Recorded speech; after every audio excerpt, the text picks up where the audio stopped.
Ace Attorney time. How's it going, everybody? Let's start back where we were before. The Great Ace Attorney Chronicles. It's such a small thing, but I really do appreciate how this game's title card changes based on like where you actually literally are in the game. That's very cool to me. I like that a lot. This is just some random dude's office, but since it's the last place we saved, it's where the title screen is. It's kind of dope. Play Persona 5. Not yet, Remix. Not yet. I'll play it eventually. I'll definitely play Persona 5 eventually. For super sure. But not anytime super soon. Not anytime, like, super crazy soon. Ba-da-bum-bum-bum. Oh, mate, back to the Chronicles. Wait, what were we doing last week? We met the two guys from Japan. They came to England to visit us. That was kind of sweet of them. Twisted Karma and his last bow. Yeah, the opening to this case is very mysterious because it showed like the straight up Hound of the Baskervilles. So I'm guessing that's what we're dealing with this week. That's right. It just showed like a evil dog breathing smoke in the intro, which is literally the Hound of the Baskervilles in the Sherlock Holmes stories. So I guess we'll find out. I'm excited. I hope that we do learn about the Hound. They've been teasing him this whole time. They've been a bit of a hound tease about it.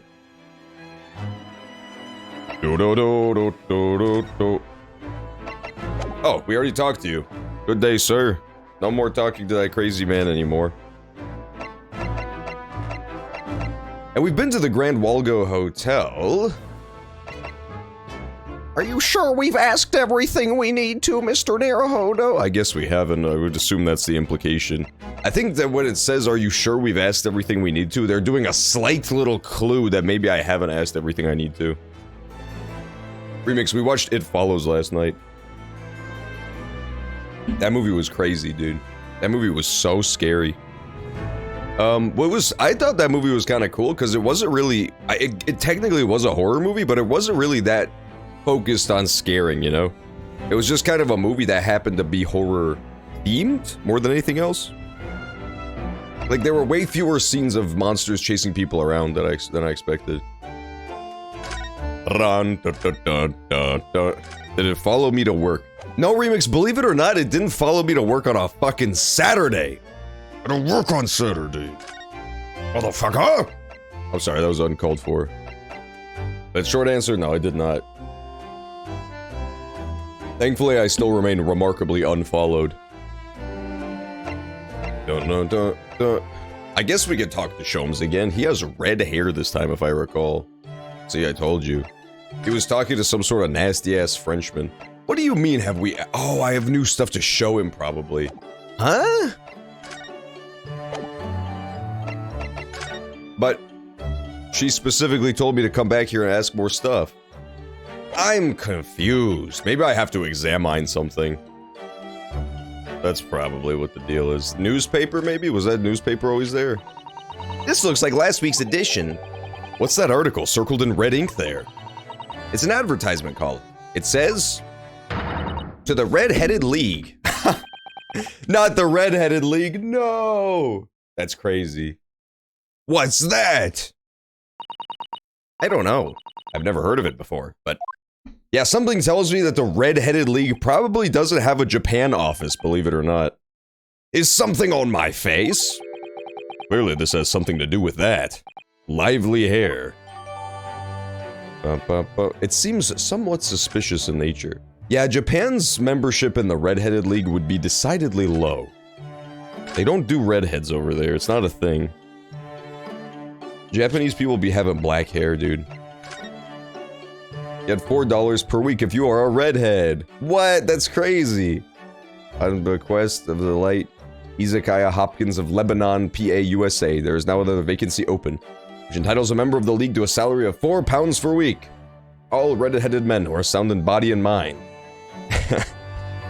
Well, unfortunately, Sholmes does not pass that second qualification, but he's got the red hair now. He definitely does have the red hair now. Let's go redheads. Redheads finally get theirs. You know, redheads always get stanked on, even especially by me. I'm not above it. I make fun of redheads all the goddamn time. But they're finally being rewarded for their genetic freakishness. All right, I'm gonna be back in 1 second. I will return in shortly. I gotta go grab coffee.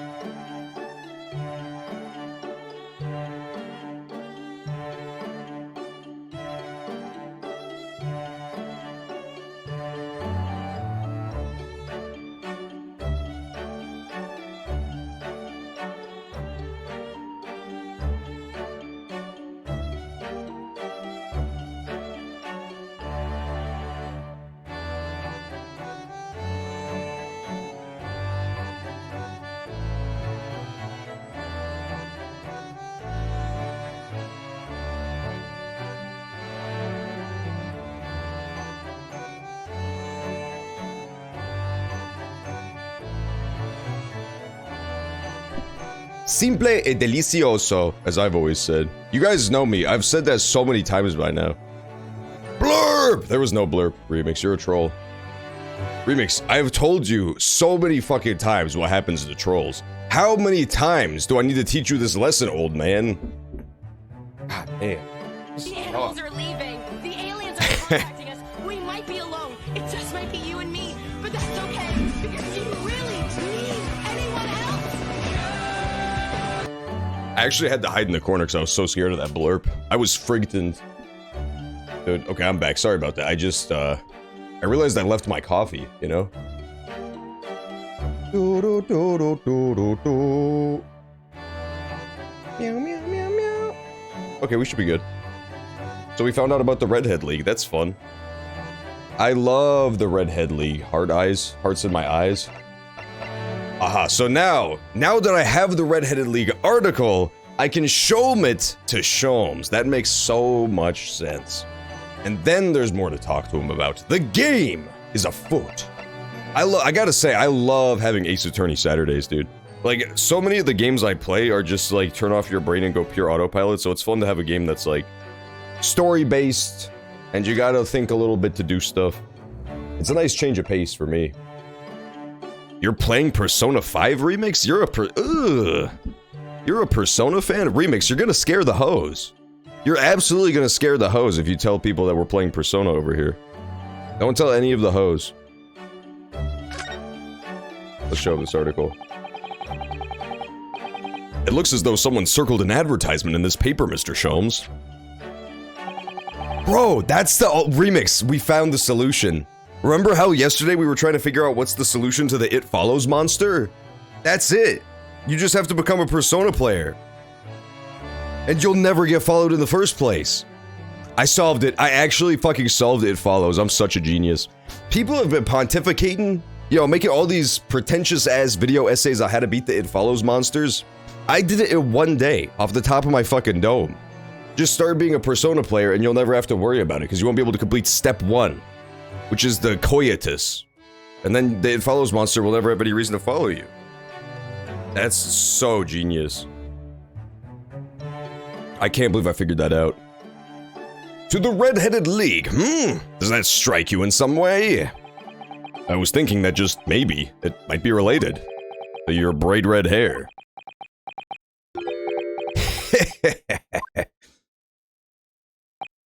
Kek, kek, kek. So, at last you've learned to apply my methods, Mr. Naruhodo. Sorry? In the first instance, and quite indispensable, observation. Believe me, I could have seen that hair with my eyes shut. So then, allow me to regale you with the details of my latest exploits. Regale or boast?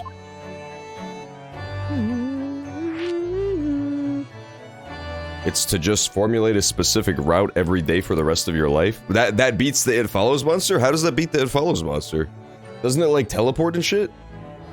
Or is it just under the assumption that it's always slowly walking at you? It's not, though. That's the thing.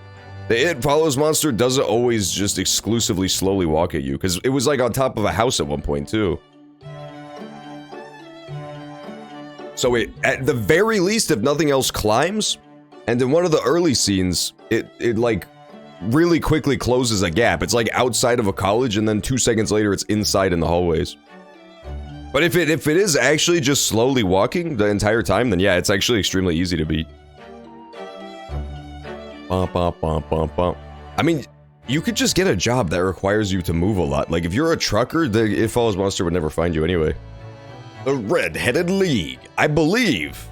And I don't want to come across as some sort of foolish simpleton if I'm wrong, but I believe the Red-Headed League, hilariously enough, actually is not an Ace Attorney stupid thing. I believe this is just a Sherlock Holmes thing. I believe this is a Sherlock Holmes stupid thing. I'm pretty sure the Red-Headed League was actually legitimately real in the stories, not in real life, but I'm pretty sure that this was a Holmes story. So what is the Red-Headed League, which seems to be the subject of the advertisement you've circled? You noticed it in the paper, then? That, my dear fellow, was going to be the source of this month's rent payment.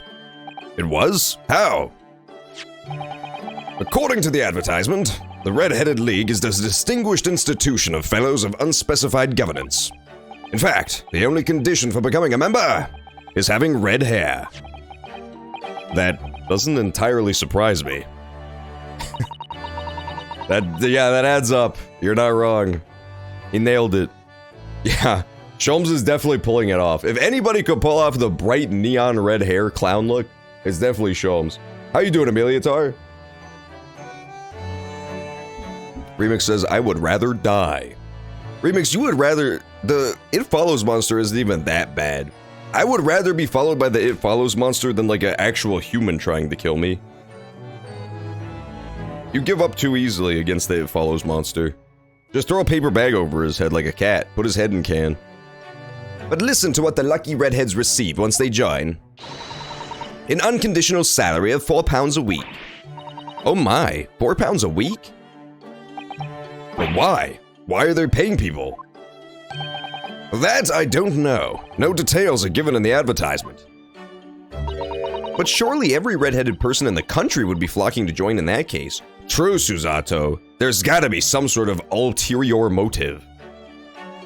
Not sick anymore? Nice. Let's go. Good job. Good job, Ameliatar's immune system. I'm doing pretty good too. I've had a pretty good week this week. I had a busy week at first. And then I've just been chilling all weekend. Ever since Friday, I've just been chilling. Surely every redheaded person in the country should be flocking to join. You're right, Susie. There's no time to lose. I'll put in my application at once. Your hair is pink, Iris. That barely counts. Come on now. I know that women especially like to talk about, oh, I don't have brown hair, I have auburn hair. You know, like they always talk about these like really, really barely distinct shades. But that's pink. That's pink. That's not even slightly red. Her hair is not even a little bit red. That's exclusively all pink. You can't make that up. It is funny. If you ask dudes, there's literally 4 hair colors in the entire world, excluding like white and old people hair colors. There's black, brown, blonde, and red. That's it. That's the 4. But some ladies have a much wider spectrum of hair colors they can recognize. Not me. Not me at all. So will I, just on the off chance. That might be stretching a point, I think. No. Yeah, she can't pass for sure. She's got a little tint. She's got a reddish hue to the shine parts of her hair, but that ain't red. That ain't red at all. I want to dress up Yoda for Halloween for sure. I think that I'm gonna put the Yoda sweater back on Yoda if I can find it. I have a sweater that I accidentally horrifically shrunk in the wash, so it's like super tiny. If I wear it, it looks like a Shrek vest. Like it's just so short because it got shrunk in the wash. But it became the perfect size for Yoda, so I make her wear that sometimes. She might have destroyed it in rage though, because I can't find it anywhere. My guess is that she tore it up and hid it in the backyard to destroy the evidence of her crime. If I can find that, I will probably make her wear that sweater, and possibly her antlers too. That's what I want to do for her for Halloween. But we'll see if she cooperates. She might not cooperate at all. If she does, I'll definitely put pictures of it in the Discord. The trouble is, they have a fixed number of members, you see. Oh, I see. So once a certain number of people have joined, no one else can. But, as luck would have it, one member recently passed away. It wasn't particularly lucky for the redhead in question, I feel, Mr. Sholmes. So, you decided to try to join in his place? Correct. I mean, look at me. Have you ever seen such a red-headed fellow? Yeah, you went overboard, Holmes. That does not look like natural red hair. Come on, man. He's like the Conan O'Brien of anime. God damn. It's too much. It's not believable. It's not a believable amount of red. You have to give him credit where credit's due, though. He also did the eyebrows. Most people will skimp out. When most people dye their hair, even if they plan to do it for a long time, they'll just leave their eyebrows the regular color, but not him. He went all the way. No. So why? Why did it have to go so wrong? That's right, there was those redheads last week getting escorted out of his house. Trying to do crimes and shit. Yeah, Yoda she loves to be spoiled by people. She loves to have people around her. It's like her favorite pastime. It's weird. She's very, like, protective, you know? Like, she doesn't want to let strangers near. But then once she knows people, she becomes very, she's very attention hungry, for sure. She loves being the center of attention. Why did it have to go so wrong? Oops. Do you have a dog? Do you have a dog, Ameliotar? Or are you dogless? What on earth happened? A blunder, Mr. Naruhodo, though it pains me to admit it. I met a dog just the other day, and it was so adorable. I met this dog that was like 1 fucking inch tall. And I saw it before that. It's on my way to work, like on my route to work. I cut through a neighborhood to get there. And there was this little stupid little dog that's like the size of a rat who was just trying to like chase neighborhood cats around, but they were just completely ignoring him because he was too small. He's so cute, but he's like, he thinks he's the sheriff. He thinks he's in charge of the whole town. And none of the neighborhood cats respect him at all. They just ignore him. And the other day I finally got to pet him. I finally got to actually meet the dog instead of just driving by him. He's a rambunctious sort. He's a rambunctious fellow. Ah, gotcha. Yeah, the allergy-friendly dogs. Yeah, I don't know which ones are. It's weird. There are some dogs that are good with allergies and some that are just absolutely awful for people with allergies. I know for a fact that Yoda would not be good allergy-wise because she sheds like crazy. I don't even know how. My dog has super short hair. She's like a really, really short-haired dog.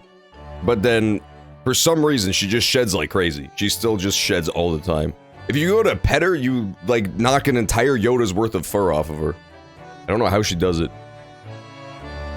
Oh, the Samoyed. That's right. Yeah, you were telling me about that the other week. I remember that now. That's a cute-looking dog, too. That's not a bad one at all. A blunder, Mr. Naruhodo, though it pains me to admit it. Oops. His blunder. I love dogs. I just like animals in general. I'm just a big, animal fan. I saw a video this week that made me laugh so hard. There was a fucking, orangutan exhibit. They were just, like, hanging out on this ledge. They were just sitting on this big ledge in their exhibit. And some dude just throws a full cabbage to one of the orangutans. And so the other one got jealous and just fucking shoved him off. He just shoved his friend off of the cliff. It was so mean. It wasn't that high up, so it was fine, but it was like the meanest thing I've ever seen. Usually orangutans are chill, but that one was fucking evil. That was the fucking Lex Luthor of orangutans.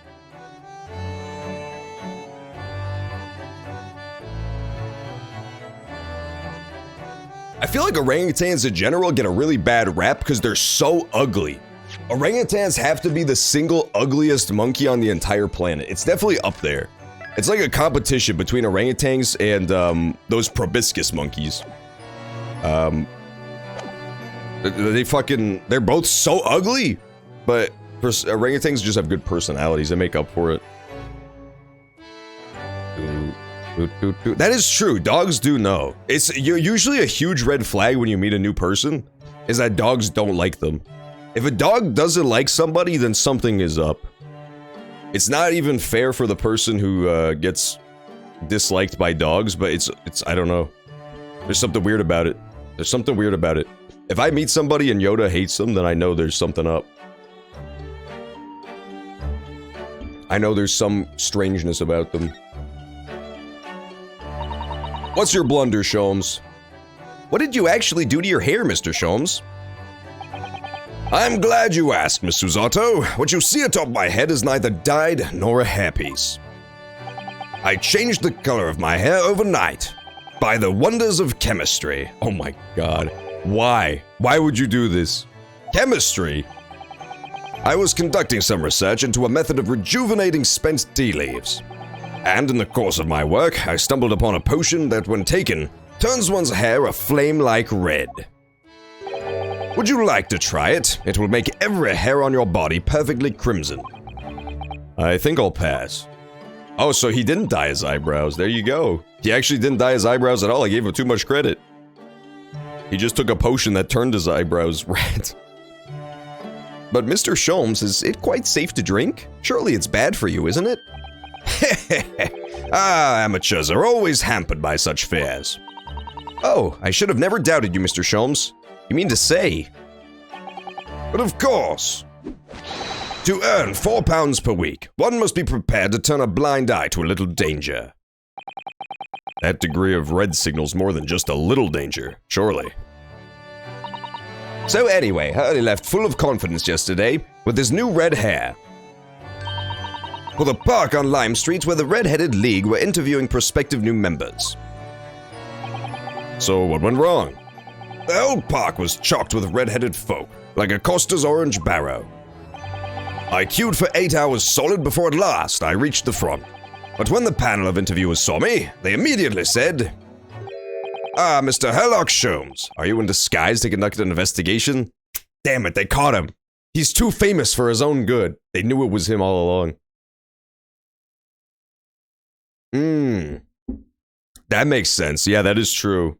Dogs do have a weird, like, sixth sense for shit like that. That is weird. I remember there was this story a long time ago.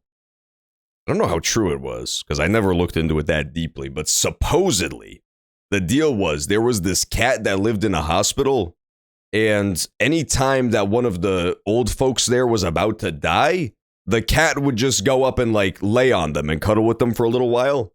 And it was like, oh shit, that person's about to die now because that cat is like the angel of death. There was this cat that would just always know. There was this cat that would always know whenever somebody in the hospital was about to die. It's very strange.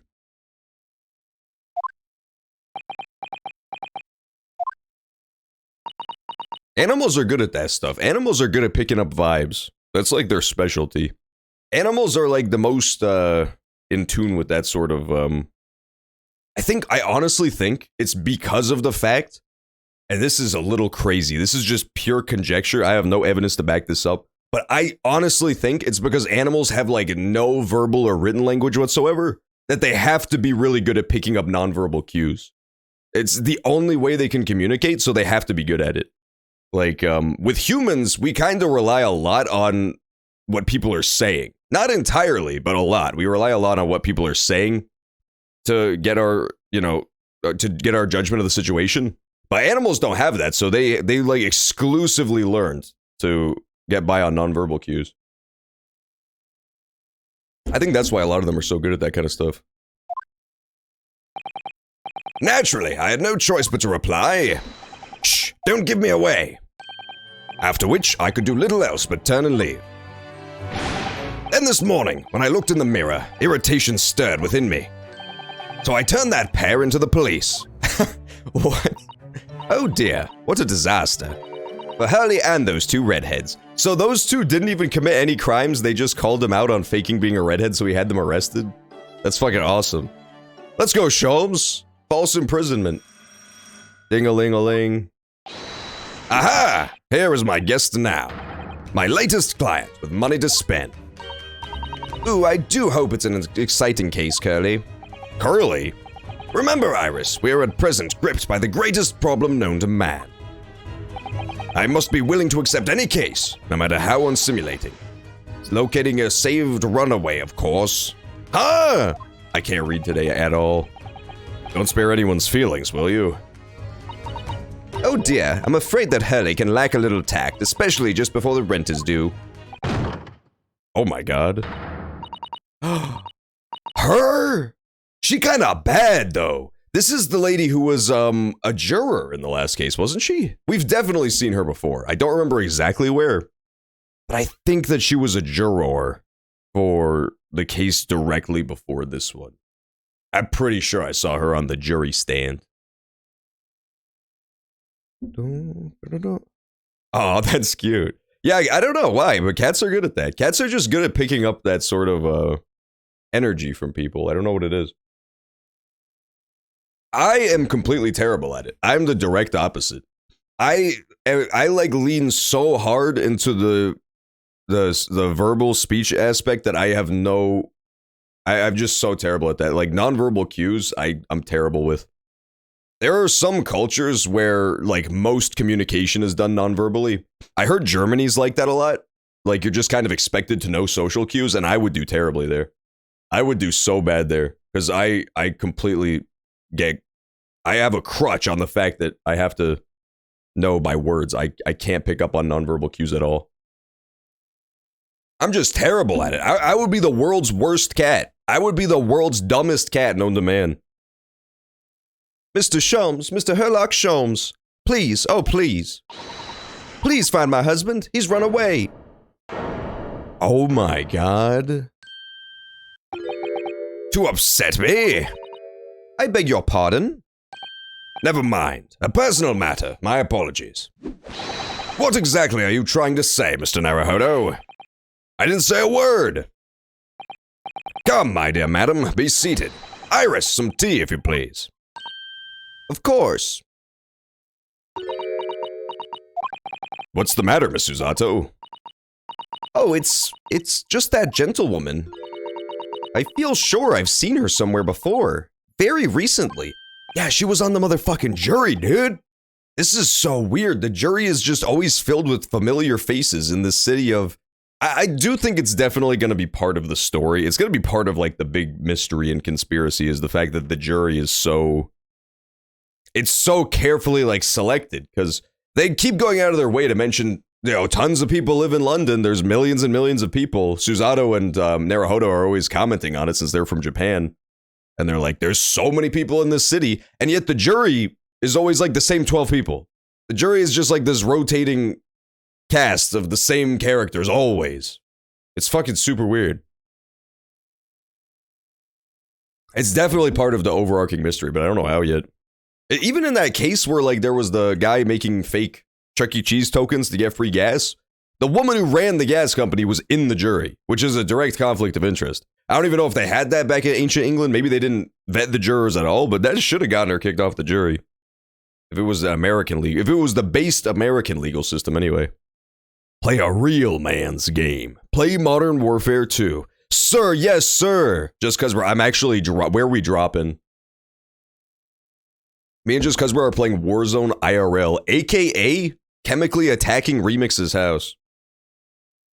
Now that you've come to mention it.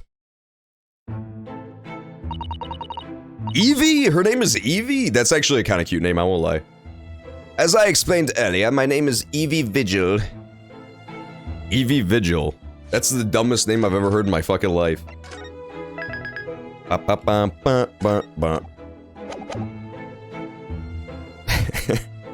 Yeah, get ratted. Woo!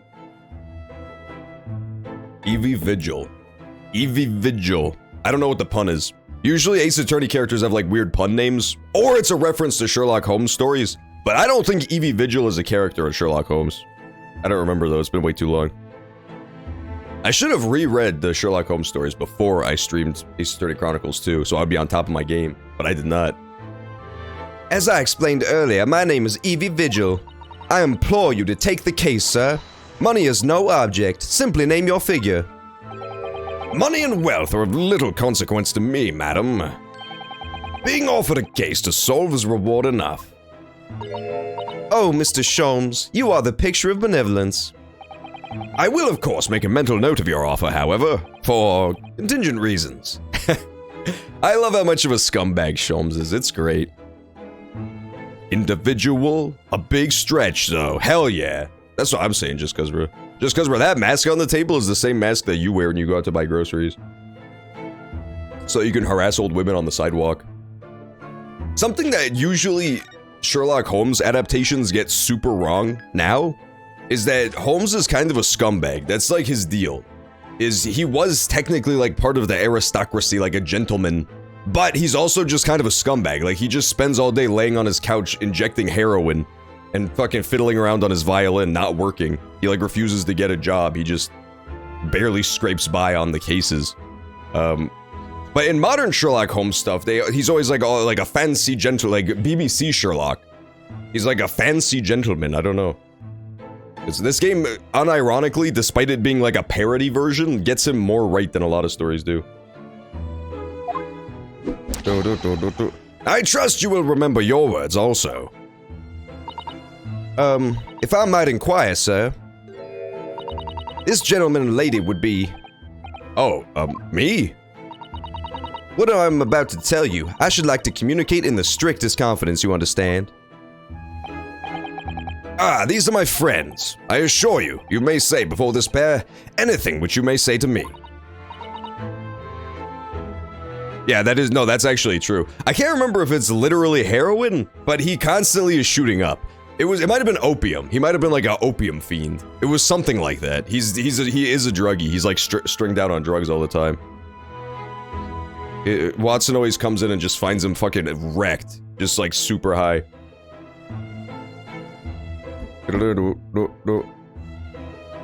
They're basically like the original odd couple, you know? Sholmes is like self-destructive narcissist, and then Watson is the guy who keeps his life in somewhat of order so that he can function.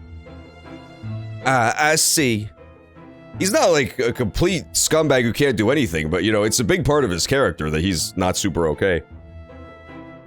The closest one I can think of like pop culture character who's based off of Holmes that gets that part of the character right is House, the show House MD. That character, how he was like, you know, he on the surface he's got it all together, but then secretly his life is in shambles and he's an addict. That is actually part of the real character. I can vouch for the gentleman personally. After all, he's hard of hearing. You're a liar, Sholmes. Why did I ever get my hopes up?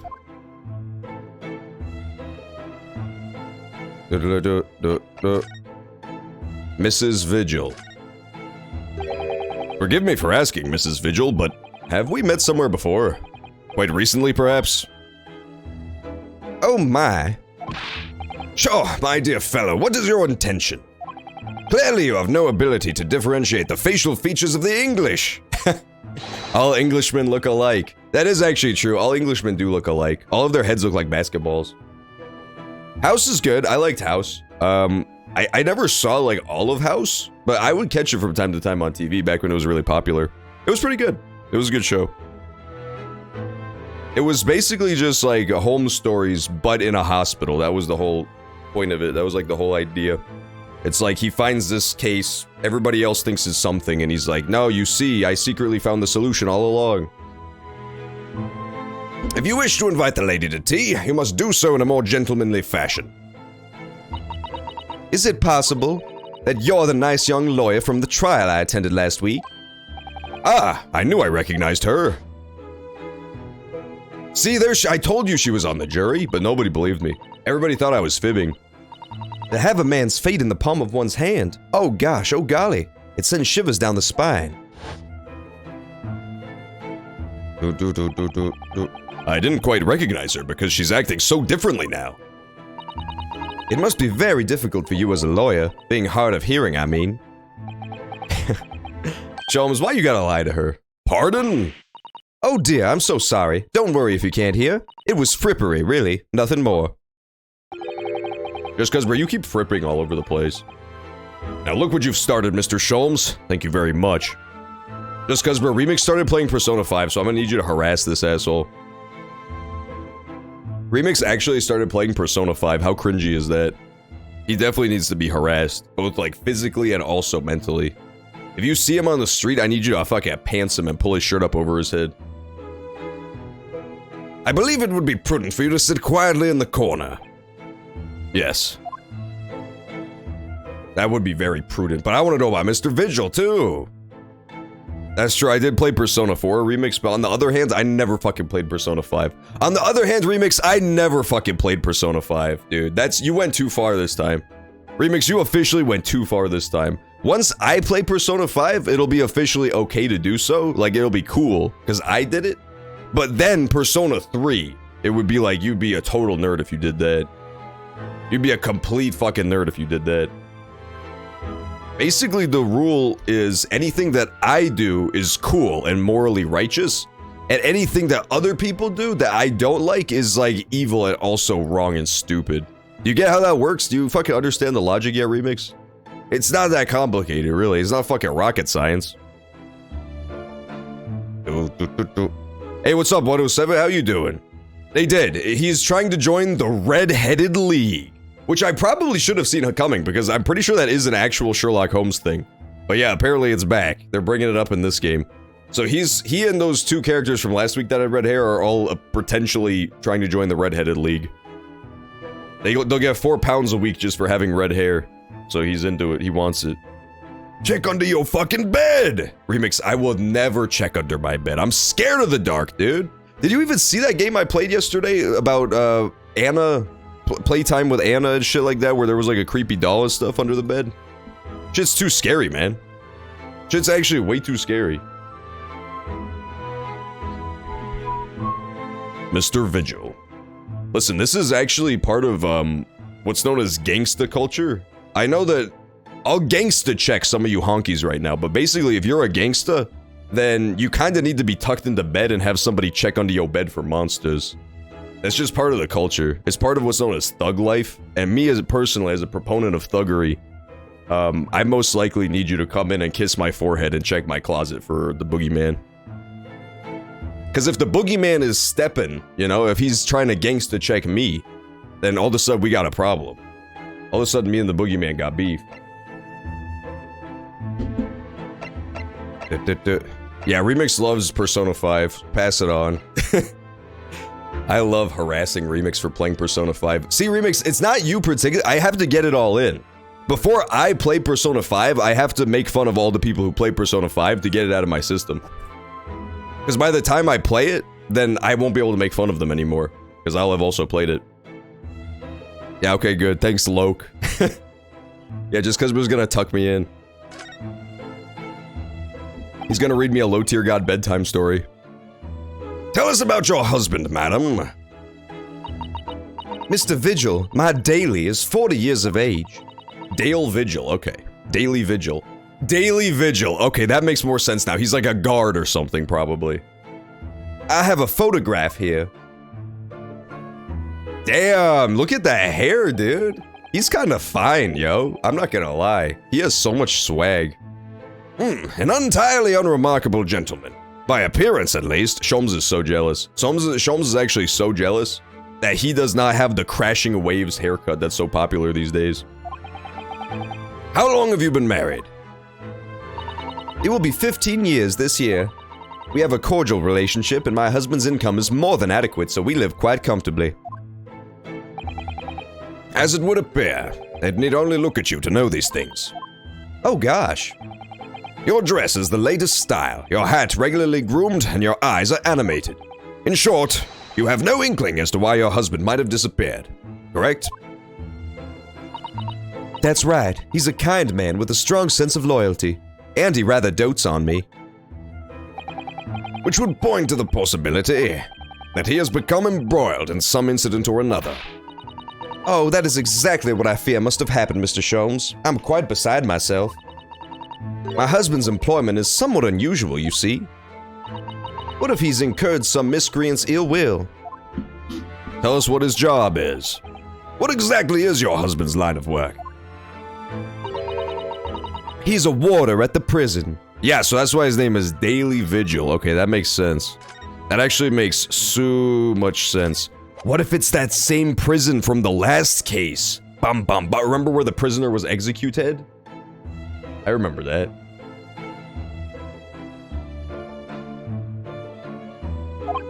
A guard? That is somewhat unusual. Yeah, how does he have money then? Well, what is a warder? This is a pro trivia quiz. What the fuck is a warder? Ah! What the deuce is a warder? I know what a warden is. Is it kind of like a warden? So, your husband is a prison warder. That's right, yes. Well, in actual fact, he's the chief warder. Maybe it just evolved. Maybe it is the same thing as a warden. Because, you know, they were like, I'm a warder, so what am I? I'm warden. Like, I'm at my job, I'm on the clock, so I'm warden. And, you know, over time, it just became the word. You know what I'm saying? That makes so much sense to me. That actually makes way too much sense. In actual fact, he's the chief warder. Indeed. I see.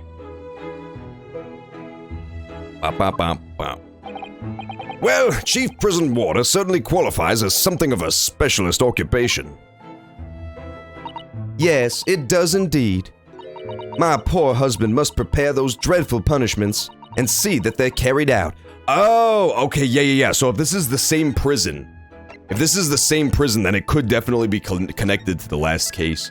In the last case, there was a prison that was mentioned where this heinous criminal, the most notorious serial killer in English history, had a secret trial and then was summarily executed at this prison. But he wasn't actually executed there at all. He was going to escape and somebody had to shoot him in the graveyard because he was like allowed to live. So this would have been the guy who oversaw that, presumably. Especially if she's known him 15 years. It happened 10 years ago, so he probably already had the job if he was rich when she married him. And I ain't saying she's a gold digger, but she ain't messing with no warden. Well, I can't really say the rest of the rap, personally, because of my skin color, but I think you see where I'm going with this. Exactly, it makes so much sense that it circles back around to making no sense at all. That's kind of how you know it makes the most sense of all. My poor husband must prepare all those dreadful punishments and see that they're carried out. Dreadful punishments? Does she mean capital punishments?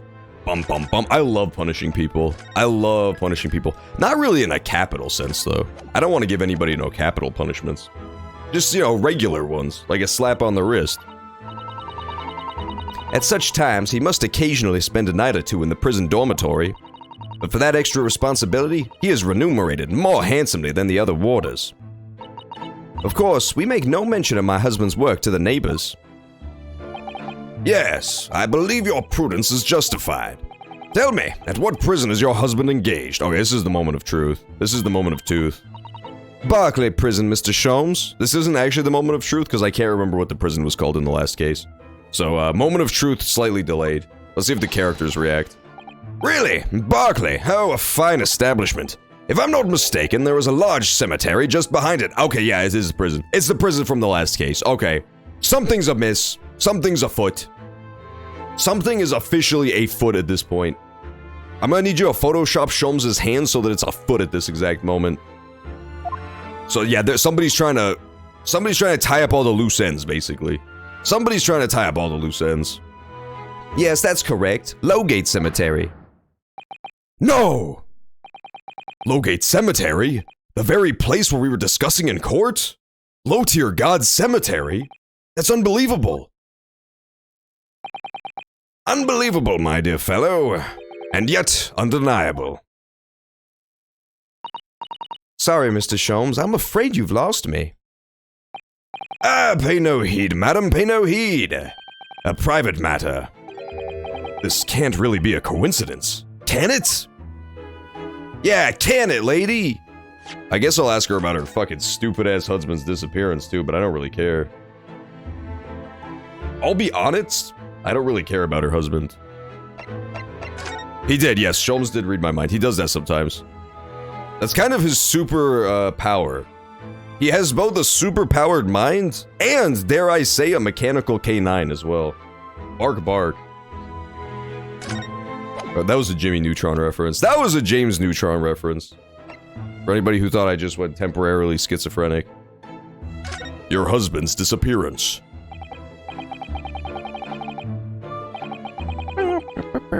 So, to the matter of your husband's disappearance, when did you realize he was missing?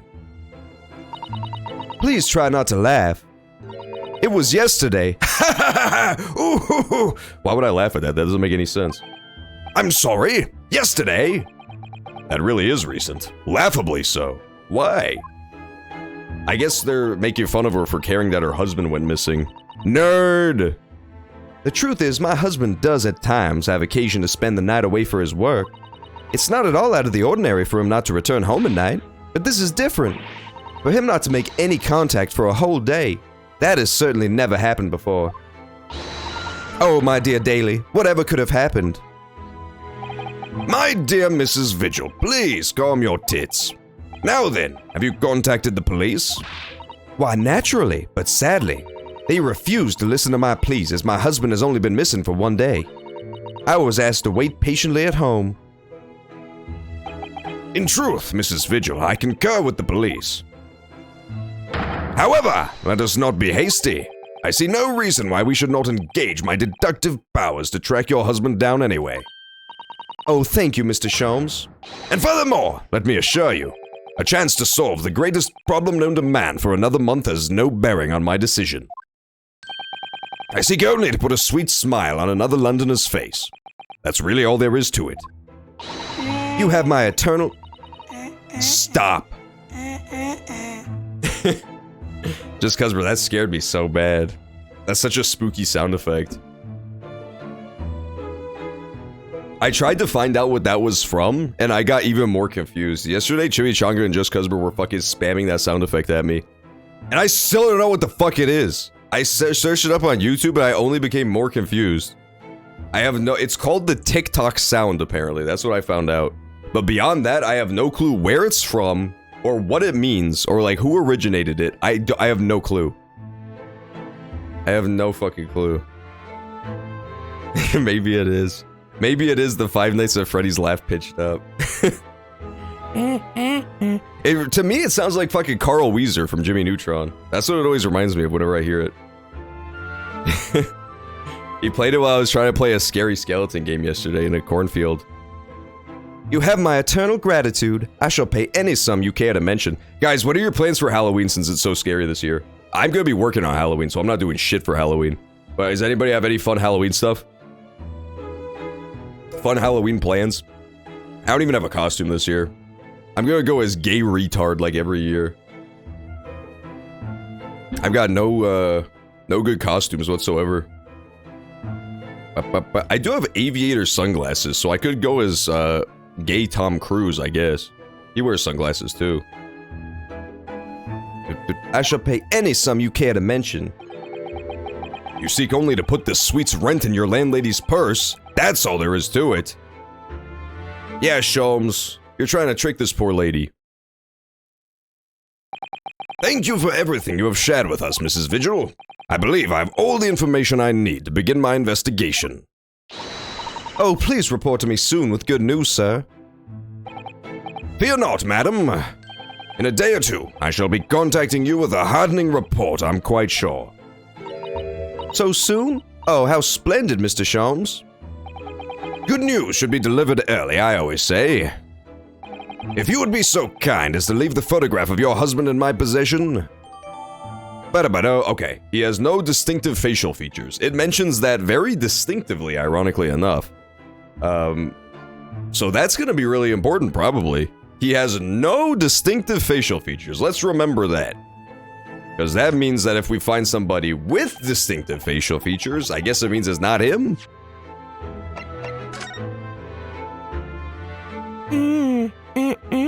For example, in the last case, there was like a body double thing where they switched out some guy's body with a body double. So maybe we can deal with something similar here. And if that's the case, then we'll have to check the body double for like moles or warts or pimples or scars. Something like that. Big ol' Frankenstein bolt sticking out of his neck. No, he's pretty unassuming besides that. He's pretty unassuming besides that one feature of the fact that he has waves for a hair. 0 Halloween plans? Y'all a bunch of fucking nerds. You all are all just exclusively nerds for not having any Halloween plans. You could at least dress up like Satan to try to scare old Mexican women. I mean, come on. Not to, give you all the ideas, but at least that's a jumping off point. Thank you. Now allow me to show you the door. I can't thank you enough, Mr. Sholmes. You've simply been marvelous.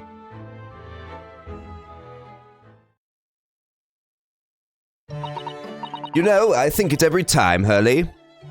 But how do you come out with such nonsense? Good news in a day or two? Are you sure? I can't be sure, of course, but then I didn't swear on it. I merely gave the good woman some hope. I hope to be able to give her good news, one might say. After all, the rent must be paid by the end of the day tomorrow. If by that time I've successfully located Mr. Vigil, we shall be mutually relieved. Speaking of relieving oneself, I found a YouTube channel on YouTube that's just exclusively of horses pissing. It's so fucking bizarre. It's the most disturbing YouTube channel I've ever seen. There's this lady who posts videos of her horses peeing, and all the comments are just weird as fuck. All the comments are just completely bizarre. It's genuinely a fucking strange YouTube channel. Yeah, Remix saw it too. Remix can confirm that this is real and I didn't just make it up. It's like a pee-themed horse channel. It's fucking super weird. At first I thought it was like several channels, but it seems like it's all the same channel of horse pee. Yeah, that is true. There's also horse poop. I saw that too. Wouldn't you agree, Mr. Naruhodo? Don't look at me with those pleading eyes. Yeah, Sholmes does definitely post the pleading eye emoji way too much. Sholmes, every single day, he's in those DMs of all of his honeys posting the pleading eyes emoji. Please somebody Photoshop Mr. Sholmes to have the zoomer haircut. Well, my dear fellow, did you hear the details of the case? Yes, my heart hearing is surprisingly good, actually. yeah, Mr. Sholmes has the fucking oog emoji face. The blue deformed one. Zoo file. That's possible. I didn't want to think it was a weird, creepy thing, but maybe it is, the horse videos. You never know. People are weird with horses. I feel like wanting to fuck literally any animal is weird, but horses are definitely, like, weirder than most as well, because they're so inhuman. You would think if people were attracted to any animal, they'd be attracted to, like, monkeys, because they at least slightly look like humans. But for some reason, that's not the case at all. People always want to fuck horses and shit. People always want to fuck horsers. So weird. Like, what happens to your genetic code? Like, what is wrong with your fucking brain? Your white Yakubian-ass brain. That the wires somehow get crossed and you want to fuck a horse. That makes no sense. Makes no sense. How did that happen? What evolutionary shittery went on in that family tree to make you want to fuck a horse? Excellent. And what did you make of it? Well, I was surprised to learn where her husband worked. At Barclay Prison, I mean. Oh, it's MK Ultra. See, that actually makes so much sense. Because if the government wants people to be fucking horses, then, you know, they won't be fucking each other. And so the government wins. The government can prevent it follows from ever occurring. Ah, so you noted that. Of course, especially with the mention of Lowgate Cemetery. It's playing the intense music. It's getting so intense now. Lowgate Cemetery is at the rear of Barclay Prison. So it was renowned among us students at the university. Among us! For being haunted by the ghosts of condemned convicts.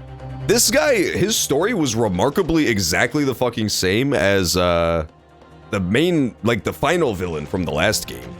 He was, like, also a poor guy who got shafted by rich people, so he turned to a life of crime, but he was, like, super brilliant. It was like the same guy. He even looked slightly similar. 107 also noticed that he said Among Us students. Honestly, they're missing out on so much money by not producing a show called Among Us University. Kind of like the Monsters Inc. prequel. They could have a slice of life Among Us show at the Among Us Students University. And then, you know, trouble ensues because of the sus imposter, as it's known. It's a $1 billion idea. I'm just giving that to you, Netflix. Barclay Prison is where that notorious man was incarcerated. The professor. The imposter. And now a warder from the prison has mysteriously disappeared, it would seem. It's all very peculiar. Indeed. But nothing you can't handle, I'm quite certain, Mr. Naruhodo. Sorry. Run along to the prison and see what you can glean, would you? It's the prison governor you want. No doubt the man is equally worried. But aren't you going to go by yourself? Surely you needn't ask. I can't possibly be seen out with this hair. Yeah, boo redheads. Boo redheads. Redheads actually got fucking owned by Mr. Sholmes right now. And he's blonde too, so he already has lame hair. And he went even a step down to get to red hair. He absolutely owned everybody. But didn't you go to Lime Street with that hair? That was a quite different matter.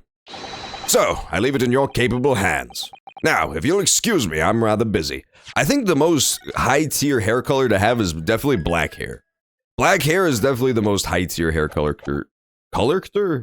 you could have. But it depends. If you're a dude, I think it's black hair. If you're a woman, you can have different hair colors. But if you're a guy, you basically, if you don't have black hair, you might as well, you know, low-tier god as it's known. You might as well follow the low-tier god advice, because, you know, there's no hope for you. You're not gonna make it if you have any hair color that's not black. It's a hard streets out there. Think about it. Black hair has all the advantages. Because even when they get old, if you have black hair, then you just get like the salt and pepper look. You have like the white streaks in the black hair. That looks great. They always are consistent. They consistently look good if they have black hair.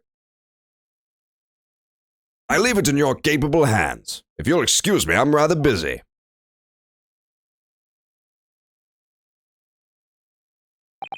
Of course you are. Yeah, Mr. Sholmes is not gonna help us. He's... Oh, yeah, prison governor's office. No offense to people that don't have black hair. I'm just saying that you don't deserve to exist is all. That's like, I feel like that's not that controversial. I don't know why you're like all ganging up on me just for expressing my simple, humble opinion. I presented it so politely, too. The officer of governor of Barley Prison, which stands behind Loggett Cemetery. Okay. Yeah, let's go there. I did enjoy the movies yesterday. What else did we watch? I was so tired by the end that I don't remember the second thing. We watched It Follows. What else did we watch? Shit, I totally... Oh, The Blob. The Blob. Yes, I remember The Blob. That was awesome. The Blob I liked more than It Follows, to be honest. Don't tell anybody. This is just between you and me, so if anybody else finds out, I'm gonna know that you fucking told Reanimated Bit and you're getting banned. But I like The Blob better than It Follows. The Blob had way cooler effects, and it was like goofy and campy. I liked that part of it a lot. I loved all the weird practical effects they had in that movie. That's right, the three-headed dragon movie. That shit was awesome. Yeah, that was Just Cuzber. Just Cuzber was fucking trolling, posted The Blob and shit. Fuck you, Just Cuzber. You don't even have black hair, dude. Just Cuzber straight up doesn't even have black hair. Fucking non-black hair having pussy. What you gotta do about it? You don't even have black hair to refute me with. Barclay Prison is on the outskirts of London, backing onto a lonely burial ground. Its four high outer walls loomed quietly before us in the fog. Having requested a meeting, we were shown to the governor's office in the watchtower. You know what I kind of want to do? I actually want to read the book that fucking stupid gun movie was based on, because it actually sounds kind of cool. We watched a movie that was filmed in fucking MS Paint about a gun. It was like a gun's POV of gangsters. It was like gang life of these super poor dudes, but it was told from a gun's POV. It was so weird. I want to read it was based on a book, and it was literally just text from the book, and then like GTA 5 characters were acting it out. But I want to read that book now, because it was weird. It seemed cool. Oh my god. This guy loves killing people, dude. He has a cock guillotine in his office. Holy crap. That is next level evil. I would never let somebody guillotine my cock. No chance. I don't know about you, but I guess I'm just built different in that sense. I want to keep mine. He's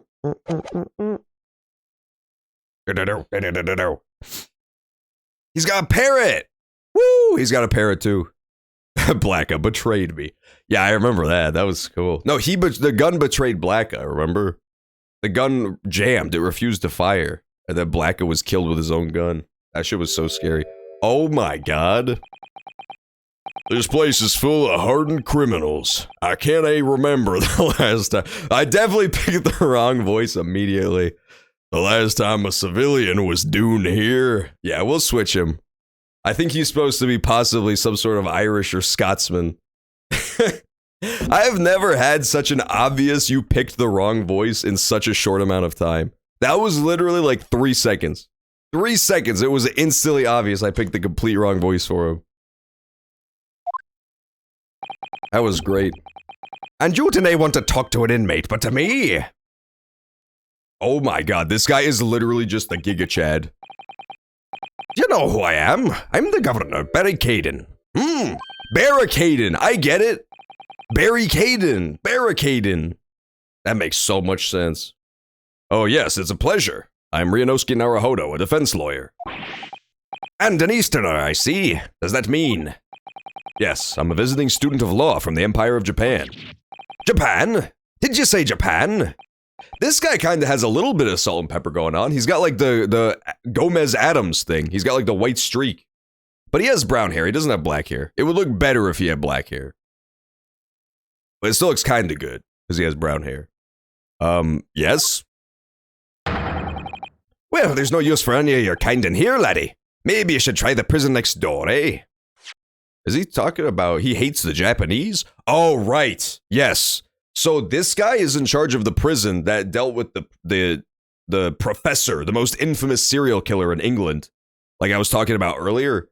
And we discovered at the end of last chapter that the prisoner that was executed, who was this heinous serial killer at this guy's prison, was in fact our friend Kazuma's father from Japan. So this guy hates Japanese people.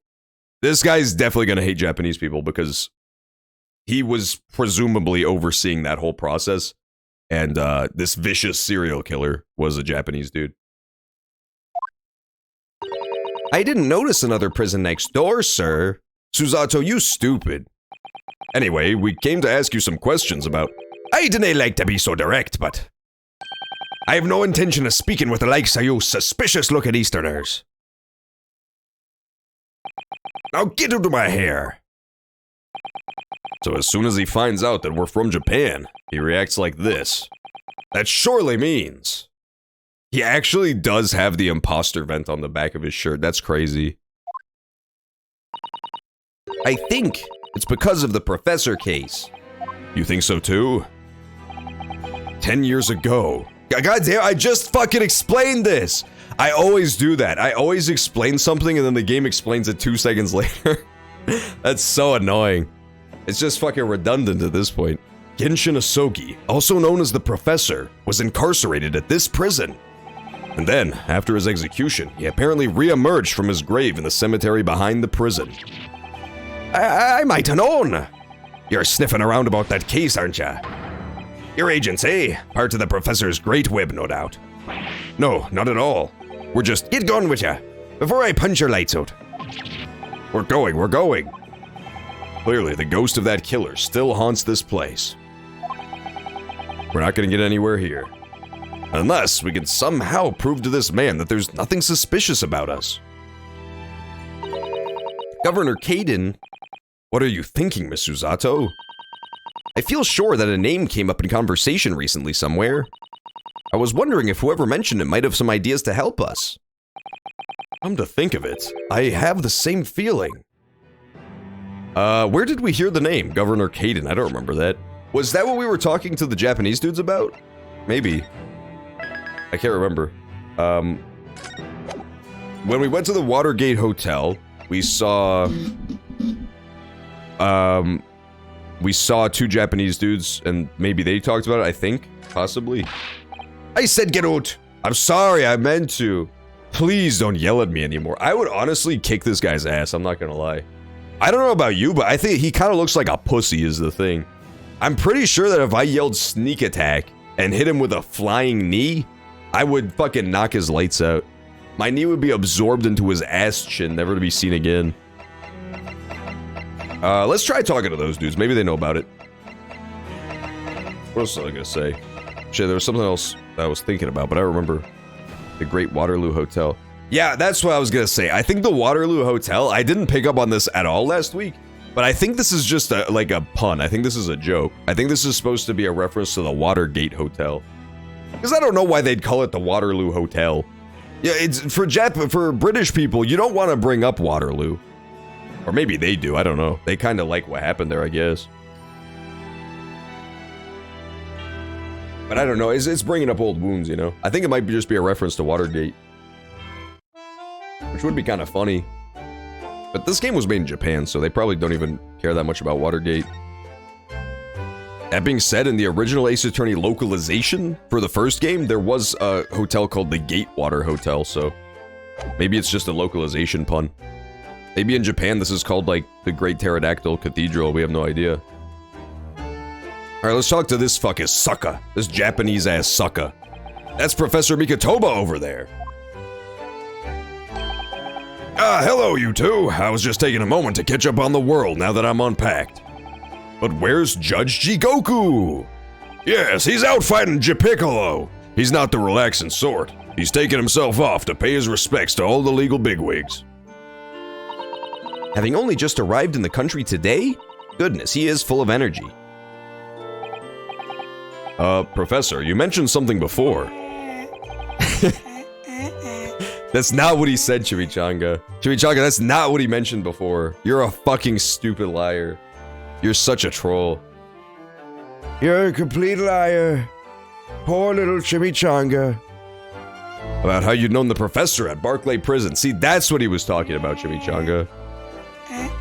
He was not making that noise. I love that sound effect. I know everybody else probably fucking hates that sound effect, but I think it's so funny for no reason. I don't know why I think that sound effect is so funny. It just gives me a tickle. It gives me a tickle in all the right places.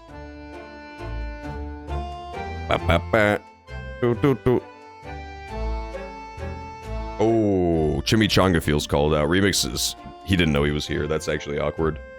Yeah, Remix was talking mad smack on you, Chimichanga, but he didn't know you were here. In his defense, he did not know that you were here at the time. Oh, Governor Caden, you mean? So it is the same man. Father, we must speak with the governor.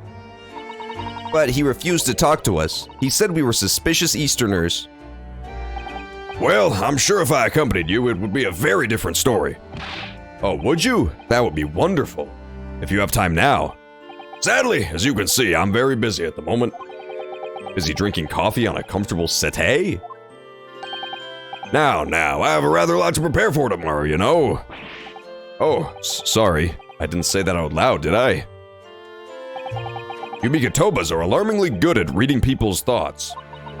Or it could be that you Naruhodos are alarmingly bad at hiding your thoughts. Let's not fall out now. I have an idea. What's he writing on that piece of paper? Here's a letter of introduction for you. Hopefully when he sees my name, he'll change his tune. Ah, thank you. Note of introduction on behalf of Professor Mikotoba to Governor Caden. Good luck then. Yeah, hack Remix's PC so that every sound effect is replaced by that fucking moaning noise. You guys are afraid to moan, but I'd be up in my girl's ear like,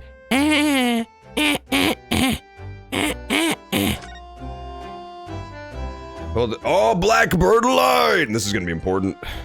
This is 100% 9/11. This is definitely gonna be important. Huh. I was gonna think that maybe the handwriting would be important. That's the thing in mysteries a lot of the time is like, you know, connecting handwriting to other pieces of handwriting. But the handwriting literally just looks like scribbles. However, the back of the card, the Blackbird line, that does seem like it could be important. One trip only.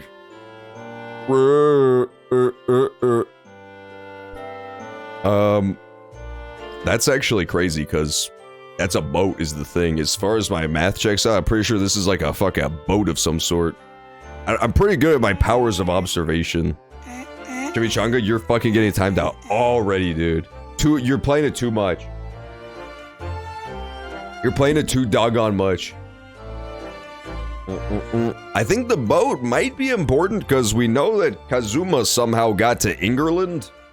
Not on the same boat as us. He got kicked out at fucking Hong Kong and ended up in England, so he definitely took a boat somewhere from some company, so maybe it's this, Blackbird Line. We really don't have enough information to glean anything out of it yet. Professor Mikotoba has wonderful handwriting, doesn't he? This dark-suited young man is not in the least bit untrustworthy. Is it just me, or does that make me sound extremely untrustworthy? I do wish he'd at least called you a nice young man. I'm really not sure that would help. Oh, it looks like this is some sort of steamship ticket. The SS Grouse, first class cabin, 001. Yokohama departure, 11th September. London arrival, 1st November. What? That's motherfucking 2 days from now. Guys, isn't 2 days from now the 1st of November?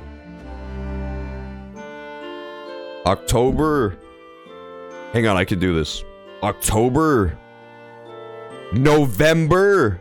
December? I cracked the code. It turns out that's in 2 days from now. That's crazy.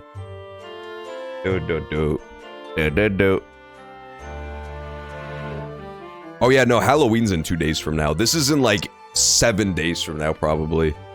Yeah, that makes more sense. I'm pretty sure this case takes place in like only mere 7 days, so we're actually really close.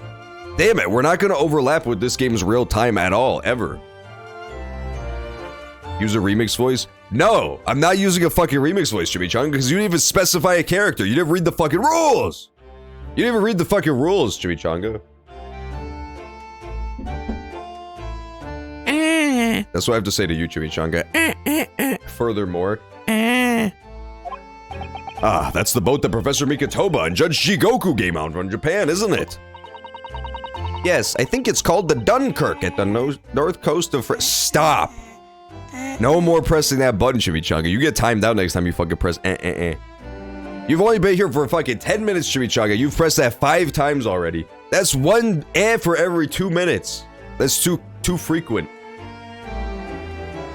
I called at Dunkirk on the north coast of France before finally arriving in Dover. I think it's been almost a year since we arrived in Dover on the SS Buria. It seems a shame not to keep your ticket as a memento of your trip, don't you think?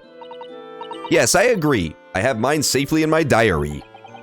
And I keep mine in my wallet, so I have it with me at all times.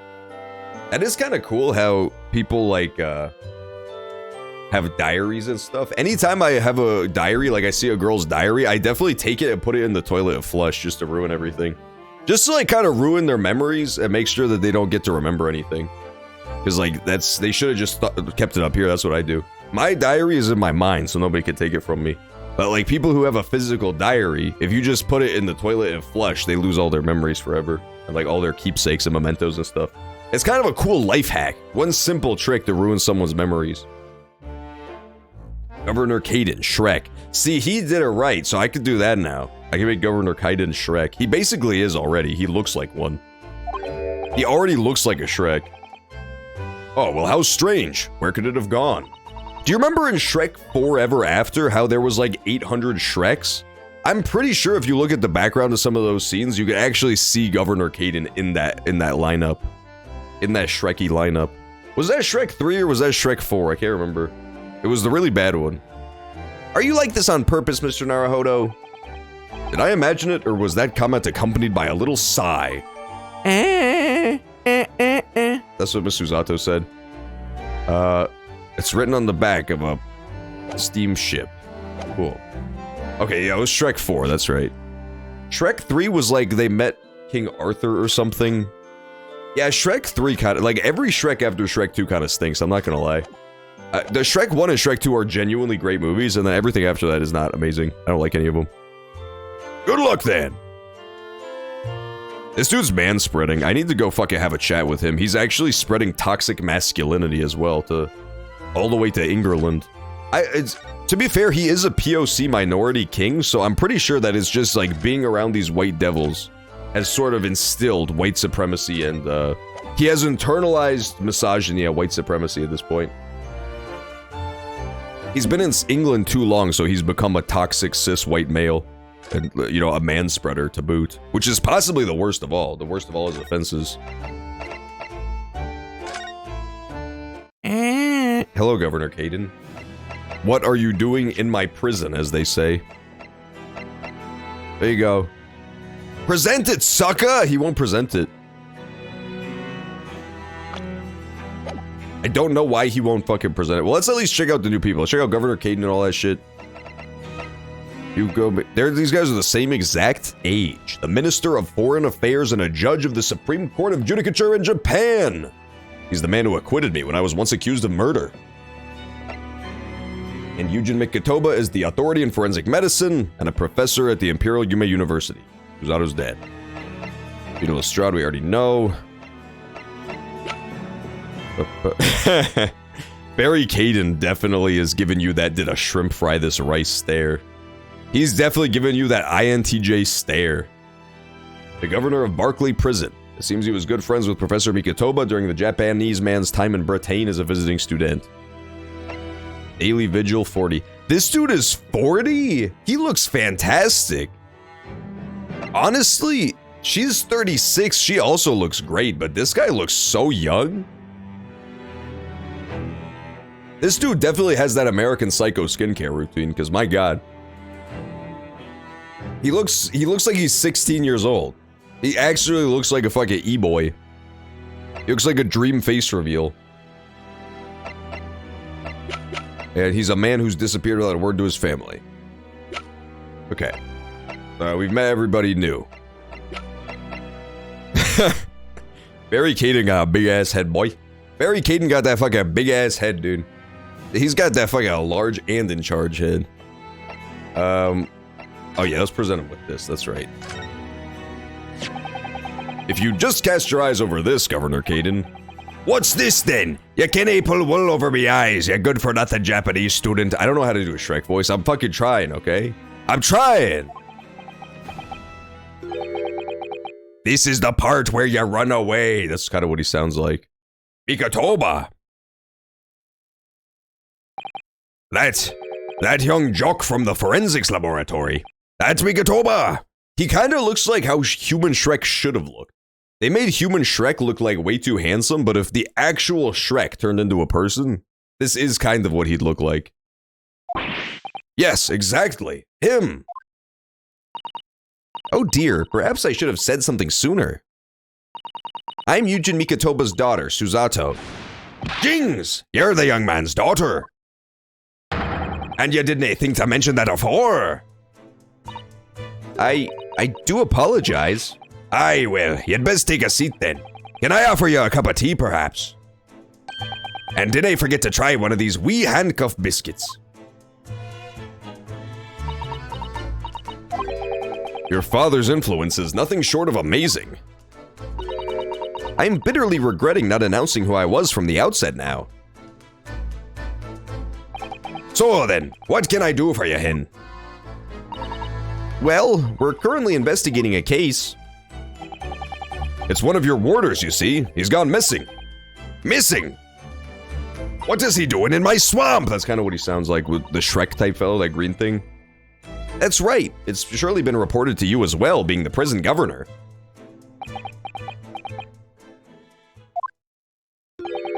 I have nae heard nothing of the sort. There's no missing persons in my prison. Oh, but how can that be? It's Mr. Daily Vigil, your chief warder. Hey, Vigil. That's right. His wife came to us and asked us to investigate his disappearance. Let's skip the part about him only going missing yesterday for now. Clearly that means something to him. Dude, this guy clearly knows more than he's fucking letting on. He's being a complete troller. He's being a complete fucking troll at the moment. He's got a nice jawline, though, you have to admit. You actually have to admit that you could sharpen a fucking axe on that jawline. You could hit that jawline with a sledgehammer and the hammer breaks. This dude has the opposite of a glass chin. He's got a fucking iron jaw. I'm so jealous. Clearly, that means something to him. Would you be so kind as to tell us what you know, sir? Aye, of course. Chief Warder Vigil. We understand that Mr. Vigil is the chief warder. I get it. Look at his vest, too. That's so fucking clever. His vest is like prison bars. Oh. The designs in this game are so fucking good. The designs in the Ace Attorney games are so good. There's always so much charm put into them. I thought something was weird about the vest, but I couldn't put my finger on it. I couldn't put my finger on exactly what was weird about the vest. I saw the, like, little bars on the lapel and on the belt and on his back, but I didn't put together that the stripes was also like bars. We understand that Mr. Vigil is the chief warder here at the prison. Aye, that he was. Strong sense of responsibility and dedicated to the job, no doubt about it. He was a fine warder. Sorry, did you say was? Aye, he doesn't work here no more. He left the job. Oh my. When was this exactly? That's a question. When was it about? It can have been much less than 10 years ago now. What? Ah! Ah! 10 years ago? Hey, get the fuck up! I don't, that's crazy to me. So he must have resigned when the professor incident happened. The professor execution was 10 years ago as well, the serial killer guy. And so when that happened, our boy, Daily Vigil, must have resigned either in protest or because he was in on it, like he was the one who made it so that the guy didn't get executed. Which would kind of make sense. That actually might be what it is. Let's think about this, right? If he got, like, bribed super hard to let the professor escape, to, like, let him go, then what he could have done is just, like, run off with the money, right? Retire with the money, tell his wife everything was still hunky-dory, I'm still working. Meanwhile, put this to erstwhile, guess what he was doing right before that? Red hair. We don't get to see conspicuously the color of his hair, but what if he has red hair secretly the whole time? And he joined the Red-Headed League. And that's why there's a vacancy in the Red-Headed League now that Sholmes was trying to fill up. Because of this guy's disappearance. Maybe. I mean, I made like 8 leaps of logic there, like a fucking trapeze artist of the deductive process. However, to me, that sounds like a pretty compelling argument. And look, he's wearing the same vest too, the prison bars vest. Did we get to see his hair color here? Oh, he doesn't have red hair. False alarm. False alarm! Everybody turn off the John is right alarm. His hair ain't red, it's actually like blue. It's actually like bluish. It's like the same color as her hair, it's like blue. It's like blue, kind of. This guy's Jewish. This guy's Jewish as hell, dude. I never realized how Jewish this man was until I saw him on this exact screen. This dude is about to attend a bris, man. He is about to perform a bris. God damn. This is the most Hasidic man I've ever seen in my entire life. Yeah, that was definitely one of my great deductions. That was not right at all. That was completely wrong. Unless he took a sip, yo ho ho, he took a bite of Sherlock Holmes's potion that turns his pubes blue. But it's seeming like perhaps he's not actually in the Red-Headed League. He kind of looks like a Ginge. Doesn't he look like the sort of guy who would be a Minge and Ginger? He kind of does. I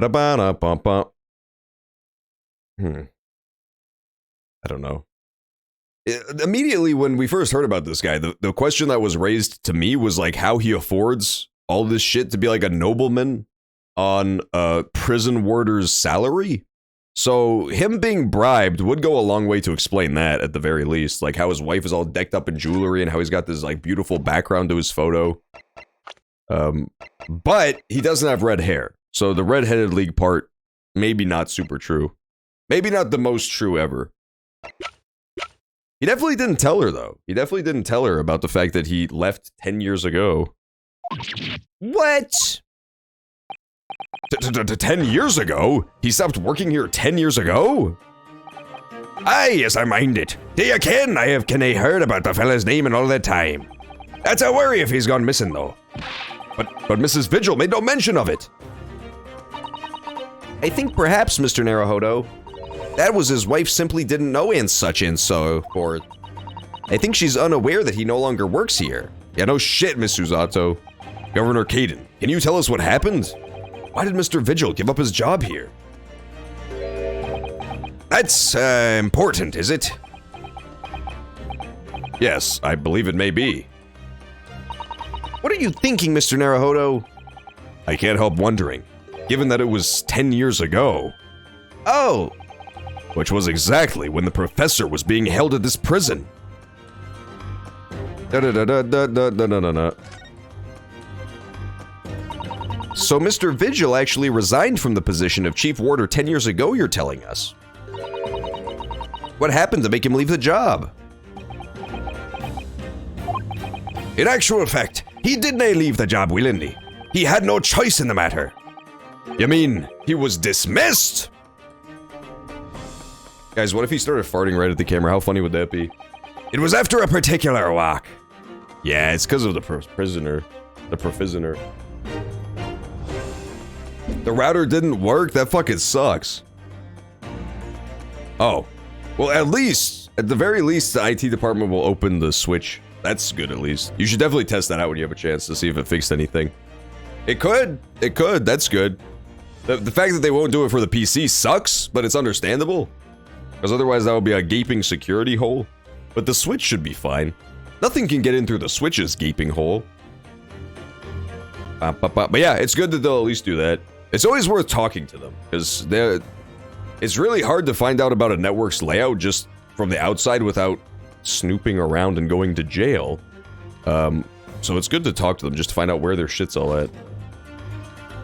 Pussies! They won't even do it till Monday? Oh my god. That's it. You're firebombing their offices today. What a bunch of fucking pussies. They won't let you do it yourself? They won't even let you do it yourself? Like break into their offices and stuff? That's so annoying. Well, hopefully you can at least return the router if they're not gonna let you use it at all. It was after a particular walk. Sorry? A walk? Aye, that's our word for it in here. A walk to the gallows. Ah, an execution. It's the job of the chief warder to prepare the gallows tree and oversee any executions, you see. Only, Vigil did something unthinkable on that last walk he was manning. What did he do? What did she do? I'm sorry, but I cannot reveal that information. Shrek voice is completely falling apart. It was never good to begin with, but at this point it's just like Patchy the fucking pirate.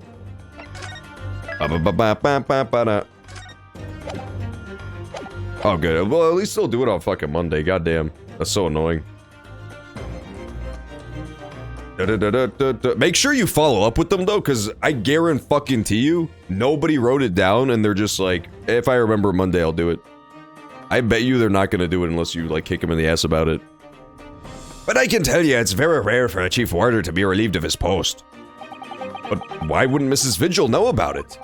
She appears to be under the impression that her husband still works here. I wouldn't ken anything about that, I'm afraid. Can you perhaps answer one more question about the circumstances of his dismissal? And what would that be, Hen? That last execution that Mr. Vigil was responsible for overseeing, was it by any chance the professor's? My thoughts exactly. I don't know, Keck. I'm sorry, I really am. But I'm at no liberty to answer that. I see! Oh good, at least they made a ticket. That's good. In that case, they probably will do it.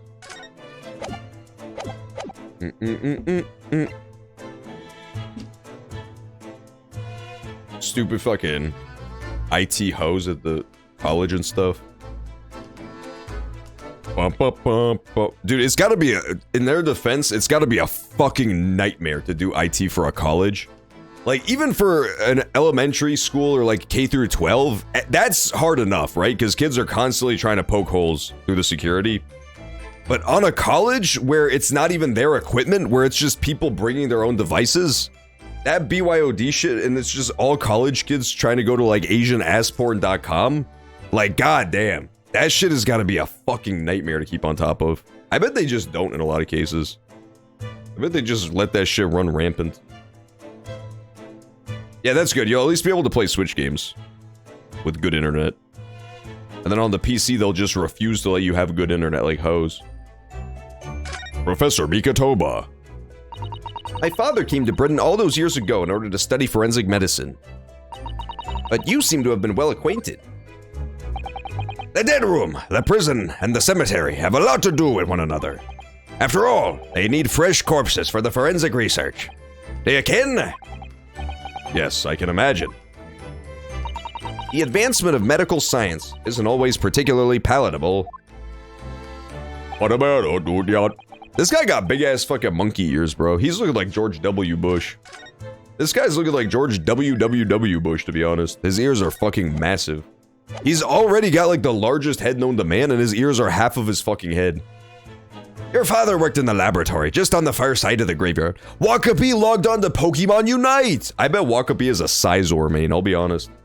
I think Wyzor is a Wakapi main. And not only that, but I think he's Lucario as well. I think he's definitely Wakario. He's definitely a Sizor main with a pocket Lucario. That's my guess for Wakapi's character choices. Me personally, I was a Ascended Slowbro main when I played Pokemon Unite that one time. I played that game once ever, I think. It was okay. It was like fine. But it wasn't my thing. I don't really like MOBAs in general. I really don't just enjoy MOBAs that much. In the basement of Saint Sinners. It's still in use today. Oh, interesting. Yeah, they mentioned that earlier, Saint Sinners. Huh. So we should go there, visit where Mikatoba used to work. Saint Sinners. That's come up before, I'm sure. I just said that, fucking dicklord. Yes, that's right. We've been there. Oh, we went there. Oh, that's where the autopsy lady worked. Okay. Before she was a murderer. I remember that now. Mikatoba and I after used to ride in the carriage together and negotiate terms. For more fresh material, I suppose. Aye, and we used to sit here for hours and gab on about dissection and all sorts. Oh, it takes me back. Over a pot of tea and a plate of cuff biscuits, of course. How charming.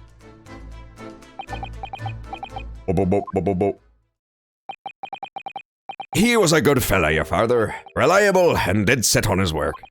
But I'm afraid I'll never understand you Japanese. Because of Genshin Asogi, I suppose. Not so much Ryunosuke, more so because of fucking Genshin Impact. More so because Mikatoba's mom is a fucking Hatsune Miku hologram that he married. I think that's the reason he really doesn't understand the Japanese. If I had to guess. I think it has less to do with the fact that some of them are murderers, and more to do with the fact that they're currently in a cultural nosedive. That is actually literally 1984. That's 100% 1984. But it makes sense. I mean, like, if every kid could just, like, set up their own router and shit, the network security would be ass. It would just be complete ass. I guarantee you it's already probably terrible.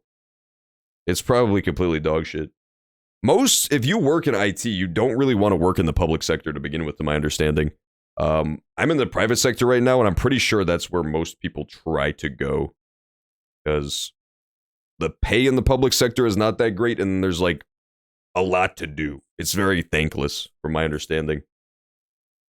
But I guess technically, if you're at, like, a private college, it would be private sector, but even then, I don't know. I don't think colleges would be that great. I know they pay the deans, like, absurd amounts of money at colleges, but I don't think it trickles down by the time you get to, like, the IT department. I bet they don't get paid well. Professors on tenure get paid big bucks, but I doubt the IT staff does.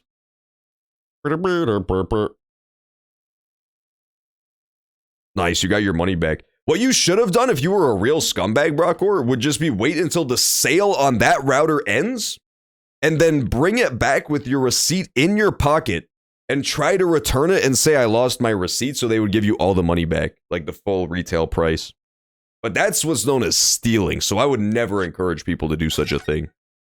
I would never encourage people to do such a thing. Never in my life. You bring the receipt anyway, just in case they're like, you know, I can't give you a refund. You're like, oh, look, I found my receipt. Here, you can give me my money now. Fucker! But if you get lucky, you can just get a free like $35 when it goes back to its full price. Yeah, it's basically flipping. It's basically Shark Tank, if you could believe that. It's Shark Tank, except it ends with you getting arrested by the Kmart police. Because of Genshin Asogi, I suppose.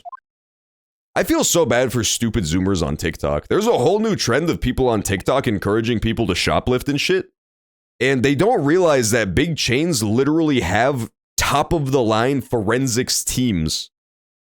Like, you will go to super jail. You will actually get the fucking book thrown at you if you do this dumb shit.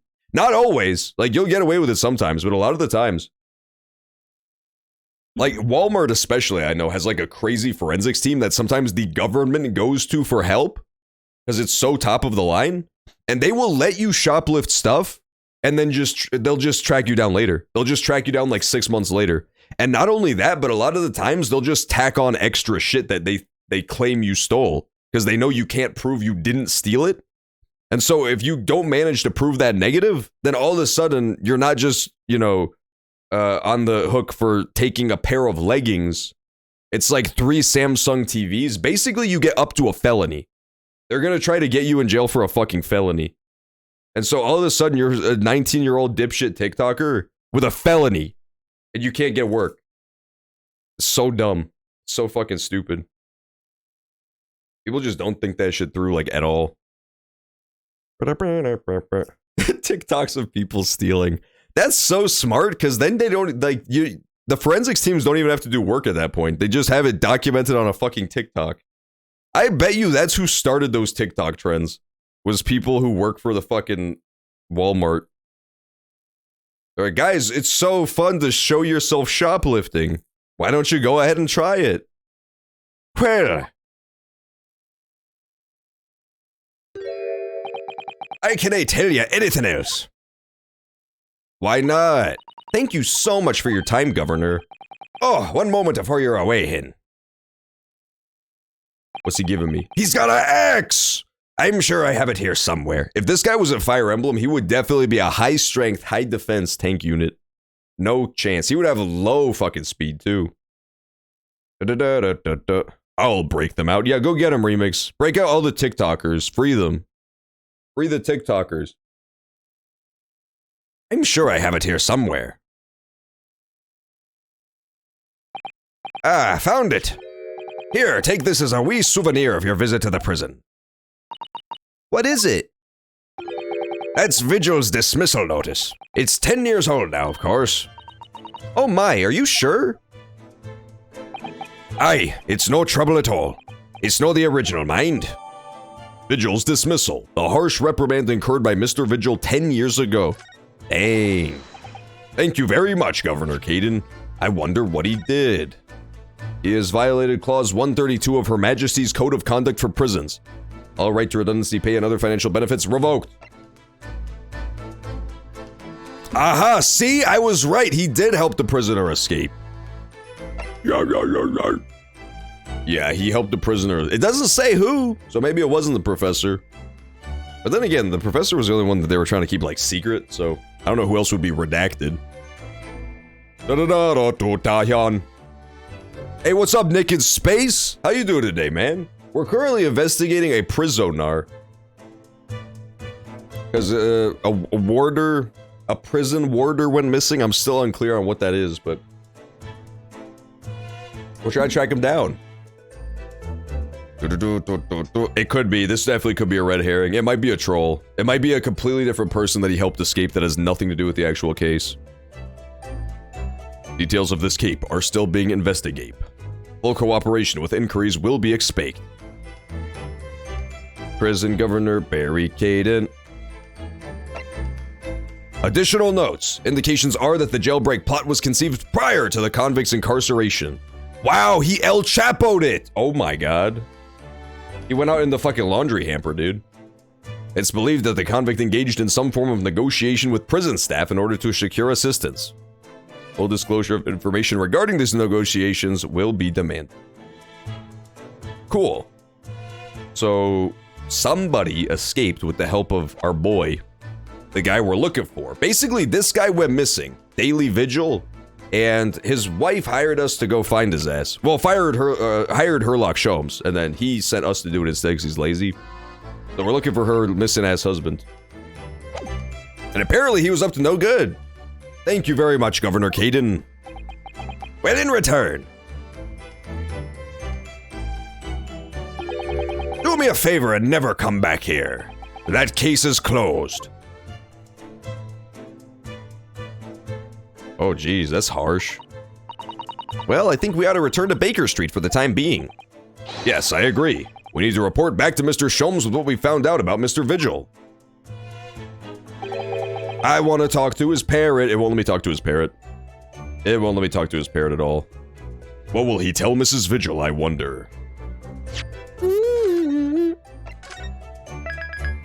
Well, since this one is like a super prequel. This one takes place in like Victorian England, whereas the other Ace Attorneys are the first 3 games, the trilogy, are in like modern US. So, well, technically modern Japan, it was just localized to be the US. But either way, it's like 100 years before, so the only characters that are coming back in Ace Attorney Chronicles 2 are the characters who were in Ace Attorney Chronicles 1. It's like very much its own thing. It's completely split off from the other ones. It's just the same style. It's like the same kind of game. But everything else is very different. Like, no characters are back, no music is back, nothing. There are characters that are similar kind of to the other ones. Like, the protagonist looks kind of similar to the main guy from the main game. Besides that, it's all newbies. It's all old English people and old Japanese people. What will he tell Mrs. Vigil, I wonder? Ba-da-ba-da-bum-bum.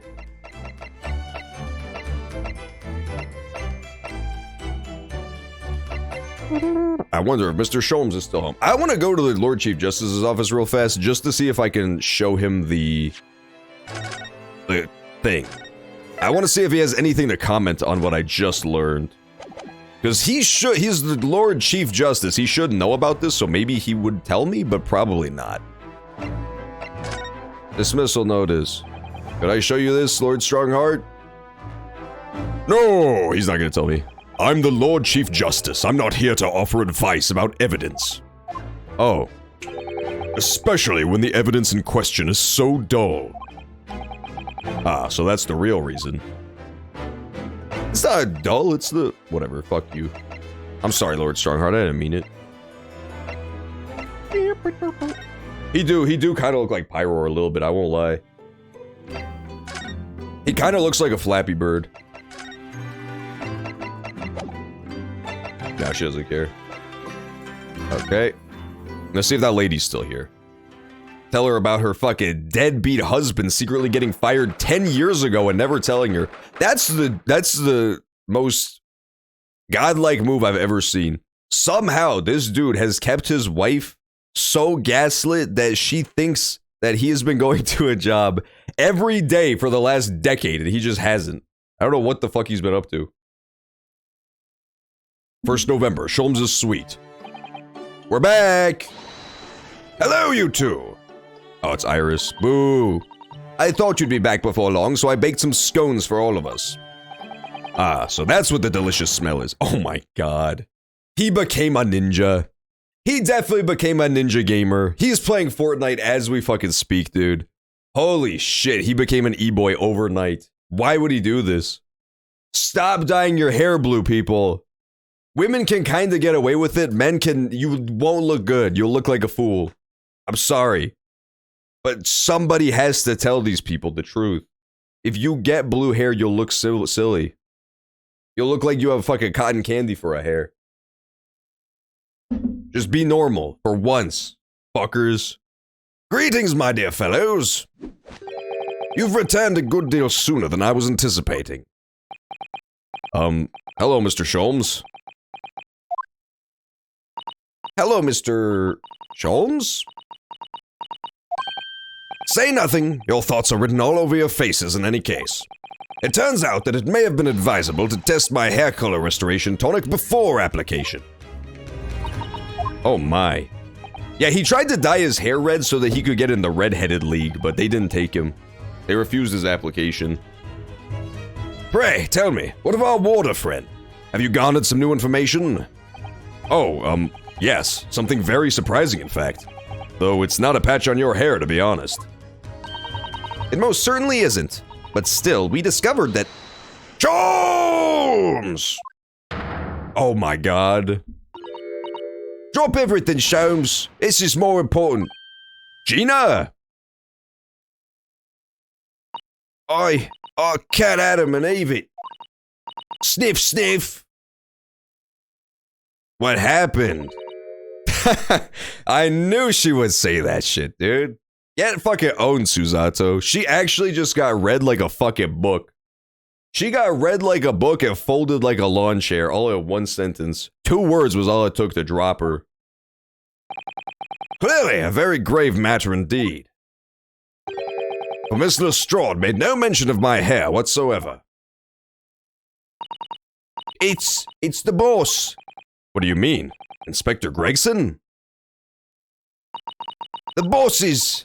He's dead! What? They killed Gregson! You bastards, who did it?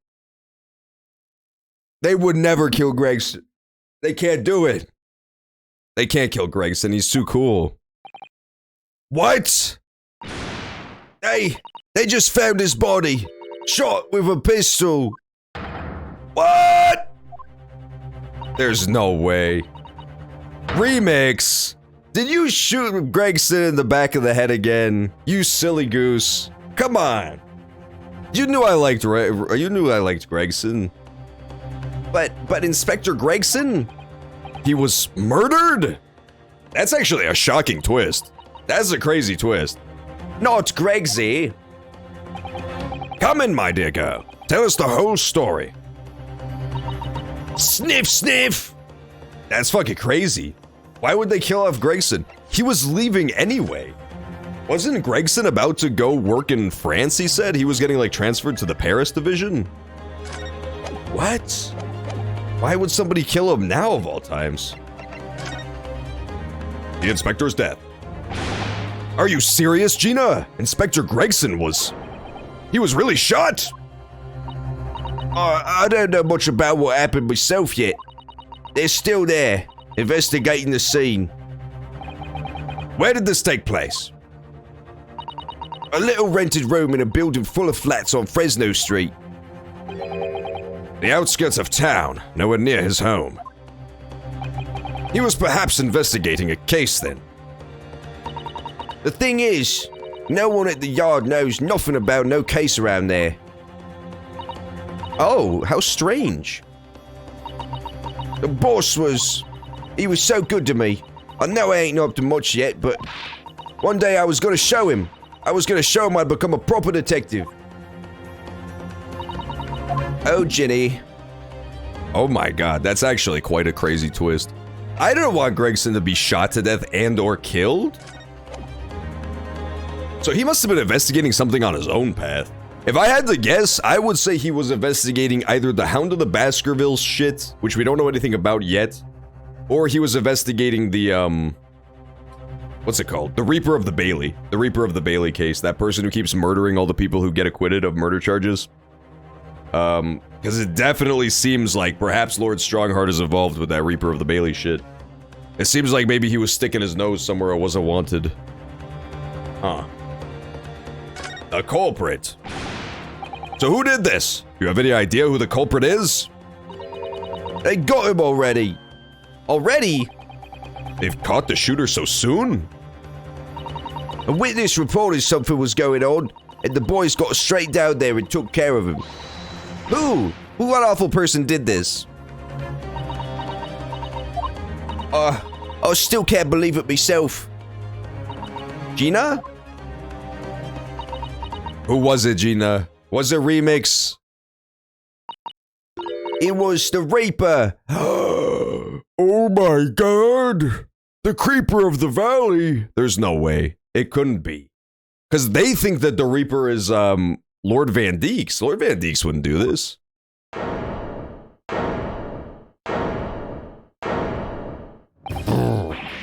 Wait a minute! You don't mean they've arrested Lord Van Zeeks for it?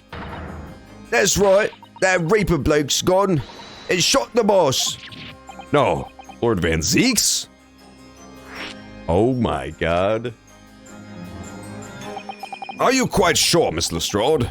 It's Baroque Von Zeeks the police have arrested. I saw him with my own eyes in the interview room at the yard. I don't believe it. But there were witnesses, and they're all saying it was him. So you mean there were actually multiple witnesses? They had a gunshot, apparently, and when our lot got to the scene, there was only the boss and that Reaper bloke in the room. But there's no way Lord Van Zeeks would have taken Gregson's life. I just don't believe it. I don't believe it either. I don't believe it either, for what it's worth. That's stupid as fuck. He wouldn't do such a thing. He's a nice guy deep down. He's actually not. He's a horrible man. But still, he wouldn't shoot him. Yeah, Remix, you're going to jail for this one, dude. Your pranks have gone too far this time. After Remix did the hot water challenge, I was willing to forgive him after that apology video came out.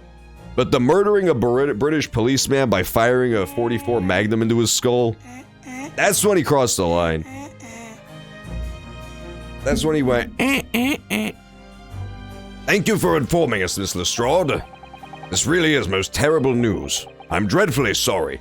Honestly, Sholmes, not the time for your visual gags. Dyeing your hair to look like Ninja. Go back to your normal haircut. It's too serse right now. What are you saying sorry for? You didn't do nothing. Well, anyway, I'm taking the cab over to the scene right now. That was a very mysterious and sinister, that pause that Sholmes did. You've come at all as soon as you can. You gotta help. Gregson's dead as hell. Oh my god, I gotta go investigate. I've gotta go and Gregstigate, for his sake at the very least. All he ever wanted to do in this world was eat that fucking newspaper full of food. It's a detective's lot to appear wherever some sinister plot is unfolded. Little wonder we all look haggard. Sometimes, these things are almost too much for the nerves. Mr. Sholmes. What use is there in being a great detective if I fail to see something like this coming, How could I let this happen to Gregson? To Gregson! Poor Mr. Say the line, Susato. Mr. Naruhodo, I shall leave at once to begin my investigations. Of course, yes, we will too. It would be helpful if you could talk to Mr. Reaper and see what you can glean. I'm sure you were intending to do so anyway. Until later then. So who's gonna be the prosecutor? Huh? Inspector Gregson, dead, and Lord Van Zeeks arrested. Bruno, Susie. I've called you a handsome. It's waiting outside. Thanks, Iris. Shall we, Miss Susato? Yes. What is a handsome? What is a handsome? I don't know what the fuck that is. Prison. Haha, Lord Van Zeeks, you're in jail. You're in jail. Who's gonna be the prosecutor? From the beginning of the time we were in England, there's literally only been one prosecutor the entire time, and it's been Lord Van Zeeks. Maybe even Lord Chief Justice will step in, but have we even... Oh, Kazuma!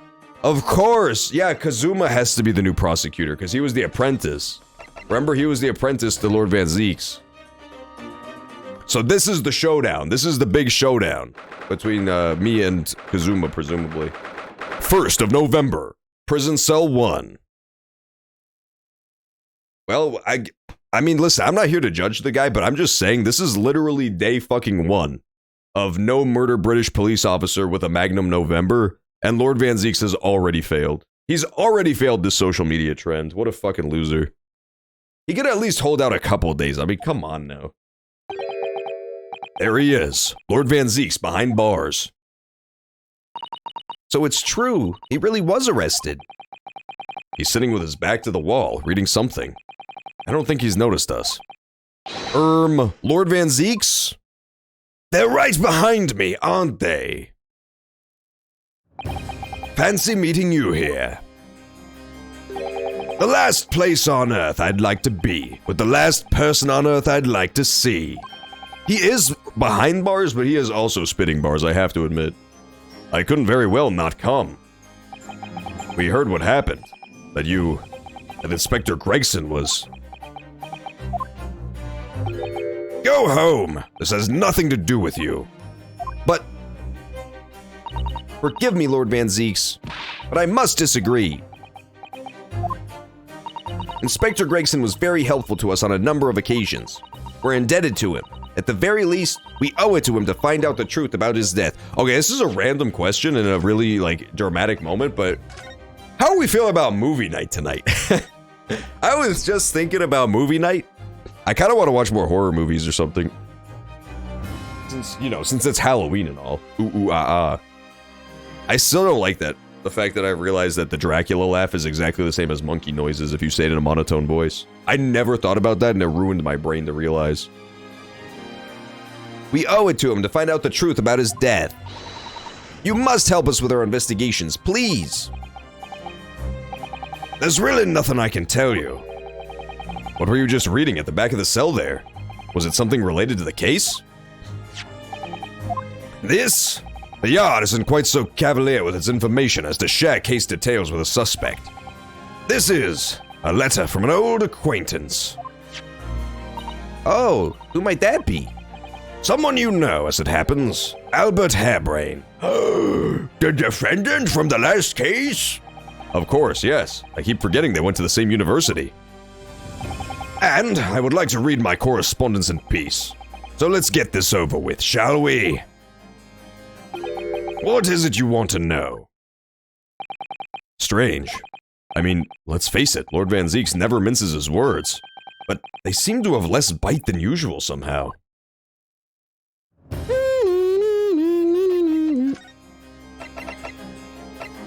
Hi, Mr. Van Zeeks. This is my Zeeks in a box, to be totally honest with you. Now that Mr. Van Zeeks is trapped in a tiny box, I could just kind of harass this dude. I'm definitely gonna start splashing boiling hot water into his cell between the bars and watch him dodge it. He's basically a captive audience, you know? I can go in here and just have hours-long conversations with him, and he can't do fucking anything about it. He's stuck. He can't go nowhere. Can't kick me out. This is my fucking jail, too. I paid for it. My fucking tax dollars. What happened? Can you at least tell us your side of the story, Lord Van Zeeks? What happened? How much do you already know? We know that the inspector was shot dead in a small rented room on Fresno Street, and that you were found there by the police when they arrived on the scene and immediately arrested. We were told that there was nobody else in the room, and that some witnesses heard the gunshot. Then you're well informed, and there's really nothing I can add. The truth is, I don't know what happened myself. Interesting. So what was the information? He was shot to death in a small rented room. Police found Van Zeeks on the scene. Witnesses heard the gunshot. Okay. Got it. Meow, meow, meow, meow, meow. But the gunshot! Obviously you didn't fire the gun, did you?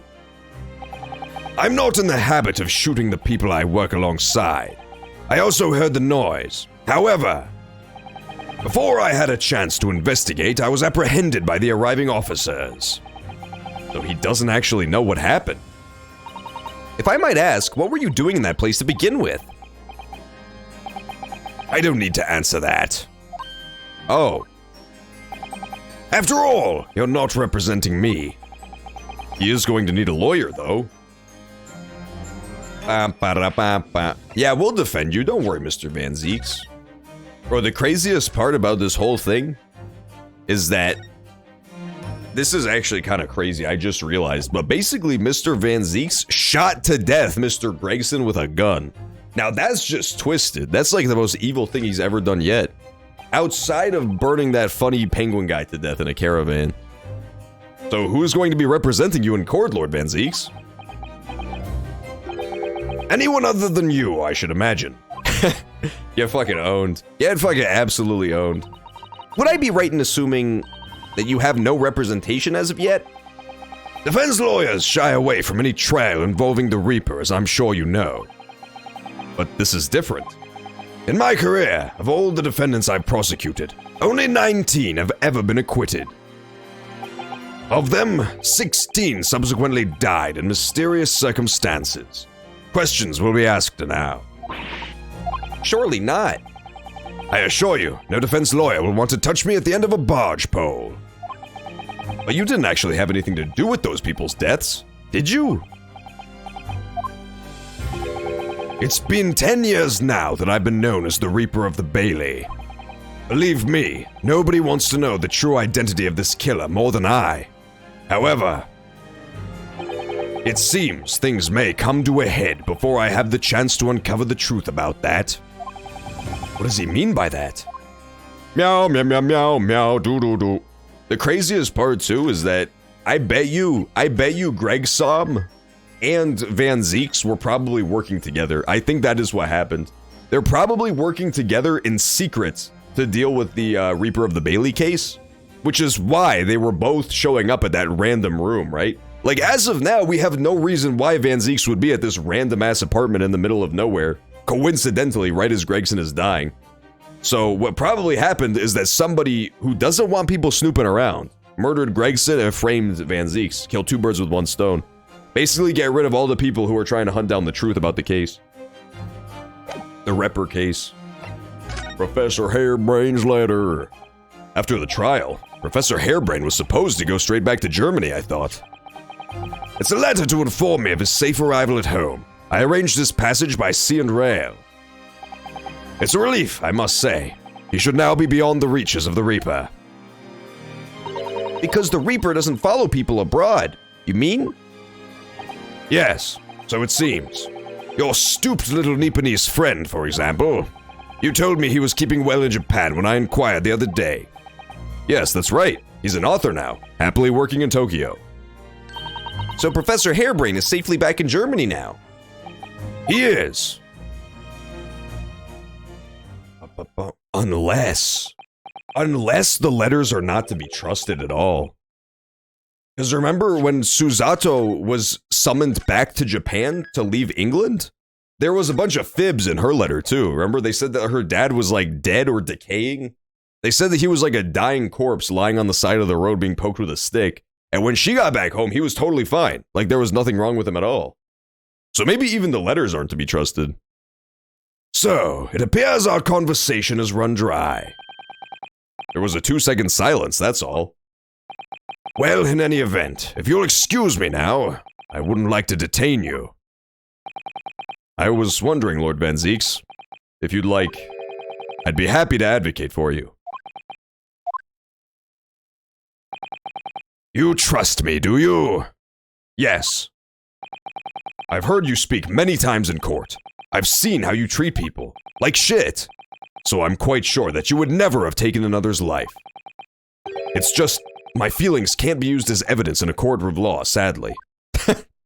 Yeah, sadly. What a shame. What a shame that he can't just be sad and get his defense off. It's a very gracious offer. However, I trust no one. What? Not the police, not the judiciary, and not you Nipponese. But please. Please. You're being racist right now. I have no intention of engaging your services. The chasm between us is just too wide and too deep, it seems. I'd appreciate it if you don't visit again. And neither of us will waste any more time. Dang, that's cold. Perhaps we need to dig a little deeper and find out more about Lord Van Zeeks and what happened to Inspector Gregson. Nah, let's not dig any deeper. I think we got to the bottom of it. Yeah, he's just a little too racist. He's just slightly too racist. I think personally that he's afraid that this case is like he's realized that this case is like so entwined with this conspiracy that he's afraid that if he gets anybody involved, they might die. That's my guess. Since Gregson was horribly murdered trying to do this, he's probably like, well, shit, if I get anybody else involved, they will also be killed. So I'm just gonna bite the bullet. Maybe he'll even try to represent his own self. He says, Your Honor, in my defense, would a man who shot Gregson be able to do this? And then he'll do a cool little dance. He'll do his cool little Van Zeeks victory dance. They'll do the dance from the movie Joker 2016. Fresno Street. Okay, so this is where Gregson was murdered with a gun to death. Until he died. 1st November. Room on Fresno Street. That's not what Gregson looks like. That's a fucking Jimmy Neutron's dad's face, bro. Look at that chalk outline and tell me that's not Jimmy Neutron's dad's head. This really is an out-of-the-way part of London. I doubt many people find their way down this back street. So this dust-ridden old rented room is where it happened then. Get out of the way, Suzato, I'm trying to look at it. So this is where poor Inspector Gregson lost his life. Broken windows. Broken windows where somebody could have shot through and killed him. Yes, and the police are already hard at work investigating, it seems. Red wig! Oh my god. I don't see Mr. Sholmes any- It's the Red-Headed League. They're behind it all, I tells you. I don't see Mr. Sholmes anywhere, though. Also mysterious, but maybe not connected, is the candelabra. You notice anything weird about that? 2 of the candles are burned all the way down to the stumps, and then one of them is just scorched at the top, but not really melted down at all. That's very weird. I don't see Mr. Sholmes anywhere, though. Perhaps his investigations have taken him elsewhere. Oi, what are you doing there? Every one of them drawers has got to be taken right out so you can look underneath it all. I want the space above the ceiling checked, and don't forget to look inside the chimney stack too. Blimey, ain't you lot never gone outside the house looking for dough when the owners are out of town? Gina's obviously got some unique investigative techniques she wants everyone to adopt. Oh, you've turned up at last. Mind you, I ain't been here long myself. Hello again, Gina. Sholmes has only just left. You're lucky you missed that. He went prancing around in here, pointing at stuff and flicking it out of this just scarping. Oh, he's finished investigating already? Yeah, he didn't stop to say nothing to no one. Not even me. Gina, would you mind if we investigated too? Listen, Odo. You're a lawyer, right? Yes. Why? Well, you're not thinking of trying to help that Reaper bloke, are ya?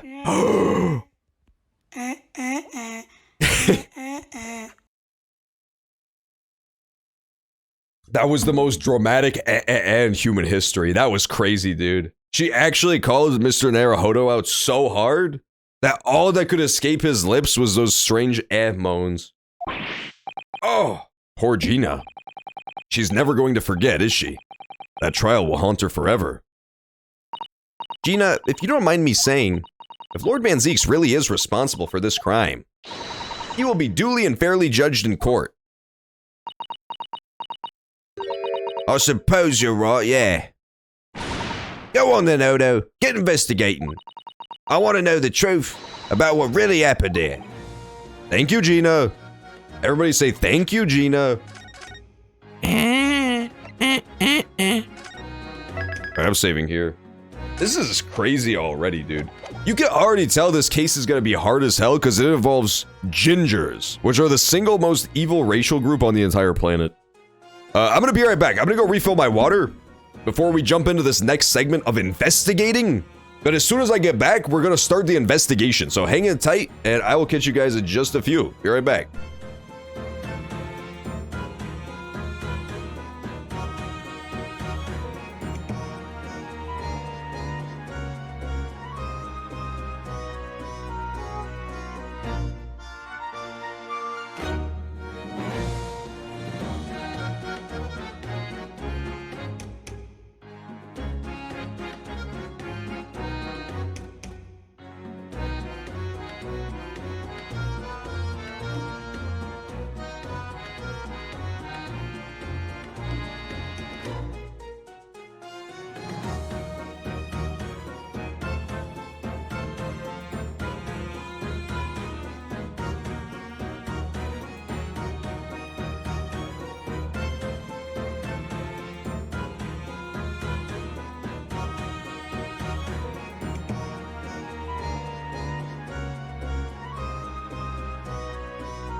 I'm back, baby. Oh, sorry, I left you with the fucking dripless wonder on the screen. That was my bad.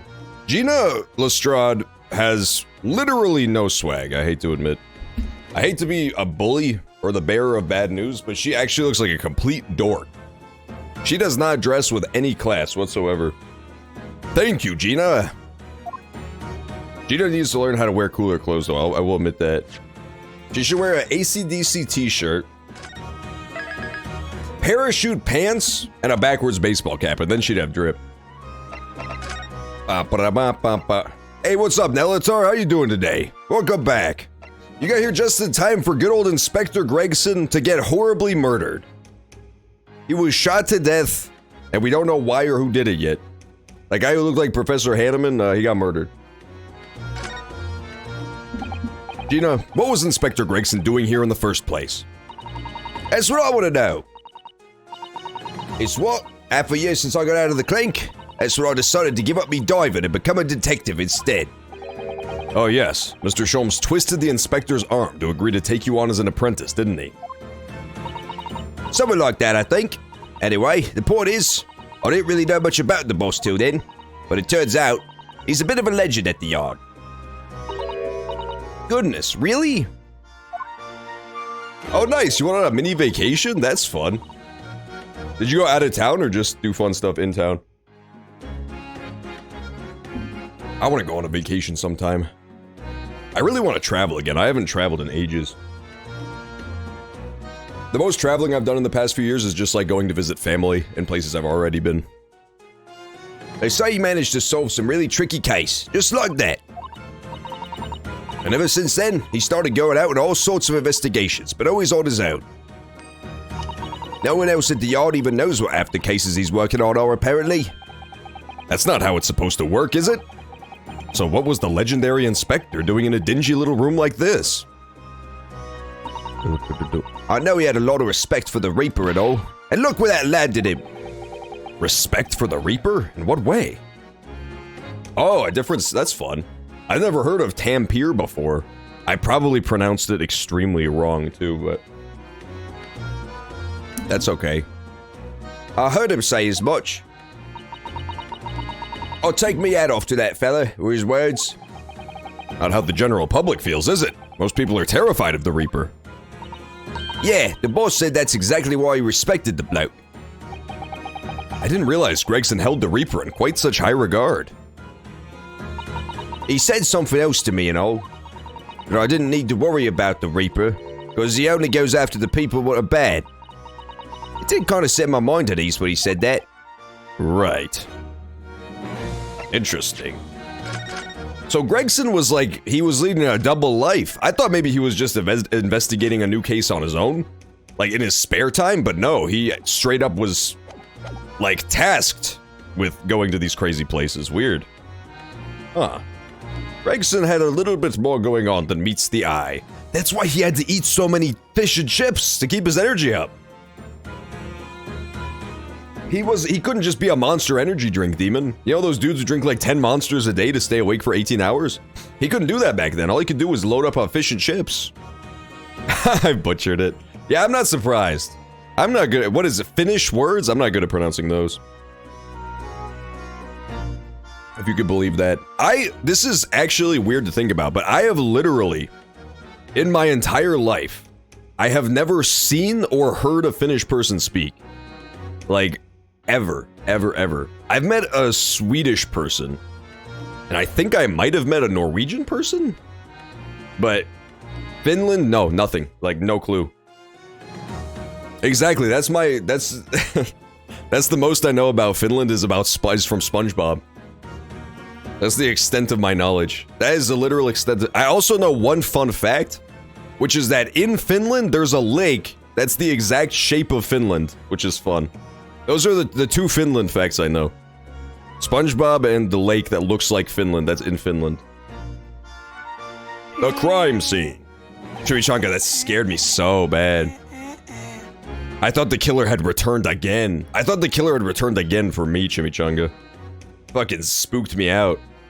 Those horror games I played yesterday were so cool. Even though you tried your best to ruin them by playing the sound effect Chimichanga, they were still scary. Remember when I got lost in the back rooms and shit? I'm still mad that that game was actually good. Why was the Backrooms game like the best one of the whole night? What is this place then? Does anyone... Chimichanga, no. No more. You're playing it too much. I just started reading again and you immediately played that and distracted my ass. What is this place then? Does anyone live here? Apparently it's being rented by some cove called Hugh Boone. Hugh J. Boner, I believe is what they meant to call him. Hugh Boone. Hugh Boone. Hugh Boone. I don't know. Is that a pun or is that a Sherlock Holmes reference? I have no clue. It's being rented by some cove called Hugh Boone. Hugh Boone? It's a sort of here today, gone tomorrow name that, isn't it? I don't know what the fuck that means. Yeah, he's what we call an unidentified person. We haven't been able to get in touch with him. Oh, it's Cubone! Cubone, bone. I fucking love Cubone. When I was a kid, Cubone was like one of my very favorite Pokemon. I never really used him because he stunk. Like, Cubone is like sadly really, really bad in Pokemon, but he's so cute. He's so dang adorable looking. He's like a rat, but he's also got a hat on his head too. Cubone. When I was a kid, I used to have a little, like, Pokemon merchandise. I had 2 pieces of Pokemon merchandise I can remember. I had, like, Pikachu slippers, like fat Pikachu slippers. And then I had a bath toy that was, what was that thing called that evolves into the guy with the swords for arms? The fossil Pokemon? Kabuto. I had a Kabuto bath toy that you would, like, squeeze him and he fills up with water. And then you could squeeze it again and he, like, shoots water out. That toy was fucking awesome. I would used to squirt it and harass my dogs with it. Yeah, Marowak rocks too. Alolan Marowak is godlike looking. I hope they bring it back. I hope that wasn't like a one-off, because that thing is really cool. It's good too. It's fucking Ghost Fire. That shit's cash. Regular Marowak kind of stinks, but it looks cool. Well, judging from appearances, I'd have to say this place hasn't been in for a long time, if ever. Right? All the lads from the yard piled down to get stuck into the investigation. But there's so little here, no one knew what to do with themselves. I do wonder. Yes, Miss Susato? Well, could it be that this Hugh Boone? Maybe it's supposed to be like huge boon? Like a boon, like a good blessing that happened? I don't know. You don't pronounce Hugh as huge, but I don't see any other pun. Oh, they put it in Pokemon Go? Hell yeah. I haven't played Pokemon Go in so long. I don't think they had it back then. Oh, let's go Alolan Ninetales. Alolan Ninetales was cool. I honestly, a lot of people hated Gen 7, but I thought it was pretty good. The one where you go to Hawaii. It was fun. They had some fun new ones, new Pokemons. That being said, this new Pokemon game that's gonna come out looks really good. It looks cool as hell. Who's excited for the new Pokemon game? Woo! I want the new, what's it called? The new Girafarig. The new Girafarig looks so cute. I really want that on my team. Well, it could be that this Hugh Boone is in fact Inspector Gregson himself? What? How could that be? Well, if he was investigating on his own, it's quite possible that this was in fact some kind of secret office of his. I'd never considered that. I did consider that because there's a big board. She's covering it with her big fat Susato head. Susato has one of the biggest heads I've ever seen on a woman. If you're a woman and your head is 8 times the size of your body, you have a problem. You got a serious fucking problem at that point. Her head is ginormous. But basically, her head is covering up the blackboard back there that's covered with like a bunch of pins and shit, so it seems like he was investigating something here. I'd never even considered that. Nice work, Suze. We're actually following a line of inquiry like that ourselves. You are? If you look around the room, you'll see. There's a few things that hint at it. Dunk Trio stinks anyway, so who cares? Alolan Doug Trio is lame. I don't like that thing at all. I like regular Doug Trio a lot. He rocks. But Alolan Doug Trio? Nah. I kill him. I kill him. I just don't like him. I don't think he's cool at all. He has hair. We should really investigate this place in detail. Maybe I'll do some investigating before I talk to her the rest of the conversation. I want to see this picture that's very conspicuously there. Oh, it's a photograph stand. I suppose it must be a picture of one of Inspector Gregson's family members. Ah! What's the matter? Your eyes look like they're about to pop out of your giant head. They are! Look, Mr. Naruhodo, quickly! Cuts to a close-up. What? Why do I feel like this woman is familiar somehow? Mr. Naruhodo is the dumbest fucking human being who ever lived, dude. He's so stupid. She literally hired you to do this very job, bro. Why do I feel like this woman is familiar somehow? What do I think of the Wiglet? I think Wiglet actually looks kind of weird. I don't like him that much. I think he's okay, but I think they just need to stop trying to, like, one-up Diglett, because you're not going to. Diglett is literally the perfect Pokemon. Diglett is the perfect Pokemon, and there's no way to surpass him. So why try? Why fucking bother trying to make a better Diglett when you never will? Although this one, at least, it seems like it's going to be different looking when it evolves. So, like, maybe they're no longer trying to surpass Diglett, but make a new one of their own. That's one way to do it. Honestly, this is my guess as to what Wiglet's Doug Trio is gonna be. Wig Trio, as he's known. I bet you that it's gonna be tied up in the middle, like tied in a knot. That's my guess, because he's so long. Why do I feel like this woman is familiar somehow? Of course she's familiar. We met her only this morning. She's kind of fine, I won't lie. This noble woman lady. It's Mrs. Vigil! This makes no sense. Why would there be a picture of Mrs. Vigil in here? I guess this must be what's-his-face's office instead. The guy who's missing. The guy who's missing, this must be his office, because she said that Mr. Vigil, like, disappears for days at a time sometimes, but he'll always tell her before he leaves. This is probably where he runs off to. To be frank, I don't think I've ever been more stumped. I'm sorry to say, I have no idea either. I got a Archeops. I don't like Archeops that much. He's okay, I guess. The problem with Archeops is that he's a pterodactyl, right? And the best pterodactyl already exists, and his name is Aerodactyl. How are you gonna surpass Aerodactyl either? He's kind of like Diglett in that regard. Does she have anything weird that she doesn't have now? I don't think so. She looks exactly the same. She still has the little beauty mark. I'm just making sure it's like the same person. Same beauty mark, same hair. Maybe even same earrings. Yeah, she looks identical. She looks exactly the fucking same. No, I didn't mean to fucking click again. I'm so mad. Oh, Chimmy's mad. Oh, somebody mad. The photograph does appear to be rather old, doesn't it? That should be Miss Susato's voice. Miss Susato should definitely have the "your little pussy belongs to me" voice. You're right, the question does remain. And I remain stumped as ever. Shiny Aerodactyl is godlike. I got him only once, and it was in a fucking ROM hack. It's so tragic. It's so tragic. Shiny Aerodactyl is godlike.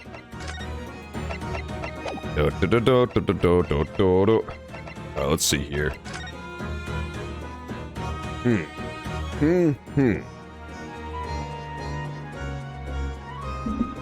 Huh. I truly don't know what the deal is. I guess we'll find out. I think the broken windows are suspicious. I personally believe the shooter was probably outside the room because of the broken windows. All the windows are broken, but only some of them are boarded up. These are very conspicuously not boarded up at all. Hey, what's up, Lig Dog Hurdle? This is not a bad time to join at all as far as I'm concerned. We just started the murder investigation portion of this case. The rest of the case will make no sense, but this one particular murder, we don't know anything about yet. We just started.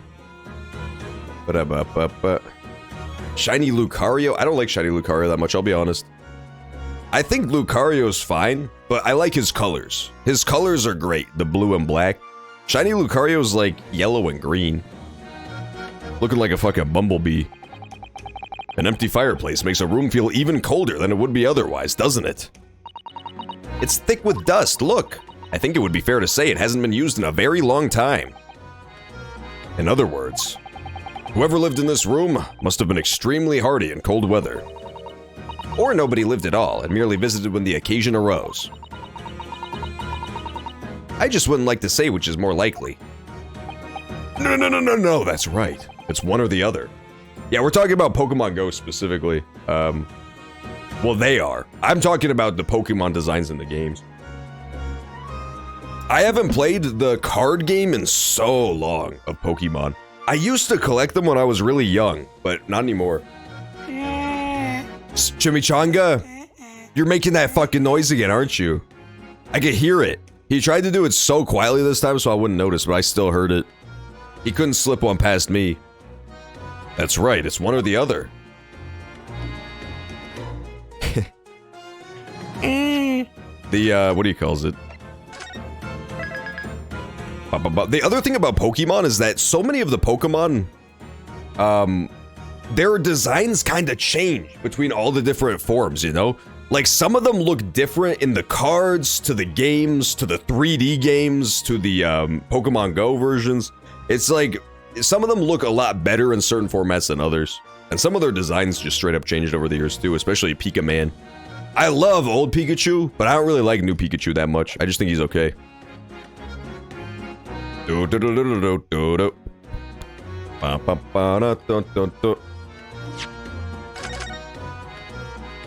Hey, what's up, B-Machine? B-Machine, I have really bad news to tell you.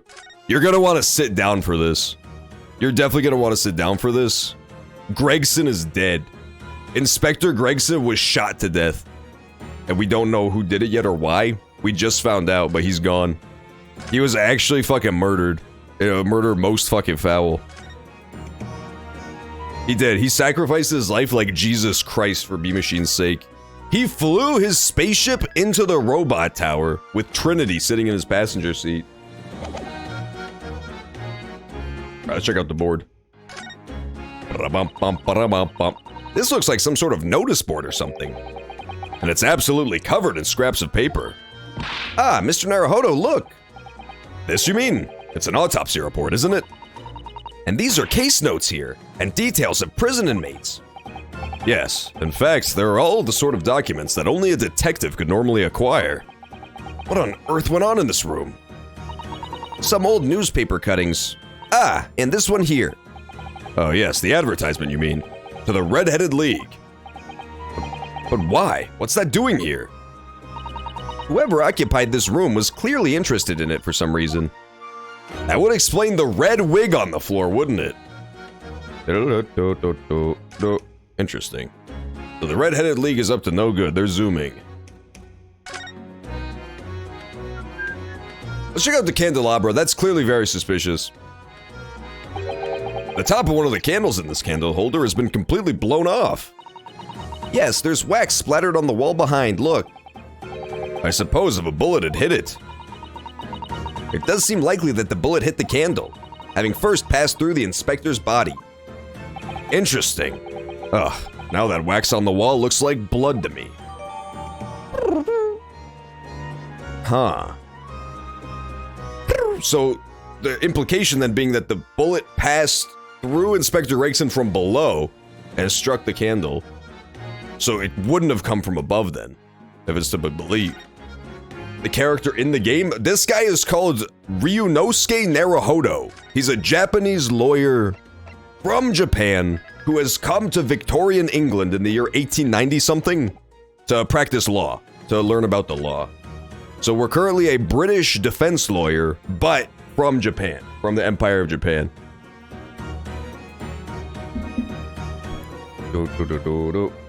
Okay.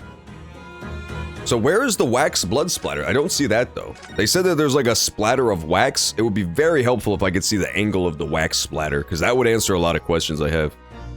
Because the blood splatter is here, right? It's like going this way. So if he was up against the wall and he was shot, he wasn't super tall of a guy. Huh.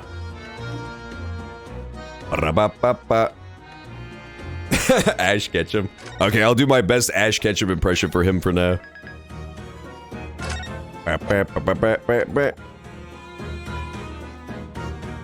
Hello, Pikachu. That's what Ash Ketchum sounds like. French people. It could have been the French clowns. The French clowns were definitely from the Red-Headed League, and the Red-Headed League is up to no good at the moment. I don't know what they want, but they want something. Yeah, Gregson, we need the autopsy report too. Where he was shot definitely has a lot to do with it, because if he was shot in the head, then maybe if it went up at a diagonal angle through his head, it could have cleared the candle, but otherwise I don't think so. He's not a particularly tall dude. Oh, you took Brockhorn through the Canadian countryside? That's awesome. You took him to the forest to kill him, presumably. It's finally time to put old Brockhorn down, you know, he's getting on in years, his legs don't work like they used to, so me and B-Machine decided we would just take him out to the forest and kinda old yeller that hoe, as it's known. There's a toy policeman. Let's ask Gina that last batch of questions real fast while we're here. I see that's where the poor inspector was found. Over there.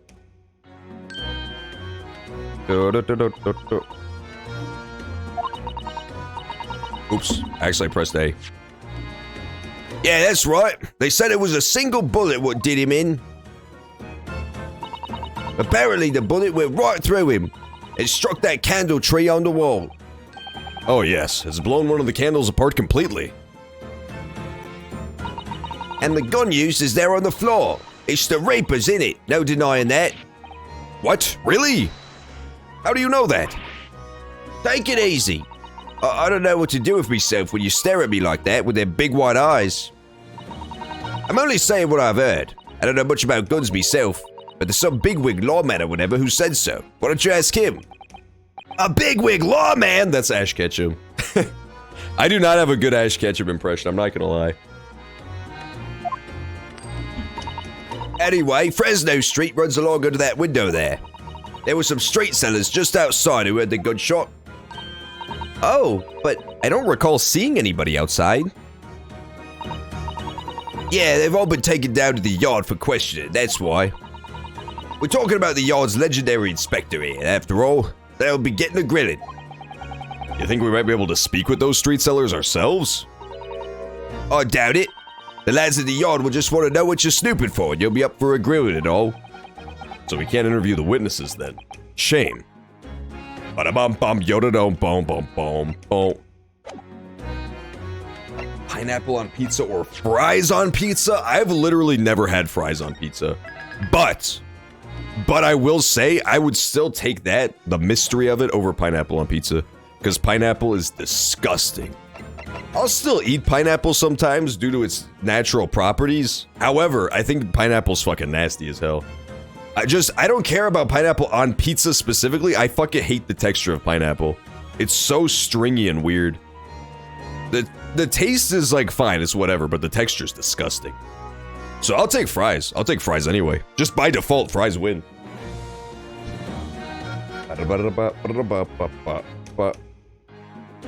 Pokemon trading card game. Yeah, is that a thing? I never knew that there was a Pokemon trading card game on the computer. I knew that there was a Digimon equivalent. I've seen people play the Digimon version, but I did not know that there was a Pokemon one. I remember the Pokemon trading card game because back in the day you used to have to collect like energy cards. Do you remember that? There was like these cards and it would be like water energy, and you had to like play a water energy card so you could use your water moves or something. It was really weird.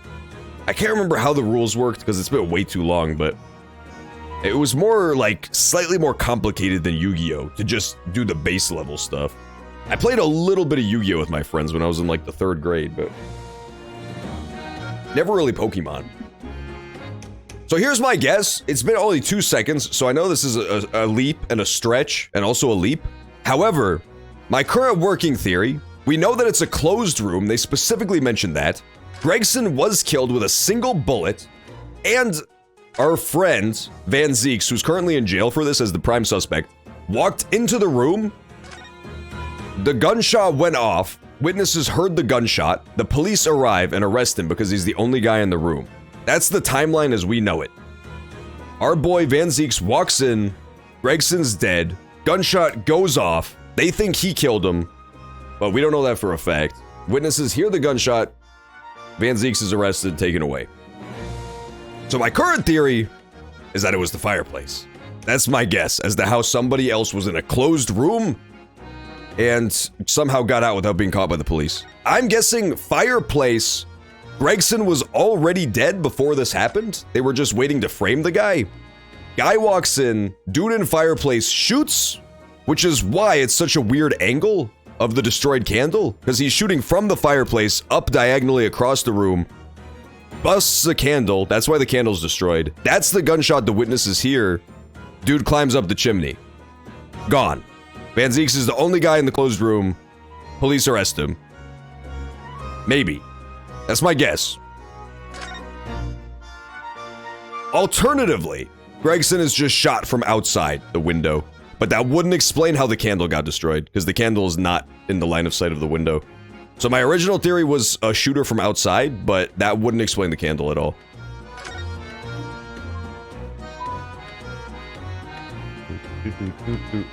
Oh, hell yeah. Let's go, Ligdog Hurdle. How nice of you to give that to Brockor. Oh no, a red French clown circus. Oh my god, it all makes so much sense now. The fucking stupid Ronald McDonald-ass French-ass clowns killed our boy. And where was he going, 107? He was being transferred to the Paris division. Oh my god. Holy crap. It's gotta be the damn French. Remember, Gregson told us he was gonna get transferred to Paris. Greggy's in Paris, as it's known. That's crazy. It must have been the French clowns. The red French clowns. I think 107 might have definitely nailed who the suspect could be. The angle makes sense to me. You shoot from down there, strikes the candelabra. That being said, I think Gregson had to already be dead, because the angle still doesn't really line up for killing Gregson, I don't think. If we take this guy as like an approximate height for Gregson, who wasn't unusually tall, and you stack him here, I don't think a single bullet passing through would have hit both Gregson to kill and also the candle from the fireplace. It's just not that extreme of an angle, you know? It's an angle for sure, but I don't think it's that extreme. Gregson wasn't huge by any stretch of the imagination. We need autopsy report. If he was struck in the head, then maybe. Then maybe. But anywhere below head, there's no chance that lines up.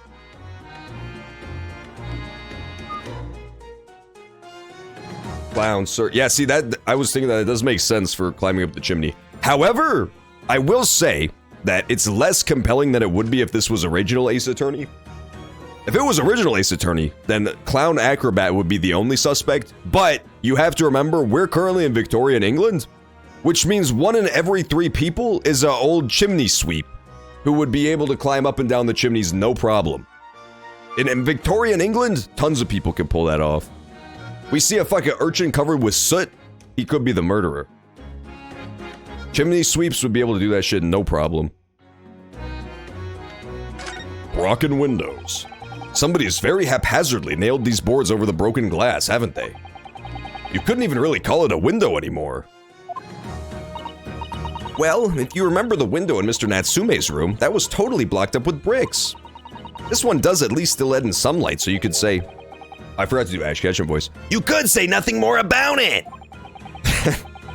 That's a horrible Ash Ketchum voice. It's an impossible voice to do, I will say. I'm starting to feel even more sorry for Mr. Natsume now. The problem with the Ash Ketchum voice is that it's a woman doing a 10-year-old boy voice. So it's so hard. It's so hard. Geodude. Geodude! Yeah, dude, the fucking Geodude voice, man. He's truly the defense attorney after all. That's why you never get to see her legs in this game. It's always waist up. This dude's just floating around like a Geodude. He used fucking a rock tomb on Inspector Gregson to kill his ass. Check out the gun. Murder weapon. This is presumably the murder weapon then. Oh my, it is real, I suppose? I think so. Guns are so rare in Japan, I really know very little about them. There's only one way to know for sure, Mr. Naruhodo. Fire a shot. No, no, no. If I did that, I'd be looking for a skilled lawyer to represent me in court. Slightly safer to just ask someone who I might know, I think. The killer's revolver. Okay. Got it. We should find out what the standard issue police revolver is, though, because this could easily also just be Gregson's gun. He was a police inspector, so he would definitely be carrying. We're in England, though, so who fucking knows? Who actually knows if he would be carrying or not? The first thing to do is check for any sort of identifying elements. Something on the handle or the barrel. No, or on the cylinder, nothing. There's no inscription, nothing like that. Okay. You could send the codes in chat. I don't think anybody would be trying to snag them up, but that does sound like something Chimichanga would do. To be totally fair. So Brockor, if the codes get posted in chat, I would try to do it lickety fucking split so it doesn't get stolen by Chimichanga. Chimmy Thiefka, as he's known.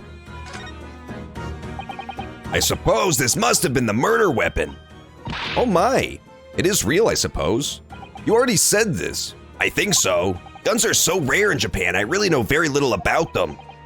Perhaps someone more familiar with firearms could shed a light on things here. I see. Okay, we have to talk to somebody who knows about guns. Big follow bot. Hell yeah, dude. Want to get your codes back? Go to bigfollows.com. Oh, Brockor, you actually got fucking whooped by B-Machine. I got bad news. Brockor, B-Machine started after you. He beat the tutorial before you. That means he's better. He fucking used Torkoal to sweep the whole tutorial. I fucking love that new sub badge, the Death Troops. The Death Troops badge goes so hard. It should be an album cover. What's this? It would appear to be a little model policeman. It's rather charming, isn't it? In a way. Seeing as it's on the floor here, do you think it belonged to Inspector Gregson? It's a little hard to imagine Lord Van Zeke's playing with something like this. It's only about 8 centimeters tall. That's big! That's big! That's average! Stupid game. That's normal. That's big as fuck, dude. Shut up. This game is so... I don't know. I don't want to talk about this anymore. I don't like this game anymore. It could have fallen out of someone's pocket, I suppose. I think we should record it as evidence just in case. Yes, I agree. It is rather delightful after all, in a way. See, thank you, Miss Uzato, thank you. Finally, somebody took my side. A small and rather endearing model of a British policeman. The policeman figurine has been entered into the court record.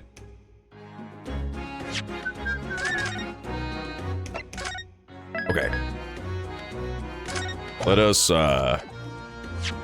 Let's take a peek at the policeman. The giant, girthy 8 centimeter long policeman. We gotta see if there's more information to glean from him. He can do a backflip. That's actually kind of tight. That's actually kind of... Double backflip? Oh my, does it say Woody on the bottom? Does it say Andy? It does not say Andy. The helmet of this charming policeman appears to be a little worse for wear. I'm not convinced about the charming part, but yes, you're right. The head part looks like it's been fairly heavily manhandled. Yeah, it has. Almost as if somebody enjoyed twisting it around for fun. Shall we try twisting it around and around too? For fun. Oh my god, what's that? What that is? It appears to be some sort of key. But it's tiny though. No, it's average. It couldn't be a key for a door, not at that size. So what is it for, I wonder? I see. It causes a key-like shaft to pop out from the base. It's a gun! It's a gun! It's not a key at all. It's a fucking gun. Oh my god, this is the murder weapon. Why is this the murder weapon? This dude is literally fucking packing heat in his schmeat. That's insane. That's subterfuge, man. That's like a Russian spy gun. Let's inspect this. Just the way Inspector Gregson would have done. This looks like some sort of key. Yes, it does. A very tiny and simple Average key. What's a little key doing inside a figurine of a policeman in the first place? And what's it for? It's a gun. It could be a key. Maybe it's just a hollow key. I have never in my fucking entire life seen a hollow key before. But you never know. You do. You gotta give the killer points for style. Because nobody else in their right mind would think to use a toy policeman from Night at the fucking Museum to kill a policeman. That's just disrespectful right there. That's definitely style points.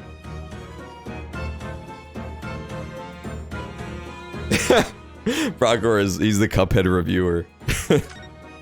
He keeps trying to fucking get through, but he just simply can't. He doesn't know how to send out a Pokemon yet. He's still figuring it out. Procor still be choosing his starter and shit. Nah, the trading card game wouldn't make you do such a thing. There was a bunch of Pokemon games back in the day. I kind of miss the era when Pokemon would just have a bunch of, like, random spin-offs and shit. They really don't do that at all anymore. They're very protective of the brand these days.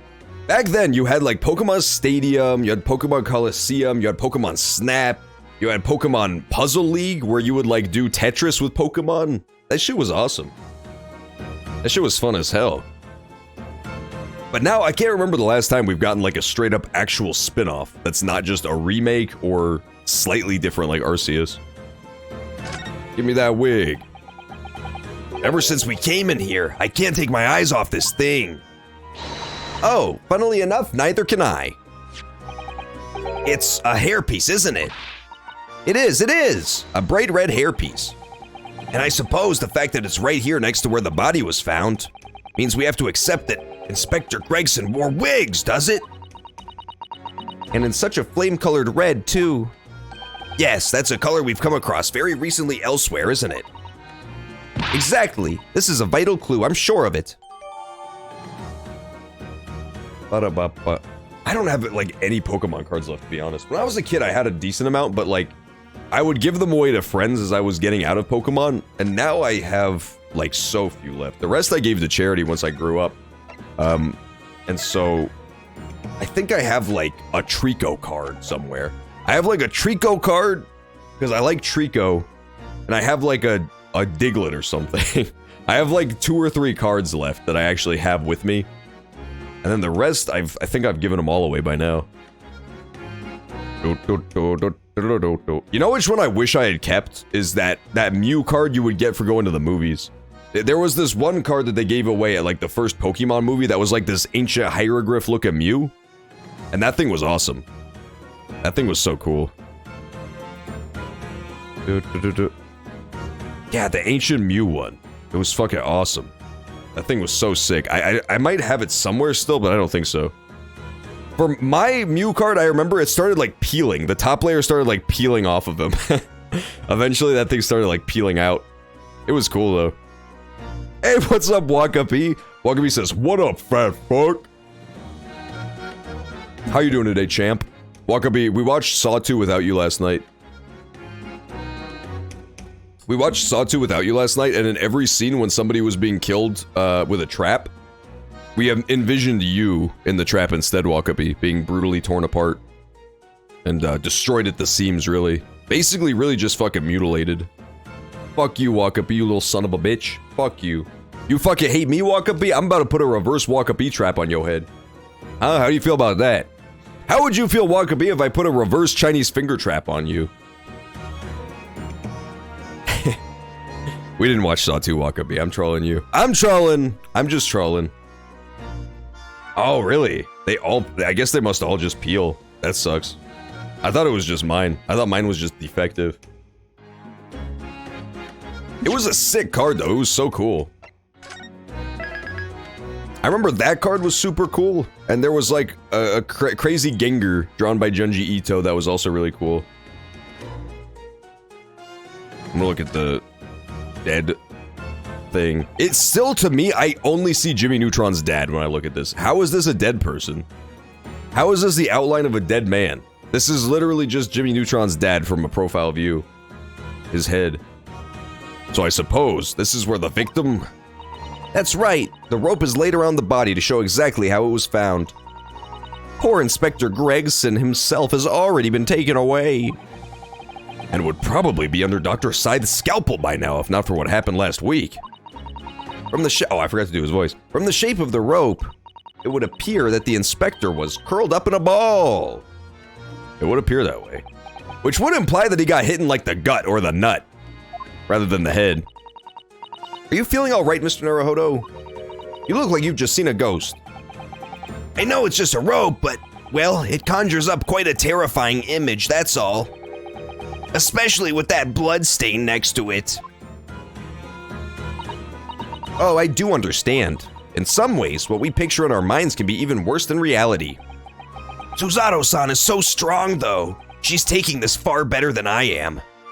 She is so strong. She did the fucking Susato takedown, for gosh's sakes. I guess I'll talk to the Bobbies as well. Yeah, that might make it sound a little bit more Ash-like. If I add a little stank to it. A little ashy twang. On movie night, we rewatched pretty recently the, Entei movie in Pokemon, where they go to, like, the Crystal Palace. And there's that little girl who's, like, got Entei hanging out with her. That movie goes hard. It's actually, like, such a boring movie, but the art is so fucking good. It still holds up. It looks amazing. It looks, like, shockingly good. All the backgrounds are, like, immaculately drawn. It's just a shame that the movie itself is kind of boring. I still like it, but I remembered it being a lot more interesting when I was a kid.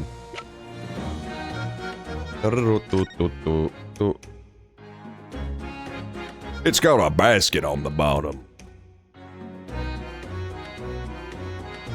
I don't understand how this stays on his head. Do you hoop your fucking ears through the hoops? Hoop them. I've always wondered what the underside of a hairpiece looks like. That doesn't surprise me at all, Mr. Naruhodo. You always want to see what lies beneath, don't you? I'm not sure that's quite how I'd put it. Oh, I keep forgetting, man, because he's got a normal voice. You must have to use lots of bird lime to keep it in place on your head. So it doesn't get blown off in a gust of wind, I mean. I can't do the Ash voice, it's so hard. That might be a little inconvenient when you wanted to take it off again, don't you think? It certainly would be. Okay, so we found Gunman. We found Revolver Man. And we found Hairpiece Man. Interesting. And we found Candleman.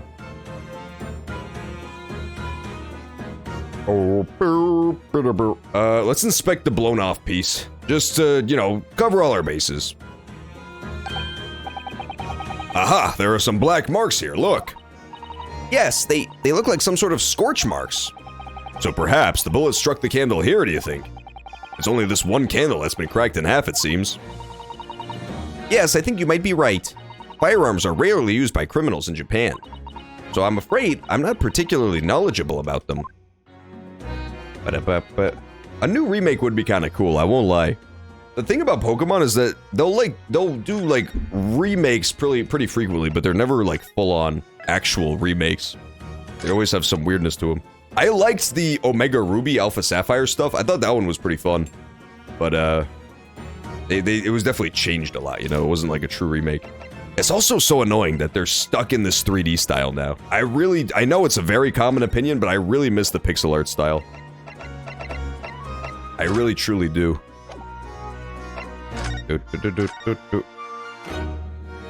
Especially with just how far that shit has come. Like, if you look at games like Octopath Traveler, that art style looks absolutely amazing. It looks so good. It's not like it's an art style that just can't be in a modern game. The 3D models look fine, but they take a lot of the charm out of some Pokemon.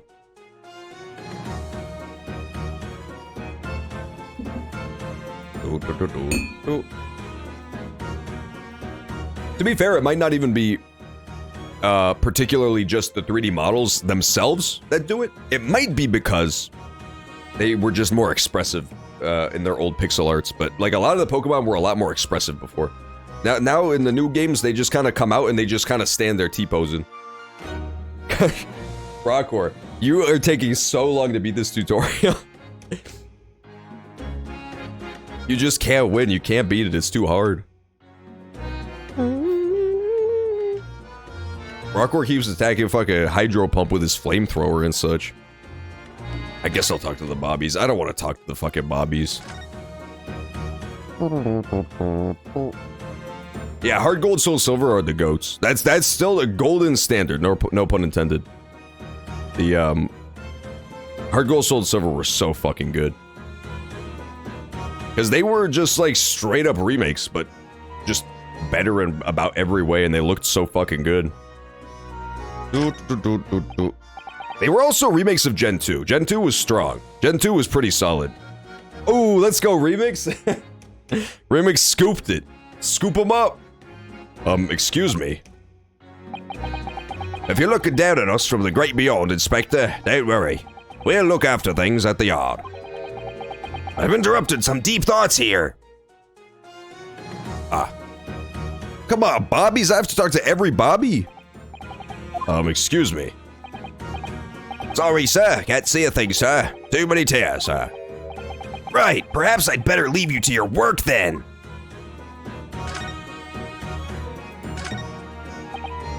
Excuse me. Oh, Inspector. Oh, sir. Poor man. He can't possibly be able to focus on investigating when he's so upset. These Bobbies are having a hard time, dude. They loved Inspector Gregson. I liked him too. I'm surprised it's not playing sad music right now. This music is so festive. It just makes you want to dance. This is not our good friends from the police just got viciously murdered music. I guess we'll go somewhere else now. We gotta find someone familiar with firearms. Maybe Gina, but I don't think she would know too much. Gina, what do you make of this? Get a load of this! What is there, evidence? Work something out about what happened, have you? Oh, not exactly. I ain't been long enough in the job to get all this deductive business yet. But I swear I'm gonna get the person what did this to the boss.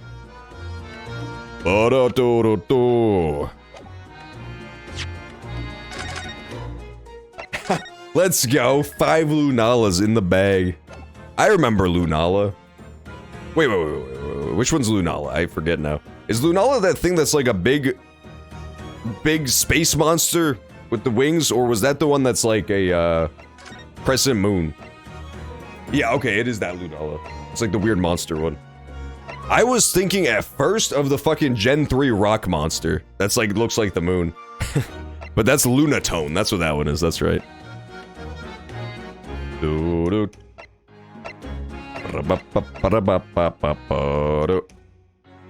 Yeah, I remember. I had Ultra Sun. I never played the original Sun, but I had the game Ultra Sun, so I know about the like lion from space thing.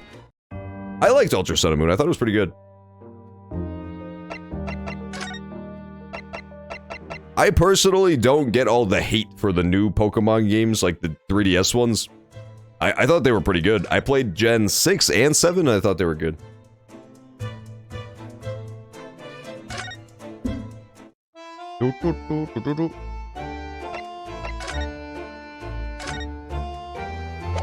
Yeah, Governor Shrek is definitely a good option, too. He did say to fuck off and never come back. But I'll try him out if Sholmes doesn't work. I'm gonna show Sholmes as well.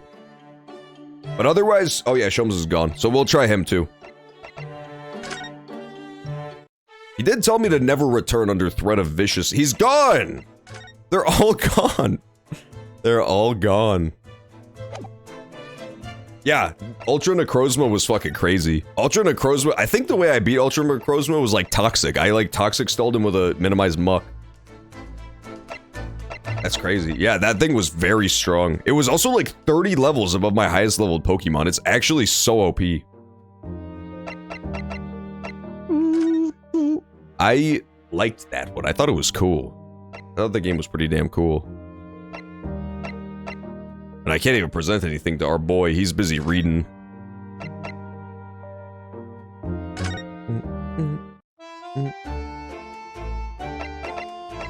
Bro, I can't fucking present shit to shit!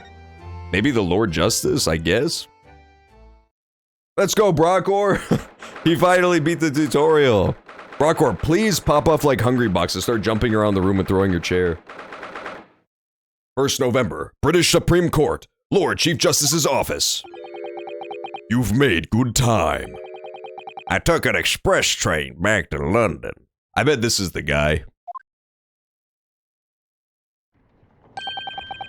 I can hear Lord Strongheart. Can you? Yes, it sounds as though he's talking to someone. Oh, it's Kazuma. Is everything in place? I had a private compartment on the train so I could check all the paperwork. This guy's normal voice was actually pretty close to the Ash Ketchum voice. It's Kazuma-sama! I'll just switch him to being Ash Ketchum since he's already close. Ah, your timing is impeccable. It is? No doubt you have heard the sickening news about the Reaper's latest devilry. Yes. I'm sure you don't believe it, of course, though, Lord Strongheart. That Lord Van Zeeks could have done such a thing to Inspector Gregson. I believe only in the facts. And the facts in this case point to one thing. The unavoidable accusal of Lord Van Zeeks for this crime. We must bring charges against the Reaper for taking the life of our legendary detective. Oh no, surely not! It's a truly regrettable situation. Tomorrow, the Forensic Science Symposium finally begins. At the very least, though, we can show the world our justice system's swift and equitable processes. So does that mean the trial is tomorrow? Precisely. This guy's so evil, dude. In fact, this is a fine opportunity for introductions. Oh my god, he's so evil now. He actually got turned evil by the villain team. Kazuma! He used to be my best friend from Japan, and then he became evil ever since he got murdered. Ah, but of course, you're already acquainted, aren't you? Mr. Asogi here will be present at tomorrow's proceedings. Leading the prosecution. I already guessed that like 5 hours ago, but that's okay. Wait! What? Kazuma? As I'm sure you're aware, he's a very capable practitioner of law. Kazuma-sama? A prosecutor? He's just fucking mean-mugging me in the back. What the fuck? He's just a tiny little angel on this guy's shoulder. Stop looking at me like that, Dick Lord. You got 2 belts on, loser. Hi, Kazuma. I'm sorry for all the worry I've caused you, but it'll be alright now. Has your memory completely returned? Yes, completely. I remember everything. Including what I was coming here to do. Right. Kazuma-sama, I can't tell you how happy I am. I see you alive and well like this. But how did you come to be here in London when you were suffering from amnesia? It was the voice. This past year, I've been hearing it in my head constantly, saying the same thing over and over. Gotta catch 'em all. Go to London, that's where your destiny awaits. It was that voice that guided me here to London. I'm so sorry for what's happened. Yeah, if you guys are not clear on what the fuck happened to this idiot, he was in like the very beginning of the game, and then he was murdered on a boat, but then he got better. And so now he's back, but he had amnesia. And then he doesn't have amnesia anymore. It's all very confusing. It's all very confusing. Shuichi was the best character of Danganronpa 3. Wakabi, you have to let it go, dude. Wakabi, you have to let it go. That happened like 3 years ago, Wakabi, that Danganronpa 3. He stunk, Wakabi. He was a rat of a character. He was a terrible character. And you still have all of his fucking posters up in your room to this very day. Yeah, if Gregson gets to come back to life, I'll be okay with the resurrection stuff. If only Kazuma gets to come back, that stinks. We need McGilded back, and we need Gregson back. I'm so sorry for what's happened. Anyway, my memory might have returned to me. But there's something that won't return to the way it was before. Huh? What do you mean? I'm a prosecutor now, so I'm sure our paths will cross again very soon. He looked like Steven Stone, bro. He looks like fucking Steven Stone now. If you just made his hair white, he would look exactly like the Gen 3 rival in Pokemon. Wouldn't he? He looks exactly fucking like him. He's got that little cravat and everything. Aha, gun. Yes, see, this guy knows about guns.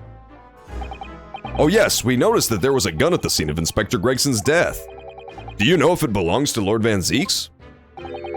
That would be a question for the lead detective investigating the scene. Well, the thing is, she wasn't sure, so she told me I should ask somebody higher up who might know. That's right, Mr. Naruhodo. Be direct. It's certainly a model that's issued to all personnel involved in law enforcement, yes. See, that's what I was trying to figure out. Is if it was standard issue, this is what everybody carries, and it is. Which includes prosecutors, as I'm sure you can imagine. In that case, it could actually have belonged to the victim. No, Gregson had his gun on his person. What about Lord Van Zeeks? He claims it's currently not in his possession. What? Well, why would he have one? He's not law enforcement, he's in the fucking prosecution. Ganta was the worst, Ganta was ass. Okay, good news, Wakapi. Good news, Wakapi. We're gonna watch Saw 2 without your ass for that one, bud. Now that you said that, Wakapi, your ass is getting not able to watch Saw 2. Until you apologize and say the truth, which is that Ganta was the best character. I'm waiting! Wakapi. Fucking rat. Wakabi, I can fucking see you scampering on the ground, eating grain out of sacks and shit, you rat. According to his story, he lost it. In short, it's more than a little suspicious. But just because the gun in question is the same type as the defendant's is no proof that it's actually his. I bet the gun in question was actually that talking gun from that gangsta movie we watched featuring Blacka. No, of course not. Nevertheless, the situation is grave for Lord Van Zeeks. Hi, Asogi. Hi, Kazuma. So, Kazuma will be prosecuting tomorrow? He's just fucking staring at... This is just an awkward dude. He does not know how to hold a conversation. That's right. But he's a defense lawyer, Lord Strongheart. Thanks, Kazuma. See, at least he's piping up now. At least Kazuma's talking at this point. He was being fucking dead silent before that. Accomplished young law practitioners cannot pick and choose their roles. And imagine what it will mean for the prosecution to know the strategies commonly employed by the defense. A devastating combination, wouldn't you agree? Yup, yup, yup, yup. Absolutely. I've no doubt at all that Kazuma will be razor sharp as a prosecutor. But why Kazuma-sama? There are surely many other highly skilled prosecutors in Great Britain. It was a personal request. I asked to be assigned to the trial. You asked for this? But why? It's all become clear tomorrow. I'm guessing you intend to stand for the defense, don't you? Although, the Reaper appears to be turning down all offers of representation. I'm surprised such a personal request would have been upheld. It seems unprecedented.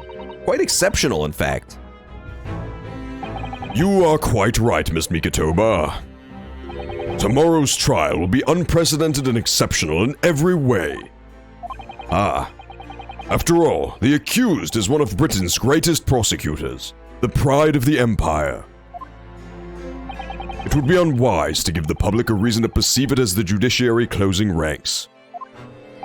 So that's why you're happy to let a foreigner handle the prosecution. Ryunosuke, let's see how your skills have been honed. In practicing law in this land for so many months. Kazuma, I don't understand why you're being so hostile to me now. This isn't going to end well, my friend.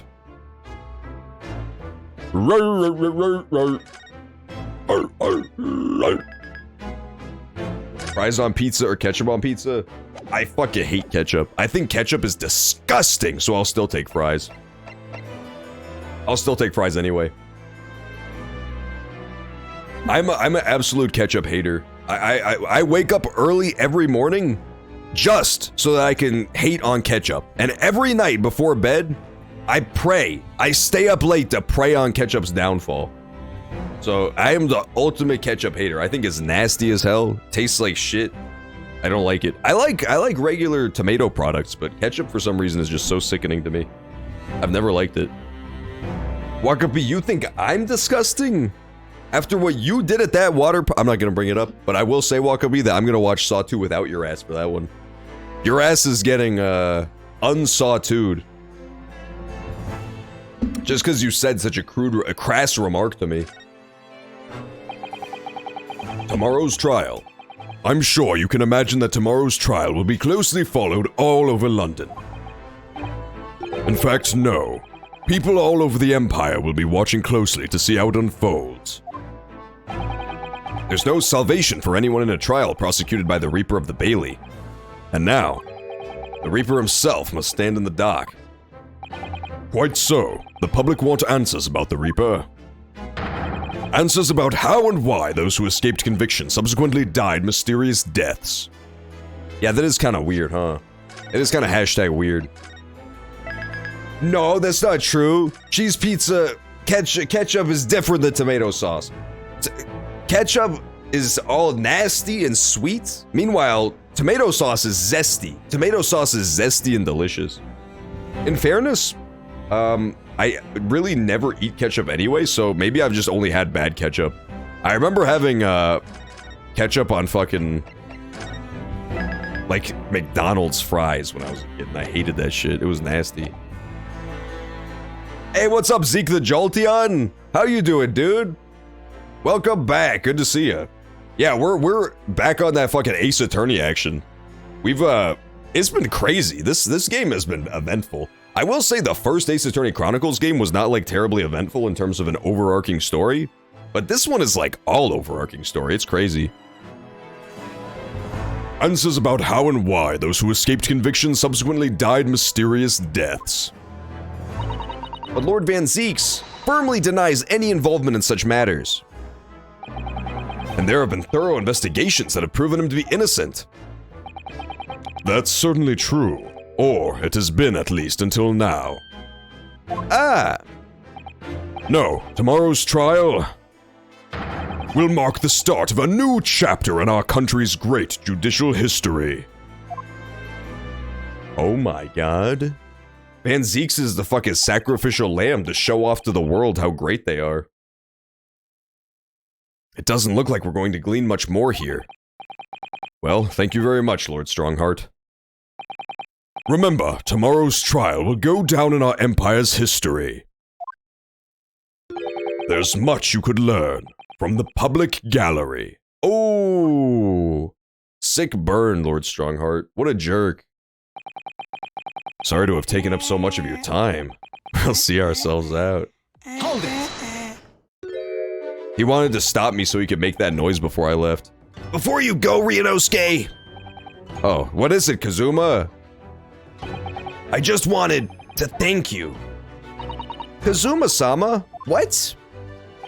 You took my determination to heart and brought it with you over the ocean in my stead. And you carried out my role to perfection. You always were intent on studying British law in order to change our justice system. Stop, Chimichanga. I'm trying to have a fucking heart-to-heart over here with our friend Kazuma. He's pouring his heart out and you keep making moaning noises over him. It was your dream and Mr. Naruhodo didn't want that to die with you. Yes, but I had another purpose for coming here. Oh?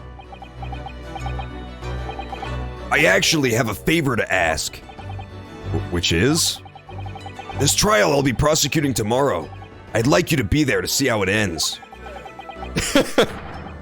Yeah, that's the favor he's got to ask of me, is to beat my bitch ass. Right in front of me, as the defense counsel. Why? What's this all about? I know you have what it takes. But Lord Van Zeeks would never put his fate in my hands. On the contrary, he recognizes your talent. He does? It's not easy to see behind the facade sometimes. Here, have a look at this. Take a look at this. Oh my god. Oh, it's Gregson, bro. I told you Gregson was homies with him. Wow, what does this have to do with fucking anything? Just besides his fucking dead-ass brother. That's Lord Van Zeeks and Inspector Gregson. In a photograph that must have been taken some time ago by the look of it. And who's the third person? It was displayed very prominently in the detective's office. In Gregson's office, you mean? Yes, what I'm trying to say is, if you really think you can trust the Reaper, you might find that some straight talking makes him take a different view. Take it. I don't understand. Why are you giving me this? Just hurry, Ryunosuke. Visiting hours at the prison are almost over. What are you doing, Kazuma? That was fucking crazy, okay. He was smiling, that's true. Scooby-Doo voice, what are you talking? Oh, shit, I didn't see that, sorry. I didn't notice the, redeemer point. I'll do it from here on. I'll do it for the next conversation. A re-hee-hee, as they say. The trial, I'm guessing that the reason Kazuma is so gung-ho about this is saying how important it is that this has to do with that professor case from way back when, which was his dad. Asogi Sr. was the person who was killed in that trial. Or he was the killer. So I'm guessing that Kazuma's trying to uncover the actual truth. Like if his dad was potentially like set up, for example, and it's not really him who was the killer back then, which seems fairly likely at this point, especially considering we now know the professor escaped. Yeah, like, that's probably what he wants. He wants to find the actual whole truth now and nothing but the truth.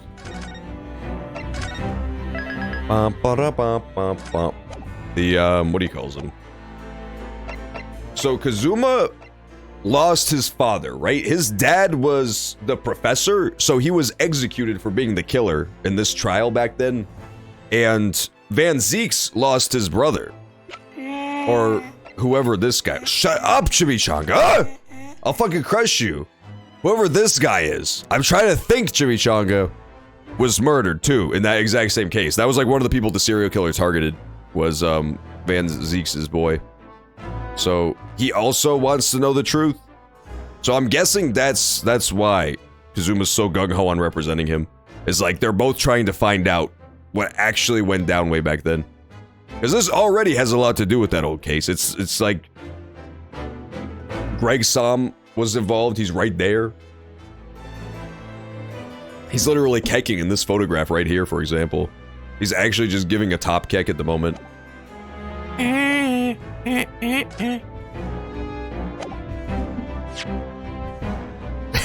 That does look like Reinhardt. That actually does look a lot like Reinhardt. Thunder's Fist. I'm saving again.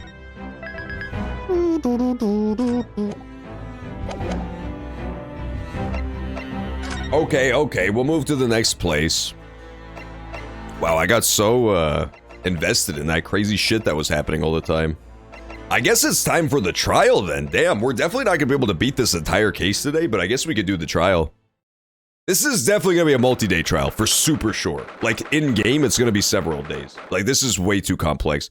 Because we know it involves that old case with the professor, and like we haven't even touched on that slightly yet. 1st November, local prison, cell 1. Lord Van Zeeks is still. Oh, Lord Van Zeeks is still reading that letter. That's Scooby-Doo. That's literally exactly what Scooby-Doo sounds like. Nobody can convince me otherwise. That being said, the new Scooby-Doo show doesn't even have Scooby in it, so you know maybe they can hire me if you're still looking for a Scooby team behind Scooby-Doo. Check out this fucking reel. Check out this Scooby-Doo voice reel, and be shocked at how perfect it sounds to the real Scooby-Doo. We've been gone quite some time, though. I know he's an incredibly slow reader. I can't do Scooby-Doo, man. Or it's an I don't know how to do Scooby-Doo. Or it's an incredibly slow letter. I might even be able to read English faster than he can. No, that actually does sound like Scooby-Doo. I was wrong when I said it didn't. It's perfect. That's the perfect Scooby-Doo. Yeah, the new one is the Velma thing. The new one is definitely the Velma show. They took Scooby out. He's not going to be in it, which is bullshit. I don't care about any other changes you want to make, but you can't take Scooby-Doo out. That's too far. That's fucked up. Scooby-Doo is the goat. That does kind of sound like the grandpa boat. Raggy. That's Scooby, man. That's literally Scooby to a T. Come on, that's the perfect Scooby voice. I was intending to ignore you entirely, but I can't turn a deaf ear to such an insulting Nipponese.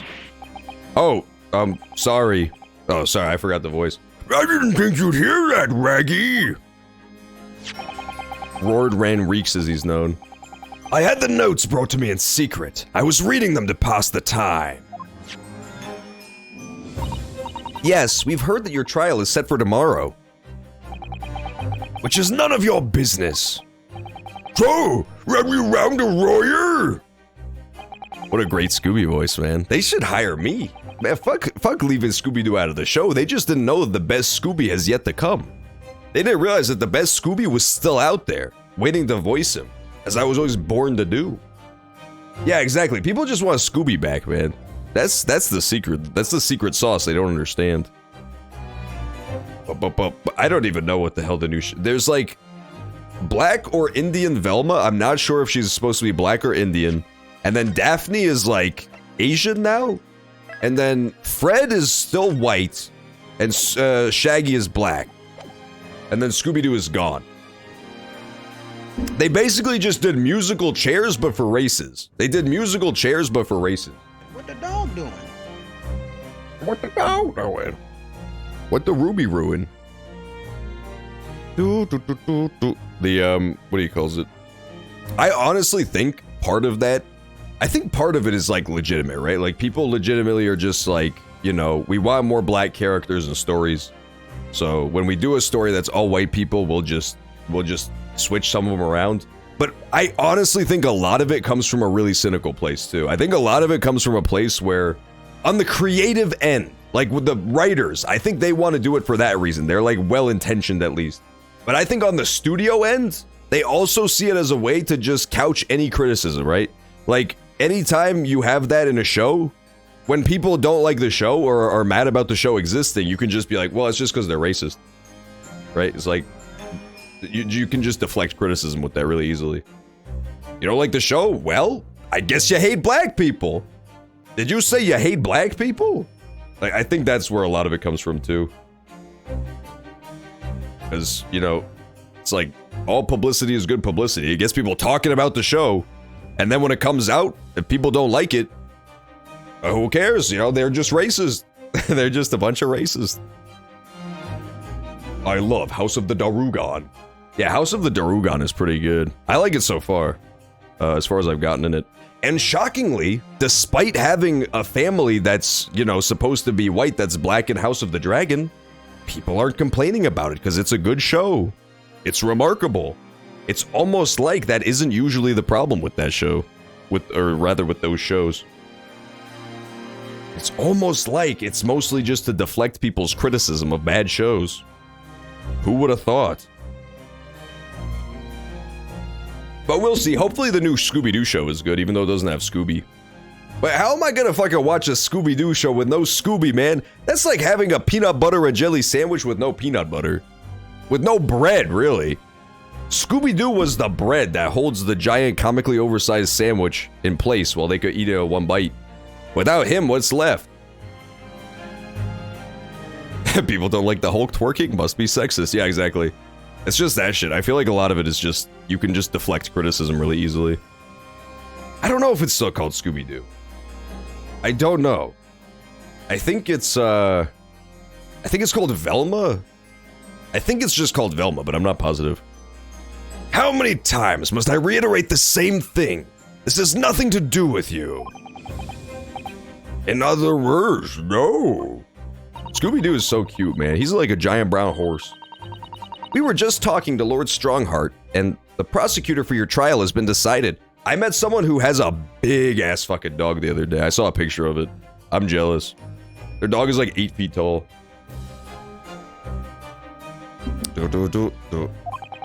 I'd expect nothing less, though I have no idea who it is. It's going to be Razuma Rasogi. Asogi? Oh, he wasn't on this. Never mind, I was wrong. I assumed that they were in on this little plan together, but that made the color drain from his face. Well then. It seems I'm going to have to engage in conversation with you again after all. Oh, somebody mad? He's scared of Kazuma, dude. He's actually frightened. Okay, it is just Velma, gotcha. Yeah, you can't take Scooby-Doo, man. You can't take Scooby-Doo out. He's the GOAT. The thing about it, too, is it's like... who is that for? Because everybody loves a mascot character to rally around. I mean, think about the fucking Mandalorian, right? On the paper, you would think that grown adults wouldn't want to watch a little cartoon frog monster hop around. And it's like, by far, the most popular character in the whole show. By far! It's not close, either. I think it's just like, people like a little cute mascot character. Scooby-Doo is adorable, man. Leave him in. Gregson's photograph. Mordran recame by his old photograph. I'm gonna stop doing the Scooby-Doo voice in the trial, because it's so hard to remember the fucking stupid Scooby-Doo voice. Where did you get that? It was taken when I became a qualified prosecutor. It's almost unbelievable. I assumed it was long lost. Is the man on the left there? His torso actually, because of the stripes, almost perfectly lining up with the steps behind them, it looks like his brother is a floating Geodude. It actually looks like his Van Zeke's brother is a floating Geodude. Yes, that's my brother, Clint! I still think it's so funny that his brother's name is Clint. That is not a fancy name at all.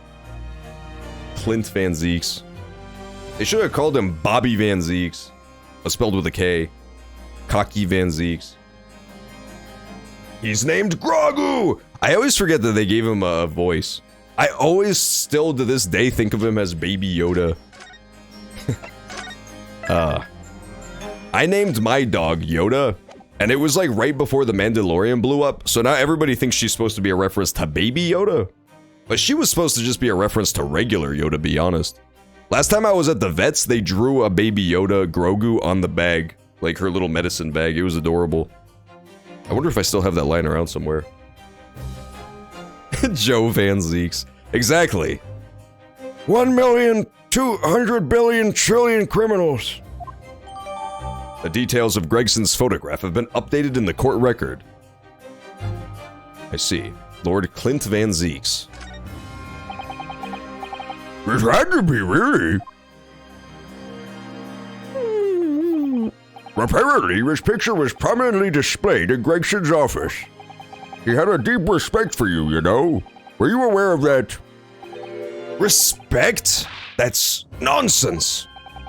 No, we've heard someone attest to it very clearly. Inspector Gina Lestrade, no less.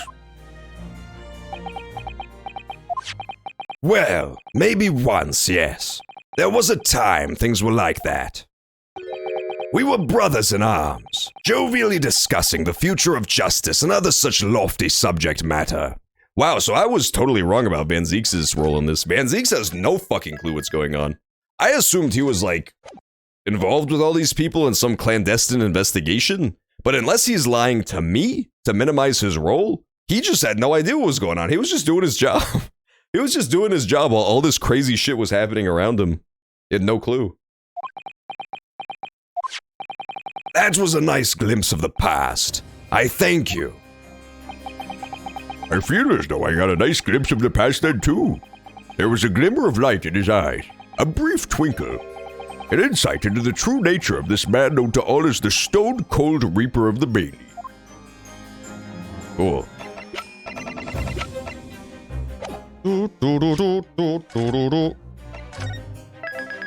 So we still didn't learn about the guns, but that's okay.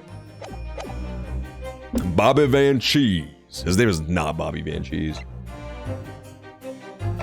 The Reaper of the Bailey is not the Stinky Cheese Man. I've got bad news, Chimichanga. I don't want to fucking talk to you. Sucker, just let me do the trial. 10 years ago, my older brother, who was the director of prosecutions at the time, was murdered.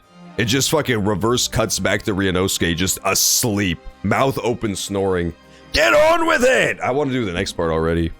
I don't want a backstory. Yeah, they put his ass in the fucking darkest dungeons. Just because, bro, they locked him up.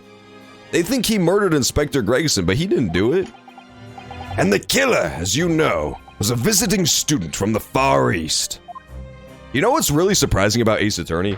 Ever since the very first case, where it's established that the loop is defend somebody who's innocent, get them off, I've been waiting for the time when you have to represent someone who's actually guilty. And I think they only ever did it like once in all the games that I played. I played all of the trilogy and then Ace Attorney Chronicles 1. And I think maybe they did it once, and I can't even remember if they did do it once. I think in like Ace Attorney or Ace Attorney 3, maybe there was one where the guy was guilty, but that's about it.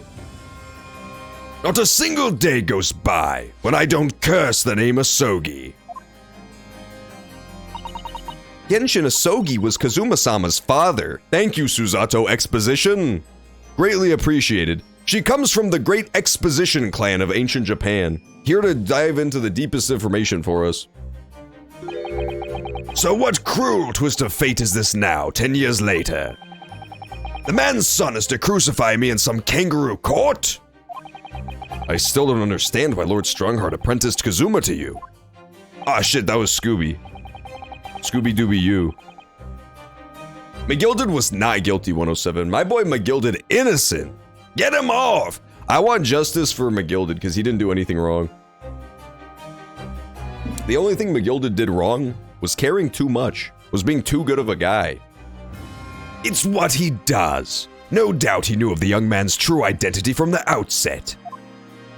But what could he have been hoping to achieve? Run! It's the Death Troops! The Death Troops start fucking flooding in through the walls. They are making that exact sound as they tear Van Zieks to fucking shreds. First they rip his eyeballs and genitals off, and then they start biting his fingers off too. They're basically just wild fucking chimps pouring in through the prison bars. He has nowhere to run.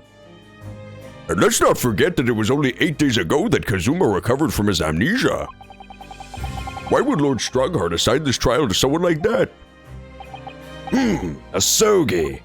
That name is the very epitome of my bane.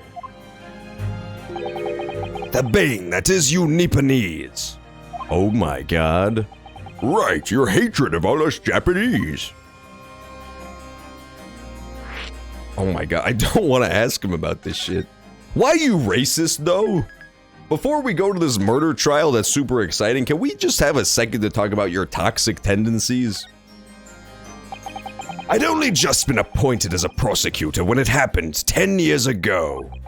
My brother Clint, the director of prosecutions, was hunting down a mass murderer. The so-called professor, assigned to the investigation as his partner, was a certain visiting student dispatched from Scotland Yard. And that was Genshin Asogi? Exactly.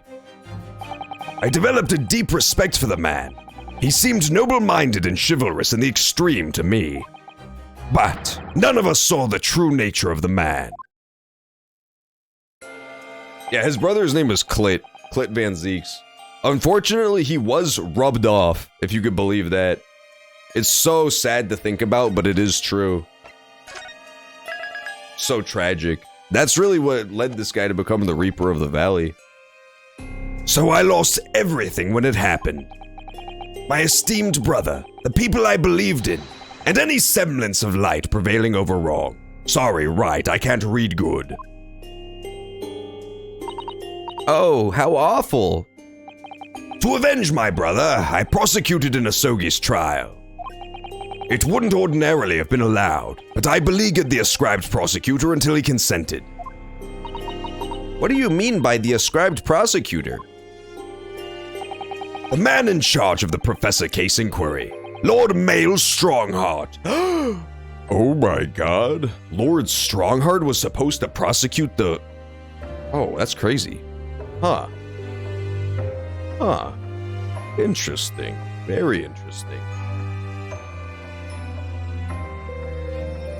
So, that was back when I guess he was just a prosecutor. Wait, what? Lord Strongheart? He was a highly accomplished prosecutor, but he agreed to relinquish the trial to me and act as my advisor instead. Since that time, he's the only person to whom I felt indebted. I'm sure he must have seen your zeal for the case and recognized your potential as a prosecutor. Anyway, time passed, but then earlier this year, who should arrive in London but you? Just because, what do you mean why? What do you mean why? Why did you post a crazy blue face and then a why? And then a crazy blue face again? That doesn't make any sense. Ah, and of all things, as a lawyer. I felt your animosity the first time I ever faced you in the courtroom. You're obviously, I forgot Scooby-Doo. Your obvious deep loathing of us Japanese. I kept telling myself it was illogical. But for so many years, that hatred has festered inside of me, and I could no longer control it. Honestly, so true, King. This is basically what's known as Lord Van West, explaining why he's about to go DEFCON 3 on the Japanese people. He just can't control it, that's all. It's okay to be racist as long as the hate festers inside of you and you just can't control it anymore. Oh, that's okay, just cuz, bro. Don't worry about it. Just cuz we just went DEFCON 3 on the Twitch chat, that's all. I can understand why now that I know the history. But in the same way that I've long felt the Nipponese to be the bane of my life, to Kazuma Asogi, I am the bane of his. The Reaper who sent his father to the gallows. He is looking for revenge, and he intends to take it in court tomorrow. Really? I don't think so. I don't think Kazuma's that petty. If he really thought that his dad was guilty, he wouldn't want revenge. Yeah, you're gone. You're gone! I fucking love that guy so much. You're gone! That's what Kazuma Asogi's gonna say as he fucking sends this dude back to the gallows where he fucking belongs. A little prosecution belongs to me. What about Inspector Gregson? Gregson's transfer to the Paris Police Prefecture had finally been arranged for the coming month. But he'll never make it to France now. It's a tragedy. Oh yes, come to think of it, he did mention something about that, didn't he? I wonder, does it happen often? Being transferred internationally, I mean. It's the first time I've ever encountered it. Oh, The Paris police welcoming an English detective is almost inconceivable. I can't imagine what kind of magic Gregson must have worked to put that arrangement in place. It sounds like that mystery has even the Reaper perplexed. I'm afraid to say that we were very ignorant about Inspector Gregson's standing. We hear that he was considered something of a legend at Scotland Yard. Ba-bum, ba-bum. Da-dun, da-dun.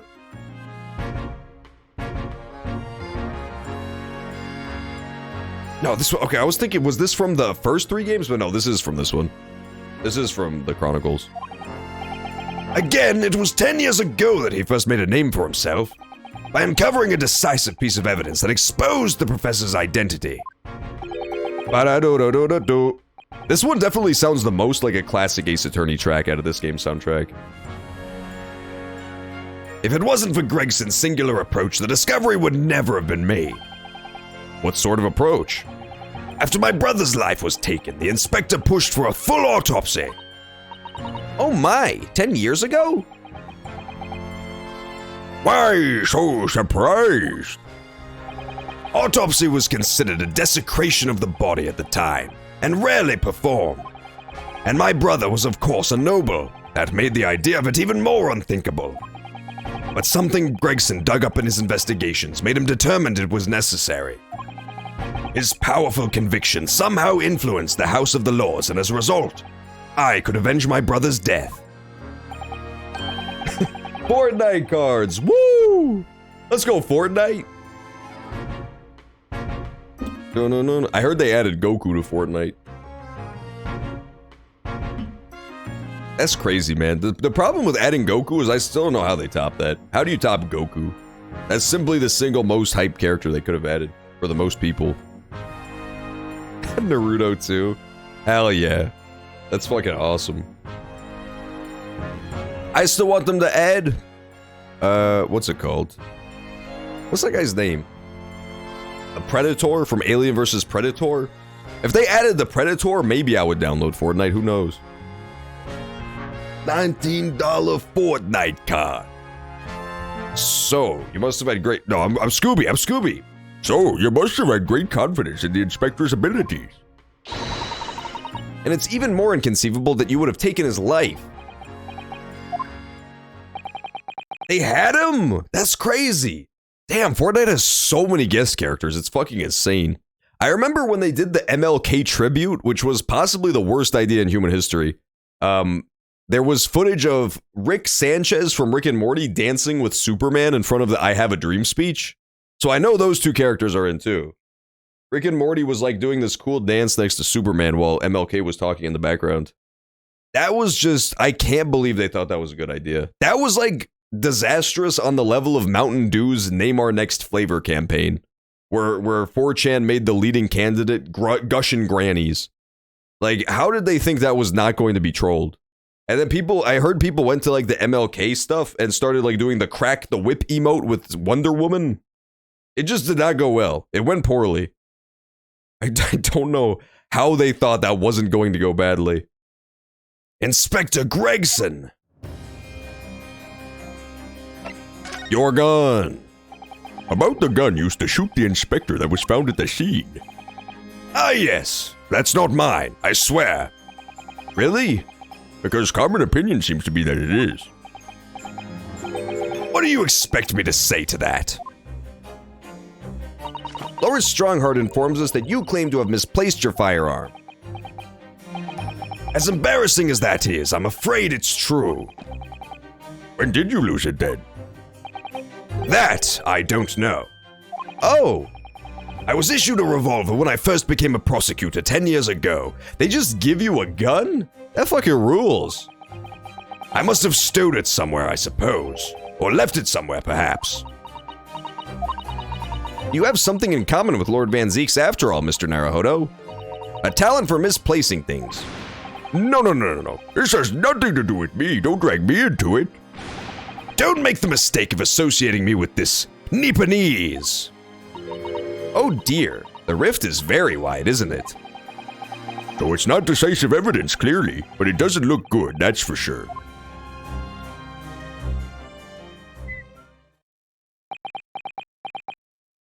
God damn. That's a lot of fucking Fortnite characters, Jesus. Yeah, they do a good job of just getting crazy guest spots in that game. I have to hand it to them. Yeah, gotta hand it to Fortnite on that one. Mr. Naruhodo. Oh, that's the first time he's ever used my actual name.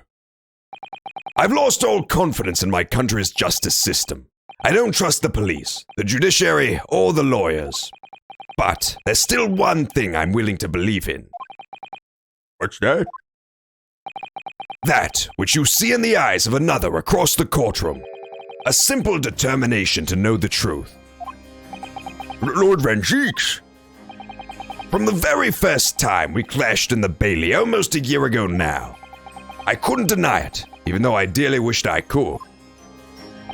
Here is a loathsome Nipponese, who has absolute integrity as a lawyer. There are only two other men I've known with that same look in their eyes. My brother, Clint, and Genshin Asogi. The man he idolized and the man who betrayed his trust in the most hideous way. When you showed me that photograph just now, it reminded me. You mean this photograph? Genshin Asogi case, huh? They do have money, it's true, they have tons of money, and they probably make even more back just by selling mad amounts of fucking skins.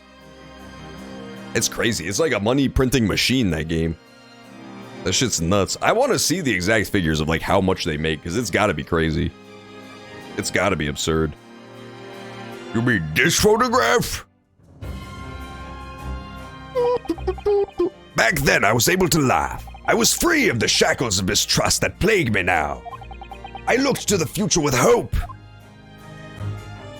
Yeah, he was smiling in that photo. He was honestly borderline kecking in that photo. And now he's just a dick all the time. Dude, the thing that makes me really suspicious is this right here. The dismissal notice of the warder, the guy who was in charge of bringing the prisoner to be executed in the yard, being fired for helping the prisoner escape. That to me is like super hooper suspicious because it almost indicates to me one possibility that could have happened, which is that the real professor just straight up escaped that day.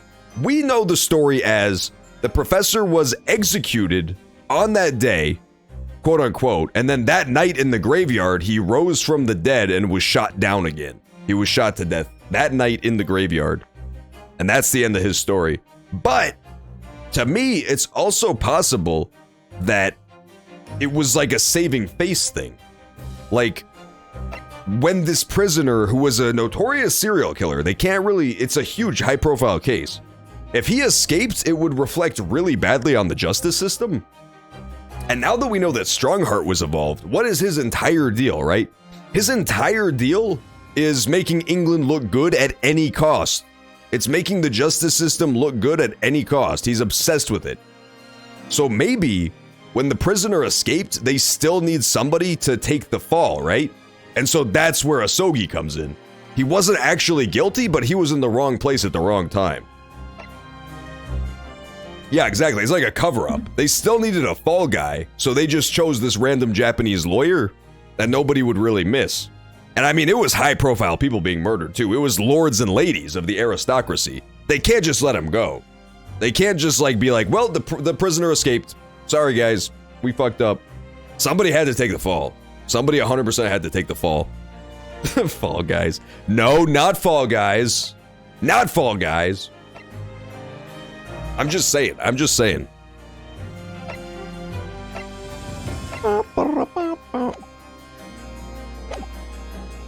Since then, I've protected myself against betrayal by refusing to trust anyone. But at times, the mire into which I've sunk makes it almost impossible to breathe. I'm so sorry. So, Mr. Naruhodo, I want to believe in that look in your eyes. I need to believe in it. In tomorrow's trial, will you advocate for me? Of course I will. It would be an honor. I'm so pleased, Mr. Naruhodo. Then my life is in your hands. Alright, I'm gonna go back to the regular voice for the trial because it's gonna be way too hard to keep doing the Scooby-Doo voice the whole time while I'm trying to also think and solve the case. For Lord Van Zeeks, that must have been an incredibly hard thing to ask. Which is why I simply cannot let the man down. Tomorrow, in the Old Bailey, against my old friend, Kazuma.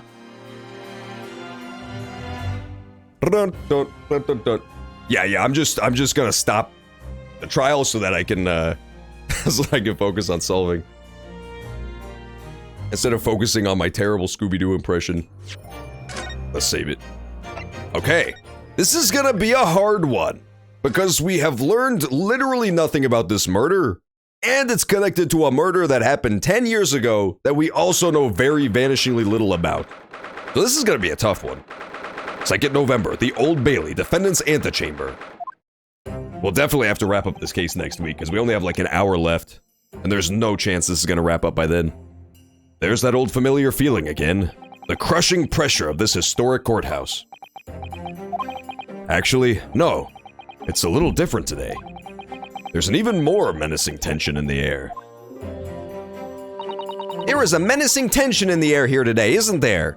Susato, I just said that! Oh my god, dude. I don't know how Ryunosuke resists the urge to just pick her up by the nub on the top of her head and swing her into the wall face first. I don't know how he resists the urge. She is so annoying. Yes, I think so. There he is. Oh, hell yeah, old DVD collections. I miss my old DVD collection. I wonder if it's still hanging around somewhere. It's probably like at my mom's place somewhere. I used to have so many Fly DVDs. I had all the Lord of the Rings. I had all the Star Warses. I had Austin Powers. That shit was cash. It can only be the result of the menacing appearance of the defendant. A little more courtesy, if you please. Oh my, I do apologize. However, you're certainly not mistaken that this trial is far from ordinary. What do you mean? I'm not privy to the details. However, I understand that no jury has been selected. A trial without a jury? Well, that's just like the trial of the professor. Oh my god. A closed court. Yeah, this is definitely connected to the Baskervilles case. This game has had an overarching mystery of the Hound of the Baskervilles. It's named like the old Sherlock Holmes story. And it revolves around that murder 10 years ago with the professor serial killing a bunch of the noblemen. Nobody's allowed to talk about it. Sholmes knows tons of stuff about it. Iris knows a little bit about it. She wrote like a manuscript about it. Susato's dad knows about it because he was in the country at the time. No one's allowed to talk about it. It is highly classified and no one is allowed to speak. So we don't know shit. We don't know shit about it. Let's go walk up, E. This dude has DVDs and Blu-rays. I don't have a single Blu-ray. I never had a Blu-ray player. I had VHSs and I had DVDs, and then I stopped collecting like physical media like that. I had mad VHSs though. I used to record like shows to watch, and I would just watch them like the next day. I remember when I was a kid, I used to really like Inuyasha. It would come on like Cartoon Network at nighttime, and it was way too late, and I would have to go to bed, so I would just record it and then watch it the next day in the morning. I had a bunch of old tapes that I would just record. A closed court. Good morning, my dear fellows. Mr. Sholmes. Have you made note of my hair, Mr. Naruhodo? An outright victory for science, you must agree. Let's go, Sholmes. He got his hair back to the normal color. To be perfectly honest, so much happened yesterday that, well, I completely forgot about your little hair problem. Ha! What to one man is a little hair problem is to another a day of drinking dubious potion after dubious potion. You have no idea how my stomach ails me this morning. Oh dear, how awful for you. I'm afraid you only have yourself to blame, Mr. Sholmes.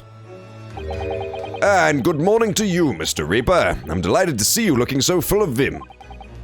And are you? I see London's celebrated great detective is as active as ever. Oh, you exaggerate, my dear fellow, compared to my paltry engagements with a few trivial cases.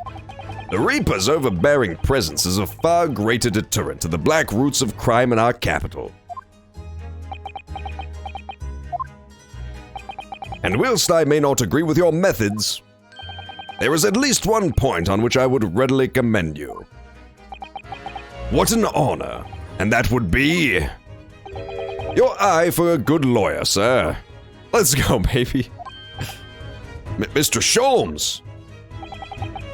After all, behind this lawyer there is a very great mind, my own. Sholmes is walk-uppy. What are you trying to say? Van Zeeks, you suck.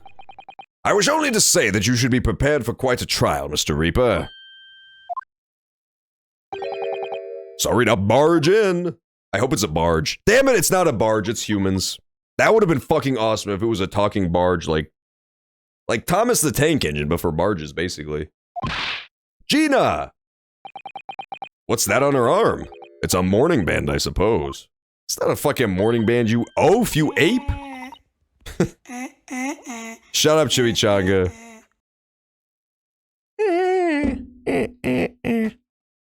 Father, shouldn't you be at the symposium? It's been postponed.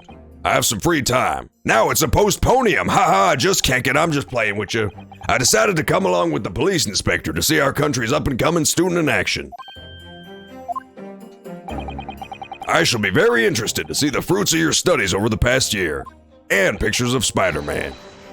Well, it's an honor to have you here. Let's hope there are some fruits to see.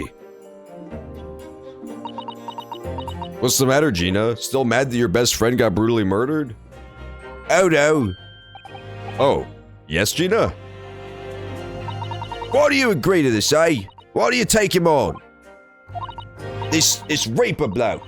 Everyone says it was him what killed the boss. I'm sorry, Gina, but I just don't believe that. Well, if it weren't him, who was it? I don't know that. Yet. I don't care who calls him what. The Reaper's just a name. He's just a person at the end of the day.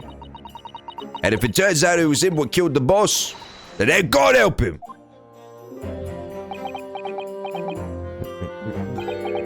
Oh, the Tamagotchis. I know exactly what you're talking about.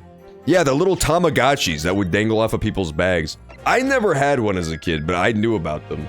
People would have to, like, feed them stuff or else they would die horribly. Fiery eyes, indeed. Yeah, Gina would definitely have a Tamagotchi. If she was not an 18th century urchin with no money, she would absolutely have a Tamagotchi bag.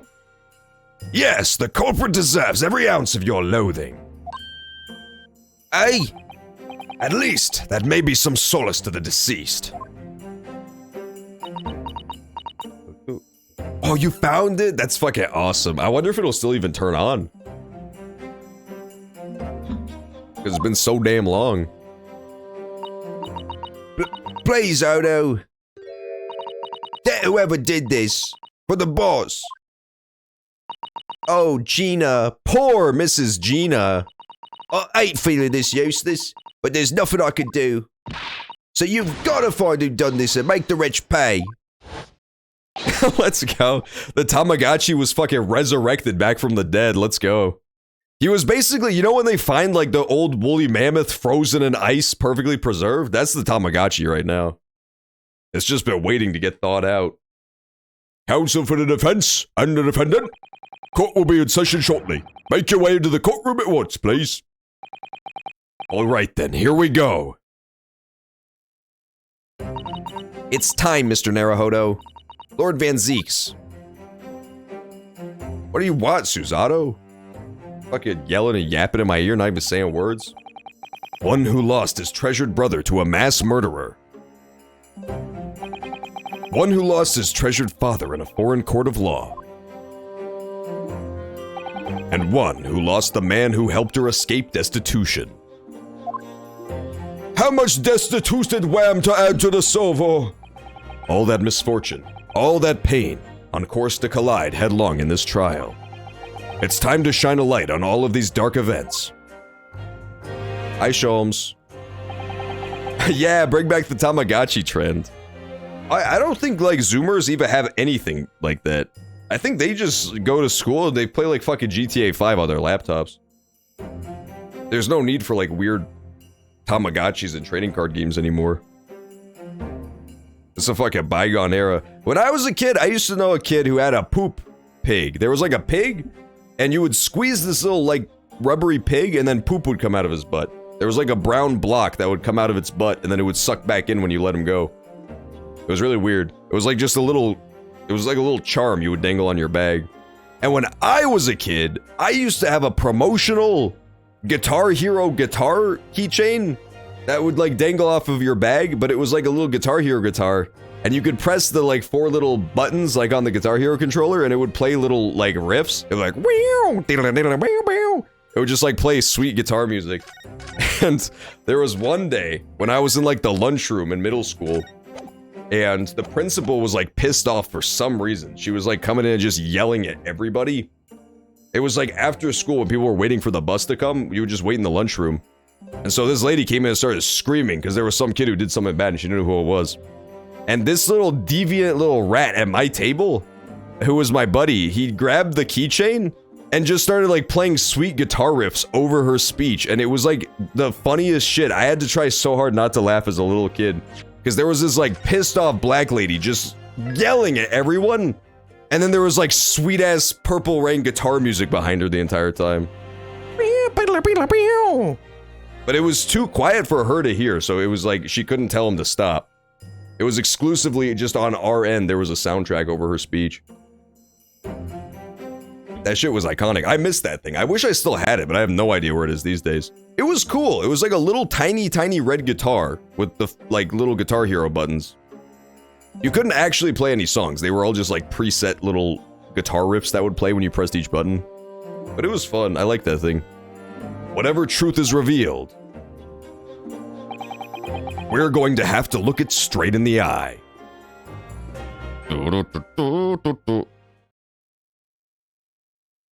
Damn, this trial is really heating up. I know I went on a tangent about Guitar Hero charms, but the trial itself is really heating up. 2nd November? No, it's getting even farther away from real time. There's no jury. In the name of Her Majesty the Queen, I hereby declare this court to be in session. We are here to conduct a fair and just trial of the defendant, Barak von Zeeks. Counsels for the defense and prosecution, are you ready to begin? The defense is ready, my lord. The prosecution is more than ready. Our troops are more than ready. Oh, Kazuma-sama. I've been wishing to see you in court again for so long, it feels. But I never pictured it happening like this. I never thought I'd be facing you behind the prosecution's bench. The so-called Reaper of the Bailey has been a scourge like no other, undermining Her Majesty's justice system. Today, we must uncover the truth behind this scourge. In other words, this trial is going to be a lot more far-reaching than Inspector Gregson's murder. Hell yeah, it is. Gregson was small beans compared to the extent of this conspiracy. I love Guitar Hero. I like it too. Guitar Hero was fun as hell. I liked Rock Band better because you could like play it with your buddies. I used to play Rock Band with my friends all the time. That shit was fun as hell. I would still play guitar in Rock Band and the vocals, but it was cool just that the other instruments were around, you know? Like you could pick whatever you wanted. That shit was kind of cool. Yeah, my old game room used to be sick back in the day. Well, I would just have it all in my bedroom as a boy. All my gaming stuff. I wonder if any of that's still around. I bet my old Xbox 360 is around, but that thing unfortunately like stopped working even. I had the old school Xbox 360 that they had like right at launch, and that thing kind of stunk. Eventually it would just stop reading any of the discs. It would just overheat and red ring after a little while. The fucking GTA 5 was the last game I ever tried to play on my original Xbox 360, and it did not work. That game did not work on the original Xbox 360. I would get like 10 minutes into the tutorial mission where you're like in the snow to escape the cops, and then every single time it would overheat and red ring. I could not get it to work. Yeah, the second version was like the most common. There was like that version, there was like the black one with the cool silver thing on the front. Those ones were like a little bit better. The first one was like the fucking prototype. I didn't realize I was beta testing the console. This trial is going to be a lot more far-reaching than Inspector Gregson's murder. The truths revealed by these proceedings may have unpredictable repercussions through the judiciary. Accordingly, they are to be conducted as a closed trial with no members of the public present. By Her Majesty's direct order. How will that work, my lord? The burden of all arbitration and adjudication falls on my shoulders. Therefore, as you will see, the jurors' bench shall remain vacant today. If no members of the public are present, might I ask who is currently occupying the gallery, my lord? Yeah, who is it? I see people. Yeah, 107 knows. 107 Zato, as he's known. He found out there was people at the fucking gallery. They are members of the judiciary. Okay, sure, why not?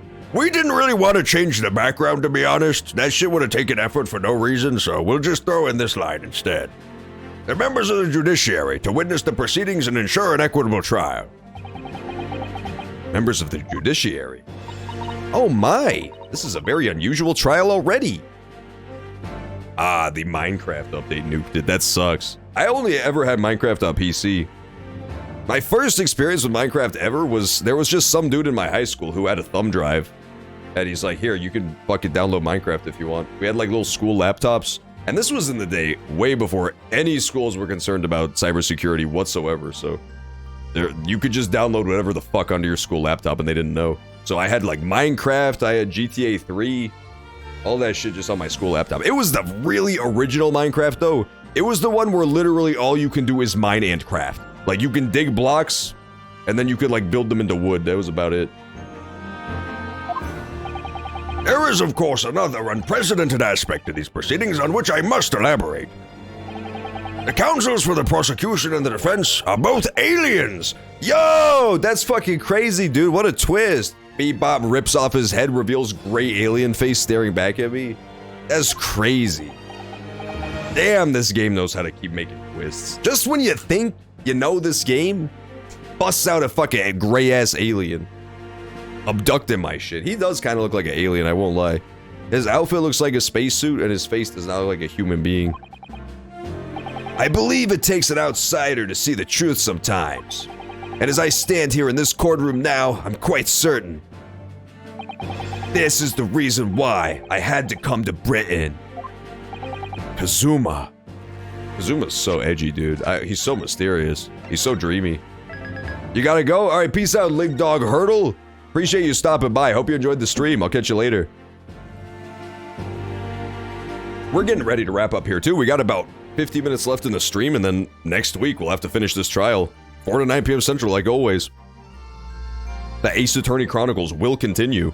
I actually thought this game was so much closer to being done than it is. I thought this game, like the last trial, might be the last or second to last trial, but there's still another one after this. There's another case. This one really feels like everything's wrapping up, though. Like, we're dealing with the Hound of the Baskerville stuff. I wonder what the last trial is. Kazuma? Very well. Let us commence proceedings. Prosecutor Asogi, your opening statement, if you please. Certainly, my lord. Oh my god, he brought a fucking scroll. You know this dude is hardcore because he brought a fucking ancient scroll from the Ark of the Covenant to this shit. That's how you know his ass is prepared. He went back to Babylon for his studies. God damn. This really does feel like it would be the last one, but it's not. I literally saw on the main menu that there's a fifth trial. This is number 4. Number 4. Twisted Karma and his last bow. If you thought that the bow before was the last one, you are sorely mistaken. Maybe the 5th one is like DLC though. That's just on disc now, because that happened in Ace Attorney 1. Ace Attorney 1's like final trial was actually just DLC that they packaged with it by the time it came out. So maybe it's something similar here. The location was a building of flats on Fresno Street on the outskirts of the city. The victim's body was discovered there in an old single-room rental property. Yes, Inspector Tobias Gregson, a name known very well indeed to this court. Not least for his miraculous resolution of one of this country's grimmest cases 10 years ago. The professor case. How sure are you about the time of the incident? Several witnesses on the street outside heard the gunshot, and all have reported the same time. Yes, that's what Gina told us too. There were a number of witnesses. The interesting thing about this case is that, so far we have not gotten an autopsy report, and I don't know if we ever will. Because if you'll recall, the case before this was us locking up the autopsy expert. She's in jail now.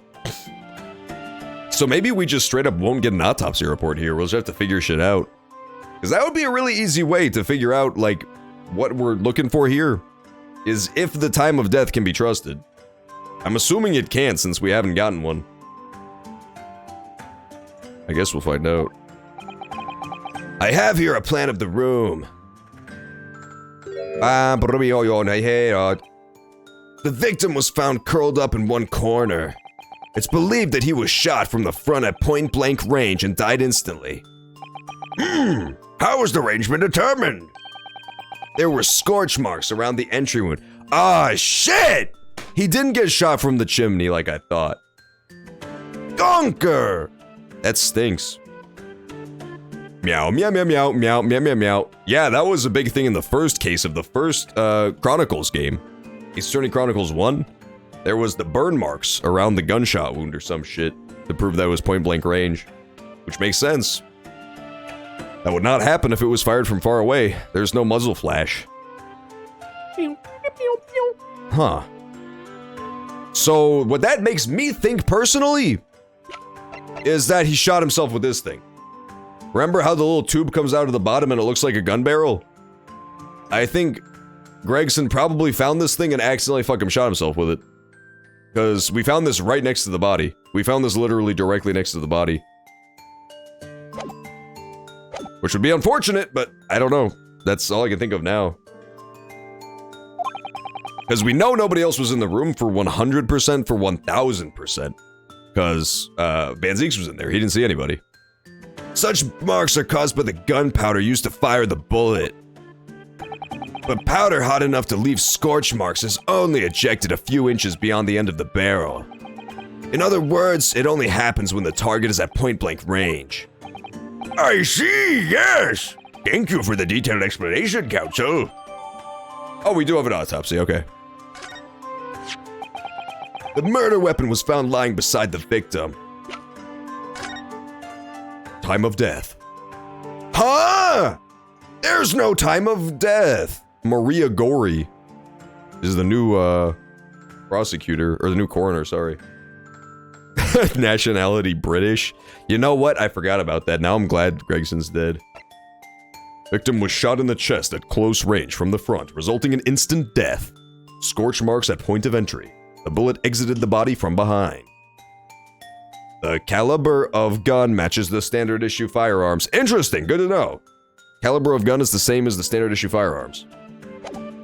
And what caliber is that? I'm gonna guess 44. Nah, this was a fucking Victorian-ass England. This shit was probably a musket, to be honest with you. I'll try inspecting it again, even though I won't be able to. So this is the type of revolver that's standard issue for members of the judiciary, then? Yes, and when I asked about whether records are kept about who they're issued to, I was told that for the past 5 years, they've been engraved with a unique serial number. Aha! Oh, but as far as I can tell, there's nothing like that on this gun. That's what I was looking for when we first inspected it. I even said I was looking for engravings. Which tells us that it must have been issued longer ago than that. Interesting, so this is at least a 5-year-old gun. You know what? I'm starting to think it's Lord Strongheart. I'm starting to think that it's Lord Strongheart who just straight up shot him. We know that Strongheart was a prosecutor at least 10 years ago when the professor case was happening, because our boy Van Zeeks asked him to step down so that he could prosecute instead.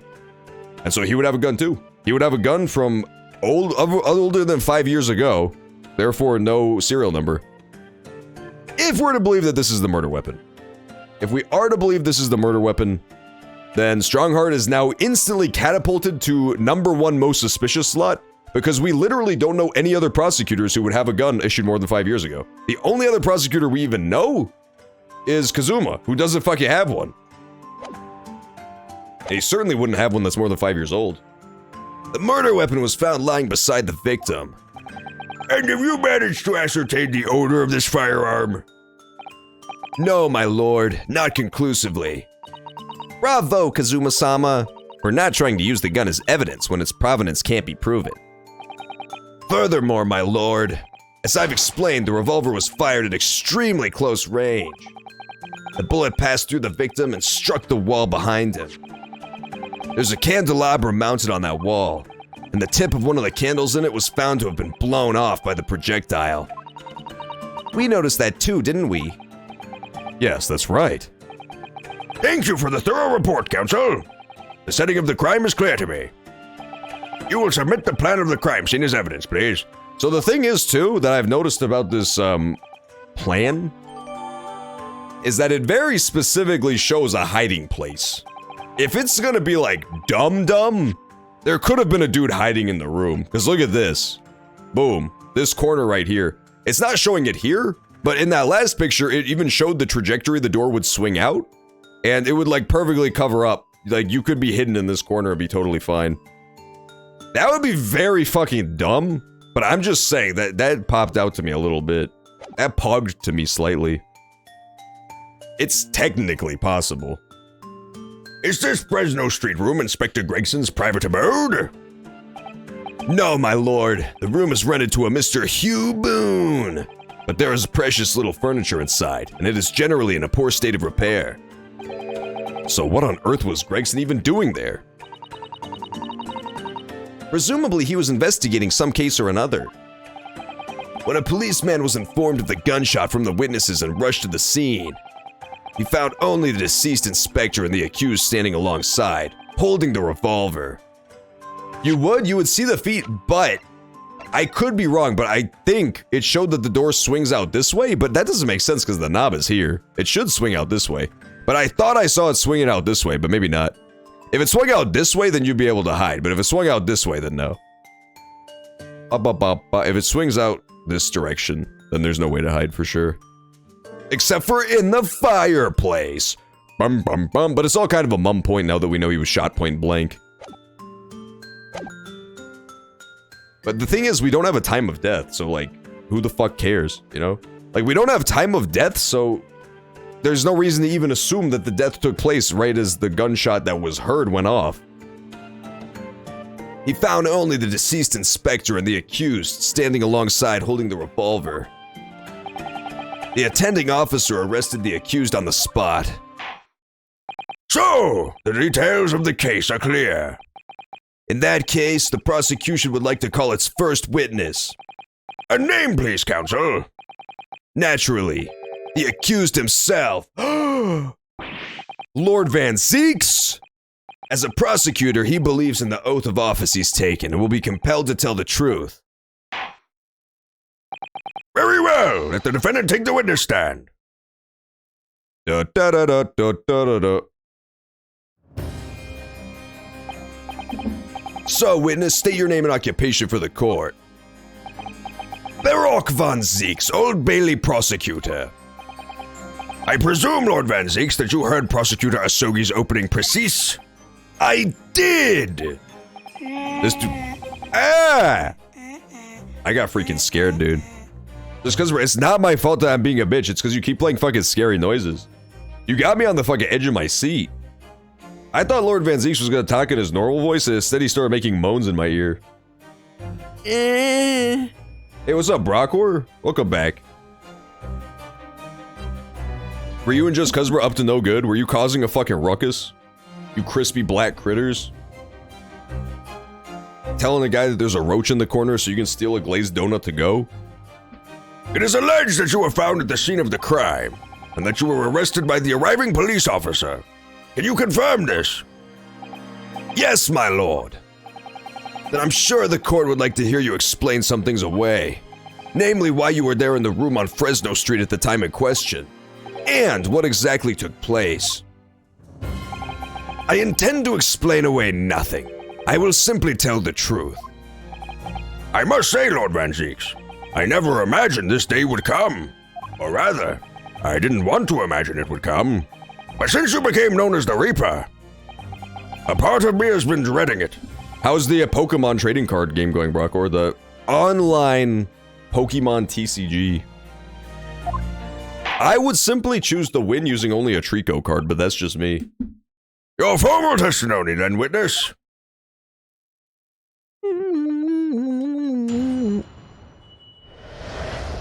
Bang, bang, bang, bang. Let's go, Stall Team. Woo! Stall teams are so good in Pokemon. They're actually very good.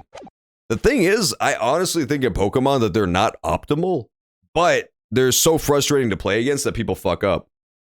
And like, if you think about the MU experience you get, 95% of players don't use stall.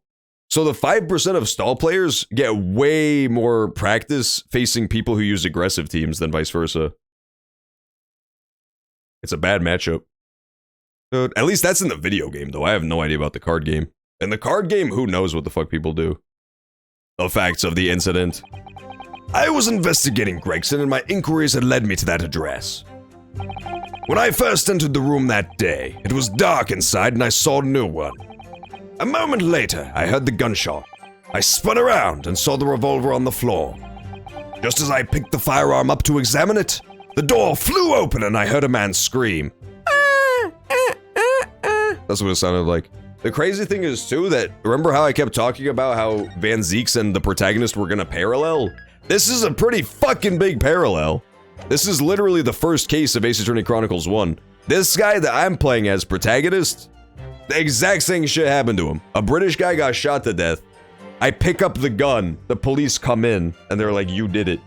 This is the exact setup of the first case of the first game, except that I was the defendant in that one. It was only then that the body of Inspector Gregson appeared before me. What? So many statements need to be pressed on here. This makes no sense. That testimony was the whole truth? It was. So, you heard a shot being fired in a room with no living occupants, and moments later a corpse somehow appeared before your eyes. Is that it? You're right, you haven't explained away anything. In fact, that would barely qualify as an excuse. I thought you were my mute apprentice. Yet it turns out you have a way with words, Prosecutor Asogi. It would appear to be a singular tale indeed. Singular isn't the word, it's laughable. What's got into Kazuma? He's not behaving like himself at all. Meow, meow, meow, meow, meow. Very well then. Counsel, you may begin your cross-examination. Yes, my lord. He appeared? The body appeared? That doesn't make any fucking sense, dude. The facts of the incident.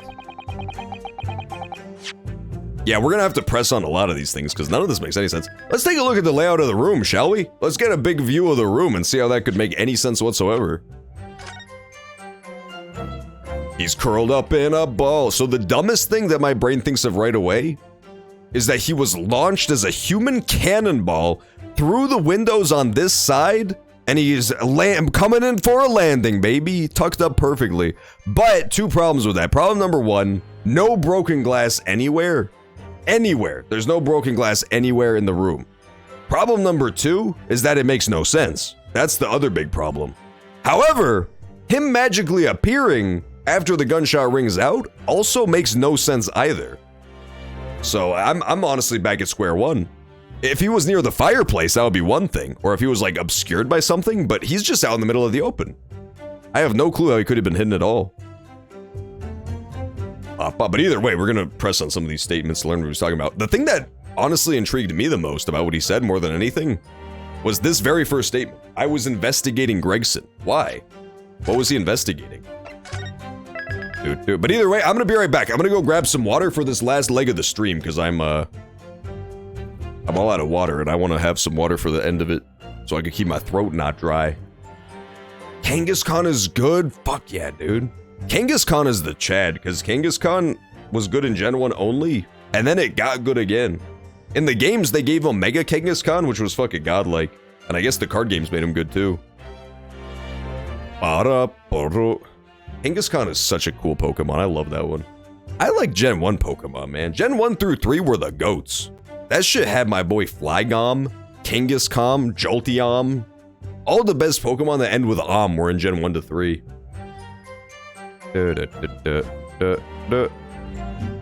Oh, gotcha. You could just immediately slap him down. That's pretty cool. Yeah, I love Kangaskhan. He's a goat.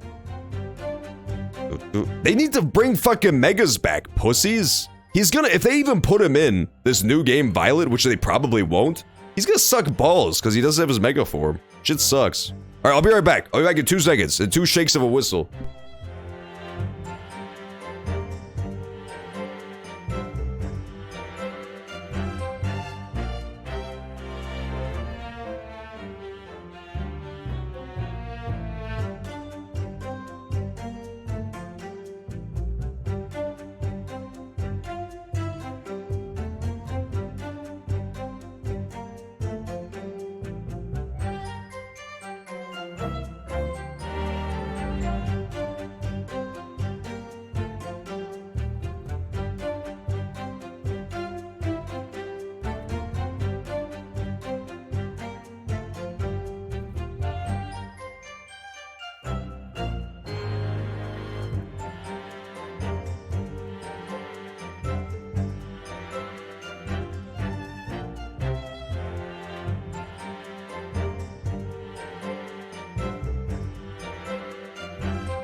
I'm back, suckers. I'm sorry, that was so mean.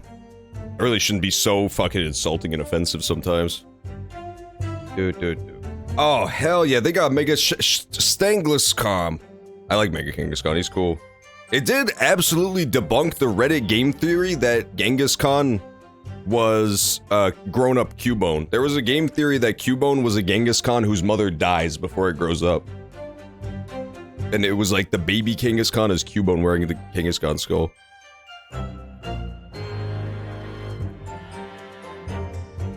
Kyogre is that's so weird. Yeah, the thing about the TCG that's different is, like, to my knowledge, it's like specific cards rather than specific Pokemon are like the advanced / strong ones. Like, you could have a Pikachu that sucks ass or is like super basic, and then you could have a Pikachu that's like a complete god just because he's a different card. It's weird. There's like 100 different Charmanders or Charizards. I was investigating Gregson. That's right, let's press him on this. I want to know what he means, why he was investigating Gregson. You were investigating the inspector? What on earth for? Yup. I'm not at liberty to say. Sorry. I'd identified a distinct possibility that Gregson was involved in a case I was investigating. Regrettably, though, he was killed before I could secure the proof I needed. Is the court to understand, then, that on the day in question you followed the victim to the scene? No, I was privy to his movements in advance. How? Interesting, that is how it works. Huh. That is kind of cool. I honestly like that better, because, yeah, the problem with real Pokemon is that some Pokemon are just objectively dog shit, so no matter how much you like their designs, they'll just always suck. They'll just always suck. Which, honestly, they probably just spam the popular Pokemon with the good cards. That's how it usually works, because you want to make money. But there's at least the possibility that if you like, for example, Mr. Mime, that there will eventually be a god like Mr. Mime card. As opposed to, if you're just a game fan exclusively, and your favorite Pokemon is like Pelicant, some like Tropius, for example, he's always gonna suck balls. He will just always be ass. It was always gonna be fucking dog shit. Tropius is a good example too, because that's a godlike Pokemon design, and he's so terrible. He will never be good.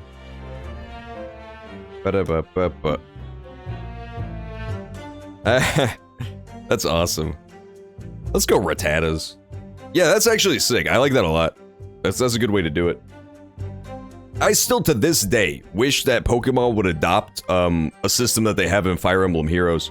In Fire Emblem Heroes, they have these like little things that you can give to your old shit, your old units, and it just basically universally boosts their stats up, since there's like power creep in all games. So if you had like a unit at launch that was good then, it's gonna suck balls now, but you can feed it these things that essentially just boost its stats to keep it slightly more competitive. I would like to see that in Pokemon. It works pretty decently well. Like, anybody can use them, but older units can use way more of them, so that they stay competitive. They're still bad units, but they're a lot more usable because of that. Yeah, Gen 2 Pokemon, holy shit, they're so bad. They look amazing, but their stats are terrible, so much of the time. And modern Pokemon, they're like min-maxed like crazy. Gen 7, I think, was the beginning of just turbo min-maxing Pokemon, especially the Ultra Beasts. Like, Kartana, insane. Kartana is absolutely insane. They completely dumped all of its defensive stats, but then its attack and speed are just absolutely absurd. I stole into his office and read his diary. Keck, I owned him. The address on Fresno Street was noted in the 5 p.m. entry.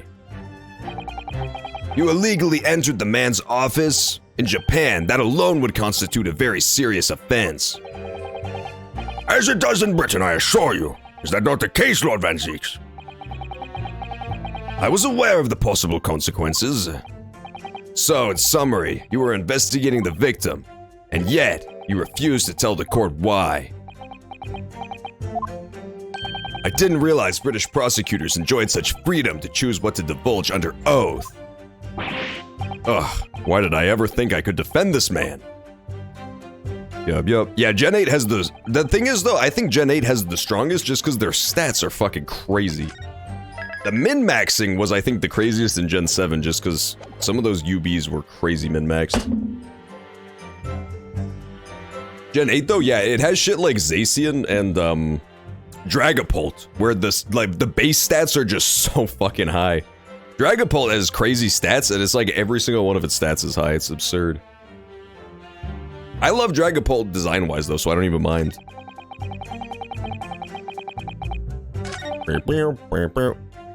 It was dark inside and I saw no one.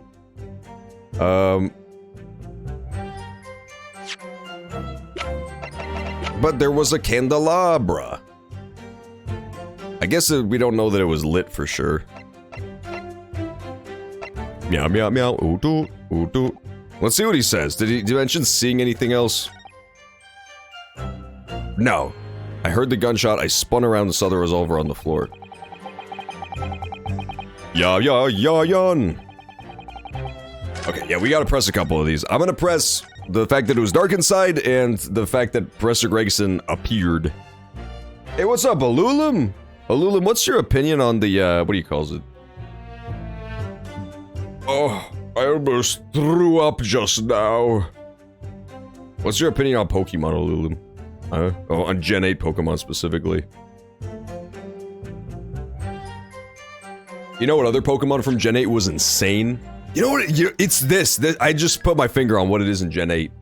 It's the high base stat totals, sure, but what it really is was abilities. Gen 8 went crazy with the fucking abilities, like the Zacian abilities, and then the fucking, monkey, Darmanitan. Ice Darmanitan, I love him, he's so adorable, but he is so broken because of that ability. He would be a decent Pokemon if he just had Zen mode. But the fact that he also has the Guerrilla Tactics thing is insane. It's so good. Yeah, Gen 8 is Sword and Shield. Gen 8 is Sword and Shield. When I first entered the room that day, it was dark inside and I saw no one. Had you ever been to the address before? No, never. I only learnt of the place as a result of my investigations into Gregson's activities. There was no light inside when I entered, so it was all but impossible to make out anything. No, you're a kecker! He's a liar. The windows were... There was windows. There was windows. He could see. He's a liar. Oh, hell yeah, dude. Pokemon Chair and Couch? They got the chair from Pee Wee Herman as the box art legendary? That one's gonna be so good. That one is definitely gonna make me open my mouth super wide and hold up my Nintendo Switch and sing that my life is like a video game. He does. He has a good moveset too. I like Galarian Darmanitan. I think he's fucking awesome. I kind of wish that his Zen mode was better so that people would want to use that instead, because I like him a lot, but I really like his Zen mode. His Zen mode is so cool looking. The weird snowman that bounces around. I love him.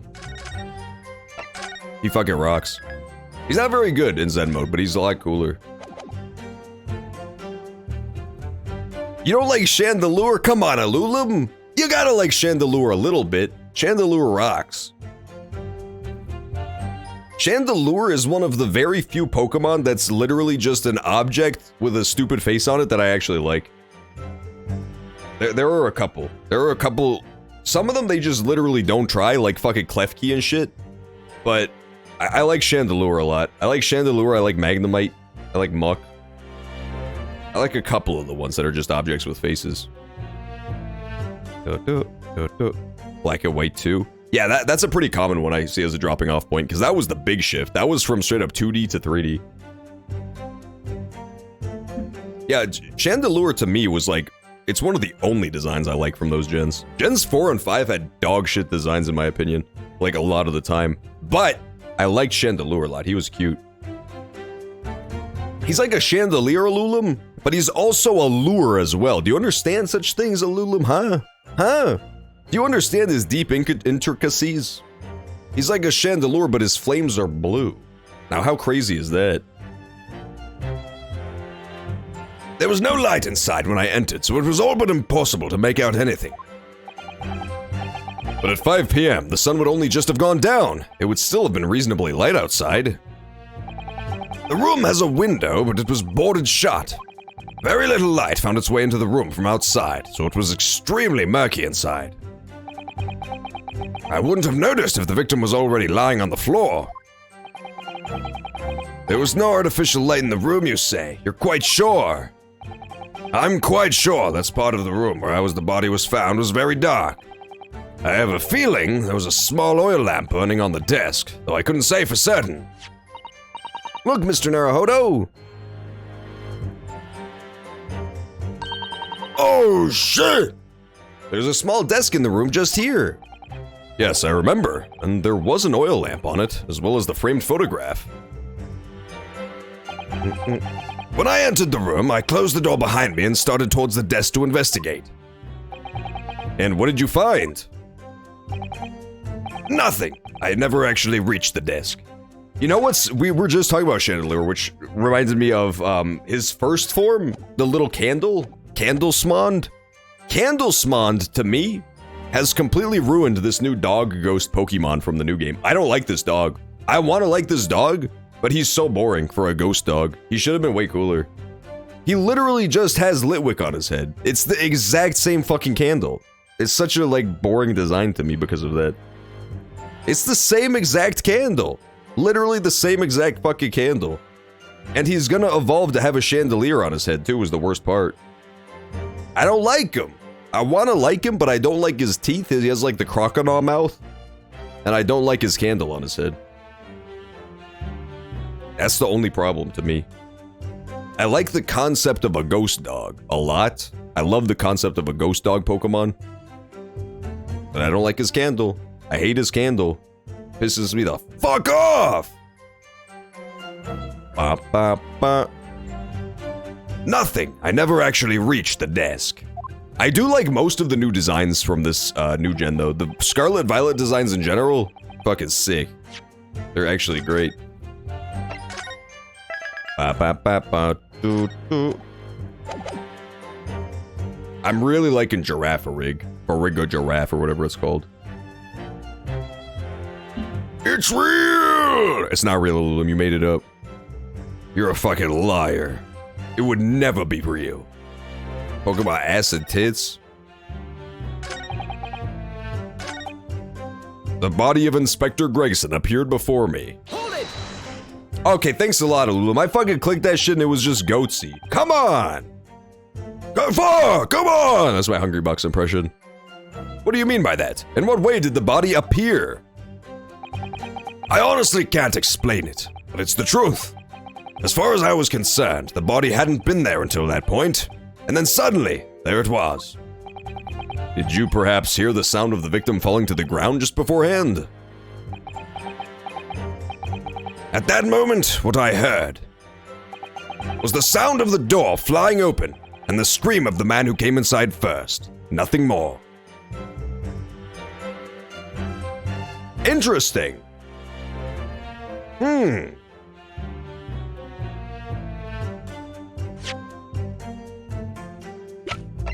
Yada, yada.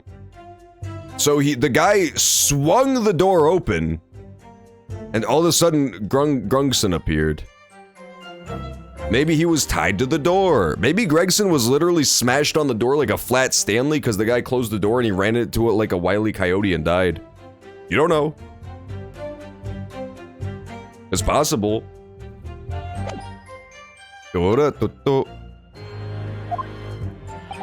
I see. After the man fled, I examined the body. If the guy opened the door though, didn't Van Zeke say it was so dark, how would he see the Gregsom? If it's really so dark and murky in that room, I feel like this guy that opened the door is really suspicious. Not only that, but if you're swinging this door open, unless it does go open this way, but that makes no sense based on the location of the knob. This should be the hinge. If he swung the door open, he shouldn't have even been able to see Gregson as the like most blatantly obvious part. That is a glaring flaw in the idea of the guy coming in and seeing the body and screaming. If you just open the door, you would see Van Zeek's, sure, if he was in the middle of the room, but you wouldn't see Gregson unless you walked into the room to investigate. He's like 100% behind the door. So that man is very suspicious. The screaming man is probably the killer. I was stunned to find that it was Gregson. Most curious circumstances indeed. How the inspector was killed, or how his body seemed to appear out of nowhere, I have no idea. Interesting. Well, I could try presenting that evidence, but it doesn't show the door swing on the actual evidence one, so maybe I don't do that. Maybe I don't present that evidence. But that is a big flaw in that argument. Pokemon, Disney, and Warner Bros. I would definitely watch Star Trek Pokemon. That shit would be so cash. Star Trek is a godlike franchise, man. The only problem with Star Trek is that literally 2 of the show's good and the rest of them suck balls. TOS and TNG are the goats, and then everything after that is bad. Even though Waka B will try to convince you with his fucking depraved ape mind that the movies that came out in 2010 were good, they were not good. The J.J. Abrams ones, them shit stunk. They stunk ass. So, that's Lord Van Zeeks' account. Do you have any thoughts, Mr. Naruhodo? Yes, mainly that it really doesn't ring true at all in any sort of way. Who fired the gun if there was nobody else there? And how did the corpse just appear in front of him? So, you think Lord Van Zeeks is lying? No, I don't think that. I mean, if he was going to lie, I would expect him to have come up with a more credible story, wouldn't you? Yes, I completely agree. I think he genuinely doesn't know what really happened to himself. We must do what we can to fill in the gaps. Yes, first and foremost, we need more information. Oh no. Dude, Alulim, it's all going downhill from here. The thing about Star Trek is it's basically a roller coaster. You're going up, nose dive in quality after TNG. To be fair, I haven't seen DS9 in a super long time. I hear DS9 is good, so maybe it's better than I remember, but I didn't like it as a kid. I haven't seen it since then. Either way, once you pass DS9, you're absolutely on the downhill trajectory. Like, by the time you hit Voyager, it's all downhill from there. Oh my god. The legendary Xenoblade 4. Well, that's the thing about Xenoblade 4 is they're going to encourage you to buy both games because the waifu character of Xenoblade 4 is going to have such gargantuan breasts that it actually just won't all fit in one single game. You have to buy both versions. You have to buy left and right version to get the full picture. It's truly the only way. It's like Stretch Panic. I was investigating Grayson.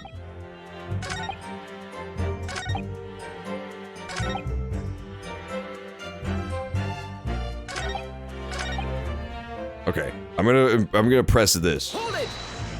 Star Trek Picard. I only saw part of season 1 of Picard. I didn't like it too much from what I saw, but it was definitely way, way, way better than the stuff that came before up until that point.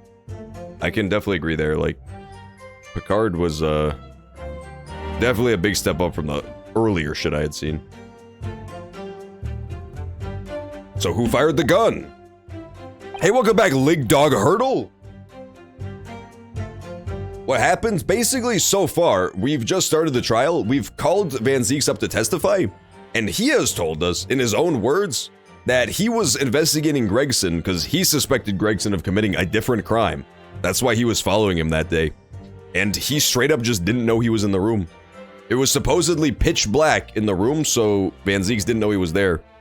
And then he only discovered it after the gunshot went off.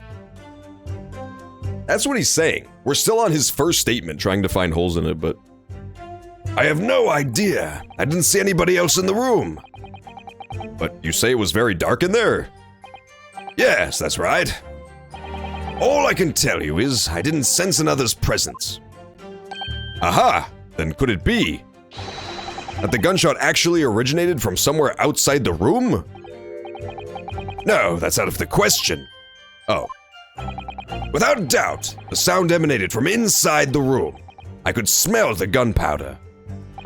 Ugh, this is going from bad to worse. And you say that's the point at which you noticed the revolver on the floor? Correct. And I foolishly picked it up. That was carelessness on my part. My bad, G. Yeah, that was pretty dumb of him. Presumably then, the gunshot you heard came from the firearm that you somewhat hastily took in your hands. In point of fact, my lord, I believe it did not. What? The barrel of the revolver I picked up was cold, and there was no smell of spent powder. But then, where on earth was that gun fired? Whilst I would like to oblige you with an answer, I'm afraid I can't. I, too, would dearly like to know that. Oog! Oog! T-Rex voice. I wouldn't bother, because there's literally 8 minutes left in the stream. That would be a T-Rex not heard for very long. Each series had its own redeeming characters. Yeah, I think that's true of most things. I think most things will have at least a couple redeeming characters, unless it's like really fucking bad.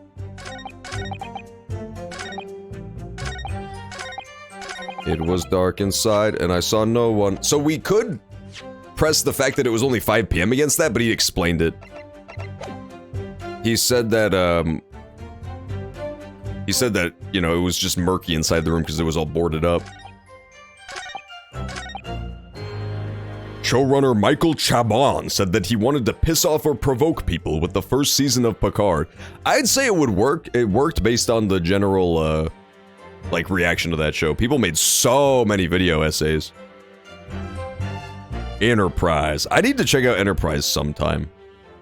I haven't seen any Star Trek since Voyager, I don't think. I think that's the last one I watched. And then the one we watched on movie night a couple times. That newer one, that one was pretty okay. As far as we watched it, it was pretty good. They went to the planet of the furries. Hold it! I spun around and saw the revolver on the floor. Oops, I already pressed it on this.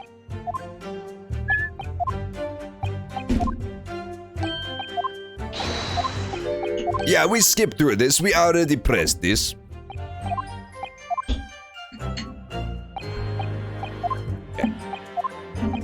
So, we've pressed most of his statements, but I'm going to finish pressing the statements first because of the fact that, what do you call it? I don't know what exactly I'm going to present against this just yet. Hold it! The door flew open and I heard a man scream. A man, you say? One of the witnesses, I presume? That's right, one of the street merchants working on Fresno Street. Who are these merchants? A number of them have set up their stalls directly beneath the boarded window of the crime scene. A match seller, a newsmonger, and a peddler. They've all given statements saying they heard the gunshot. And without thought of danger, they ran inside to see what had happened. Yes, Gina told us about that yesterday, didn't she? They burst through the door with some force, it would seem. They did, and almost gave me a heart attack in the process. But you're supposed to be the Reaper. The first man to come in immediately noticed the revolver in my hand and fled. A policeman patrolling on Fresno Street heard the commotion and was able to arrest the accused shortly after the incident occurred. Anyway, the man's scream drew my attention in that direction. Surely the court has heard enough. Oh, I wasn't even supposed to present evidence. Shit, I was just supposed to press everything. Yeah, sometimes you don't even present evidence on the statements, like, you just have to press them all and move on. My lord, the cross-examination has clearly revealed that the accused, Barak von Zeeks, is lying on multiple fronts. What is that supposed to mean? Good gracious, counsel! The defendant has lied, you say? In his testimony just now, he claims that he failed to notice the victim's body because the room was dark. That's correct. Yeah, he actually did make like several contradictions I noticed as well. The room was too dark to see, yet the guy saw it. The door should have been in the way as well. The gunshot was heard, and then the people from the street came to investigate, yet it happened instantaneously. Like, nothing he said makes any sense. Nothing he said adds up at all. No, that's impossible! As proven by this candelabrum. How does that prove anything? If you examine the tip of the long candle, you can see it has been blown off by a powerful impact. One would assume that the projectile from the firearm passed through the victim and struck the candle. The problem comes when you consider the other two candles, which are clearly of a different length. Yes, I can see that only the candle appears to have been struck by the bullet is long. We could reasonably expect someone to have lit all three candles together, which begs the question of why only one has ended up longer than the others. That's such a... that's not evidence, bro. You literally just said one can assume. The key word in that statement is assume. You can't just say that they were all lit because one of them's longer. That's not how that works.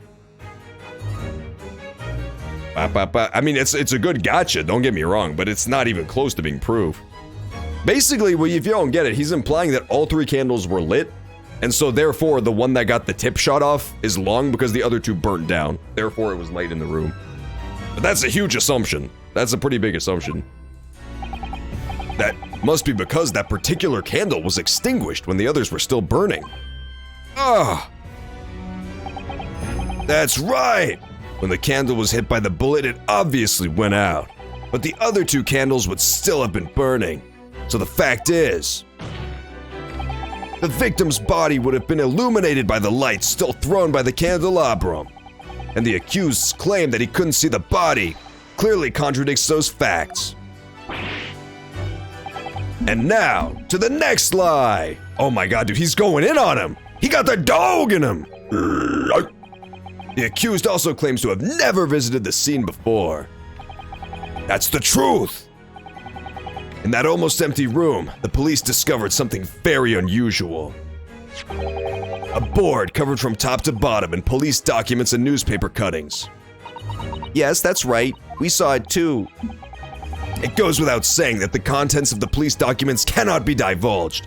However, they included a number of reports from various historical cases, the oldest of which was from 10 years ago. 10 years ago? This is starting to sound familiar. And there is a common thread linking all of the documents on that board.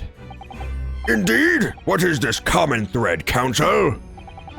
They all relate to cases prosecuted in court by Baroque Van Zeeks. Oh my god. All of them? And furthermore, all those cases are the ones in which the defendant was acquitted. That doesn't prove anything. He's such an asshole. This guy is playing on the fact that the court is filled with stupids. All this proves is that, what's-his-face, Gregson was investigating the Reaper of the Bailey. It doesn't prove that it was Van Zeeks who was there. Little sucker. Kazuma's evil now because he died but then came back to life. And when he came back, he became like Gandalf the White in this all-white clothing, but he was like super evil. His dad, Kazuma's father, is the professor who was the infamous serial killer from 10 years ago.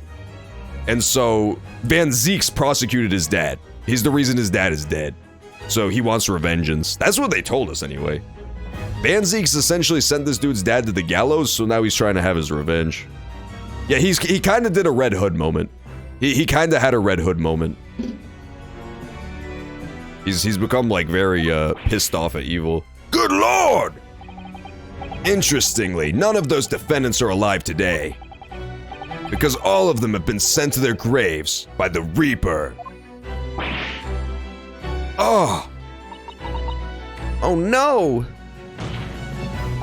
In short, that dingy little room is the Reaper's secret hideout and his base of operations. Bro, you're making so many fucking assumptions right now, but I mean, they're gonna believe it. Little fucker, little sucker. I could just hear Kazuma making sucking noises from across the courtroom. Oh no, you have to give her the rapid test? I mean, yeah, definitely do that. That's a good idea. Hopefully it's just a regular fever. Kids get fevers all the time, so, you know, don't expect the worst, but definitely test for it. Yeah, that would be very bad. You definitely want to get that tested ASAP. I've only taken a rapid test once. I've never had COVID because I have a godlike immune system. I don't wear masks, I don't get vasks, and I don't get sick either because my immune system is just too good. All I do is cough and spit at at-risk elderly people, but that's just like for my own personal religious beliefs, you know? It's his base of operations. The Reaper's hideout. And yet, the Reaper would claim never to have been in his own secret hideout. No one would believe that. No, the truth is, we've been looking at this backwards. Backwards? Explain, counsel! I see where he's going with this. Basically, Kazuma's argument is gonna be that Gregson followed Van Zeeks to his secret Reaper lair, so Van Zeeks killed him. Because he's a troll. Because he's a fucking absolute troll. Yeah, my sister has gotten COVID, but she's the only person I know who's gotten COVID. Which is funny, because she is like the quintessential super like paranoid, neurotic, I don't want to get COVID person. She got all the vaccines. She wears the mask everywhere when she goes outside. But I am the direct opposite, and I've just never gotten it. It's really funny. She got 100% trolled. Nelatar hasn't gotten it either? Hell yeah. Brofist for everybody who has not gotten COVID yet. E-Machine dodged it too. Is there a movie night tonight? I'm down. I'm down for movie night for sure. Let's watch some more scary movies. Let's watch a horror movie or something.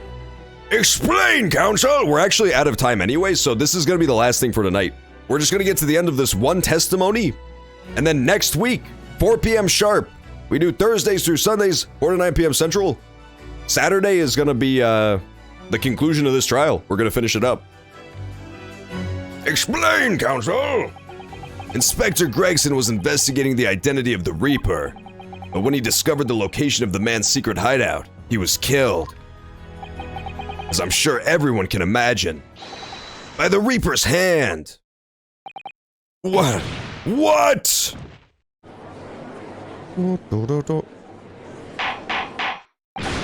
Order! Order! Order!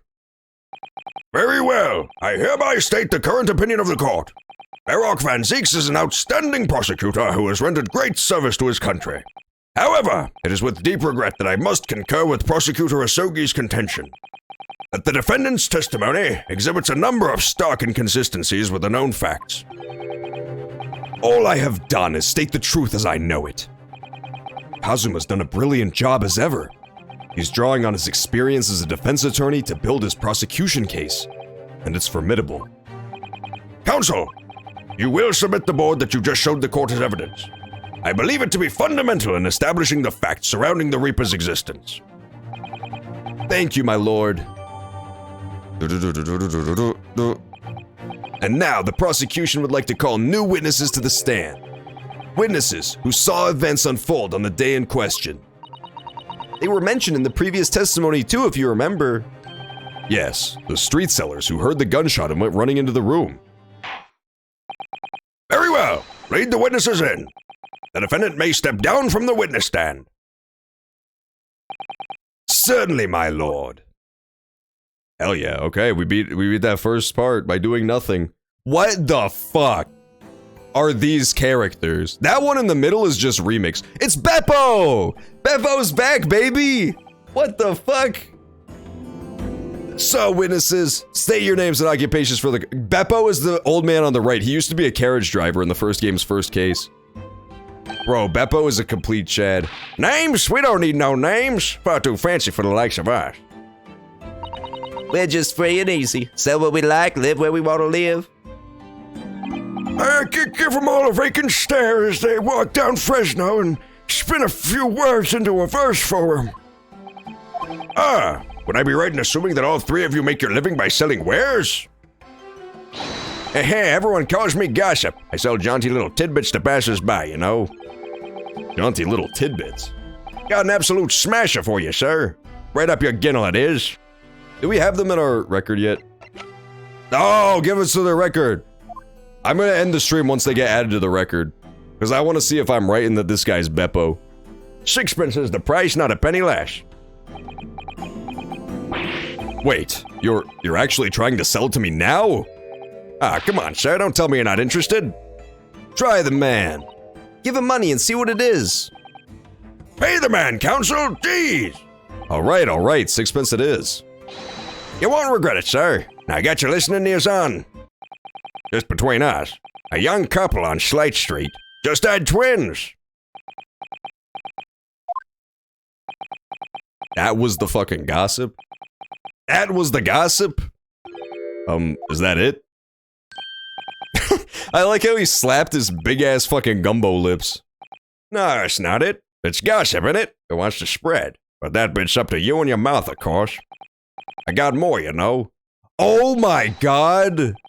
I know who this is. I know who this guy is. Look at the hair. Look at the fucking hair. Could it be? Look at the hair. It's fucking Daily Vigil, dude. How is it Daily Vigil? Are these all characters we've seen before? Beppo is I don't recognize the girl on the left, but Beppo is the guy on the right. I think this guy's actually Daily Vigil. What? I got more, you know. Want another juicy one? The guy who kicked this whole thing off, if you missed that part, was this noblewoman hired us to look for her husband, who went missing a day ago, she claimed. But we went to his boss, and he said he was laid off 10 years ago. And we didn't ever find him. I think we found him. I think it's this guy. He's got the same fucking hair. I am curious, yes, about what's going on under that fat bottom lip of yours. And also, they specifically mention over and over again with this dude that he has nothing going on with his face. It's like, oh, what a, generic face. There's nothing distinctive about it at all. So now he's just got all distinctive features instead. Look at this. It literally says he appears to have no particularly distinctive facial features. I think it's him. Namely, that unusual bruise or whatever it is that's poking out from under your collar.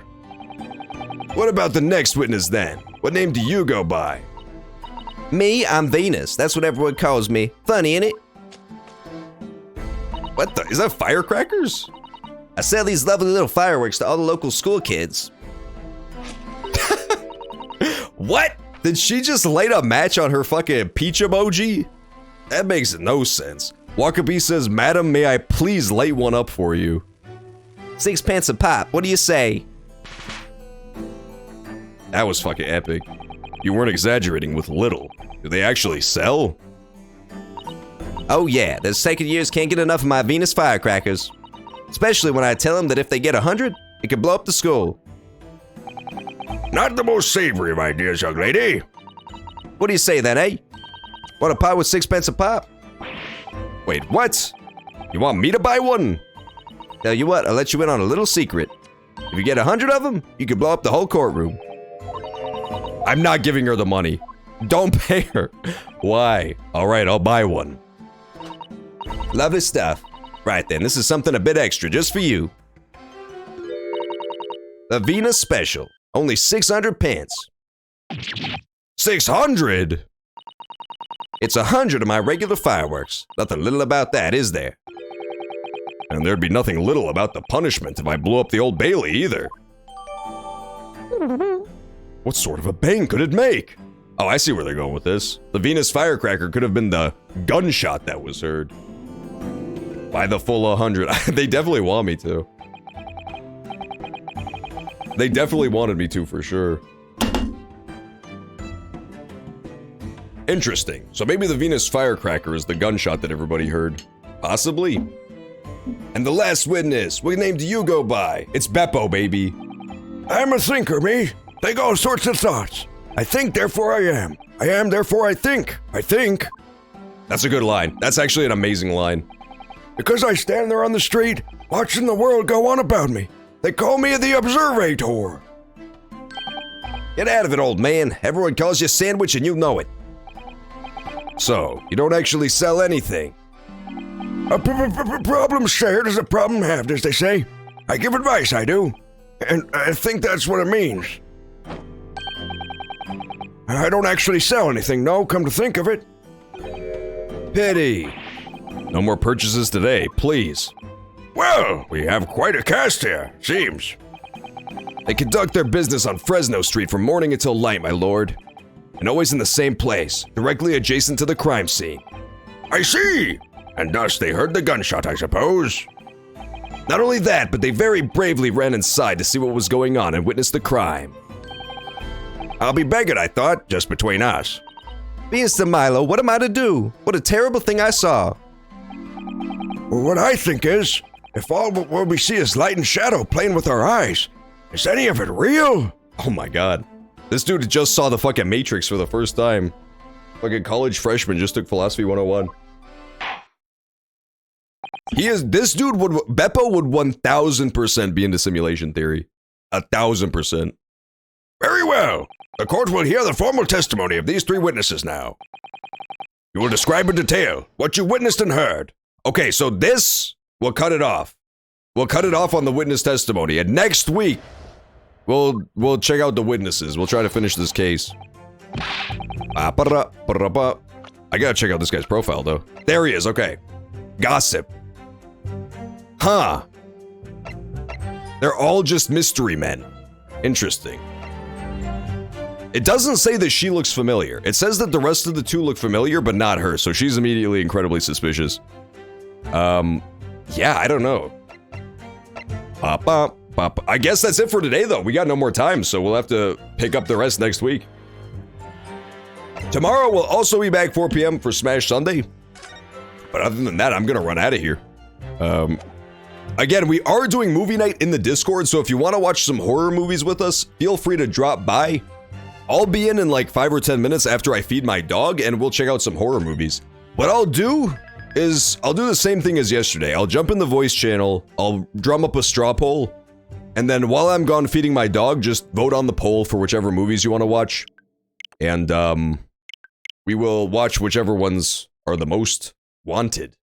So yeah, hope you all enjoyed, and I will catch y'all tomorrow for more stream. Peace out for now, everybody. Have a good night.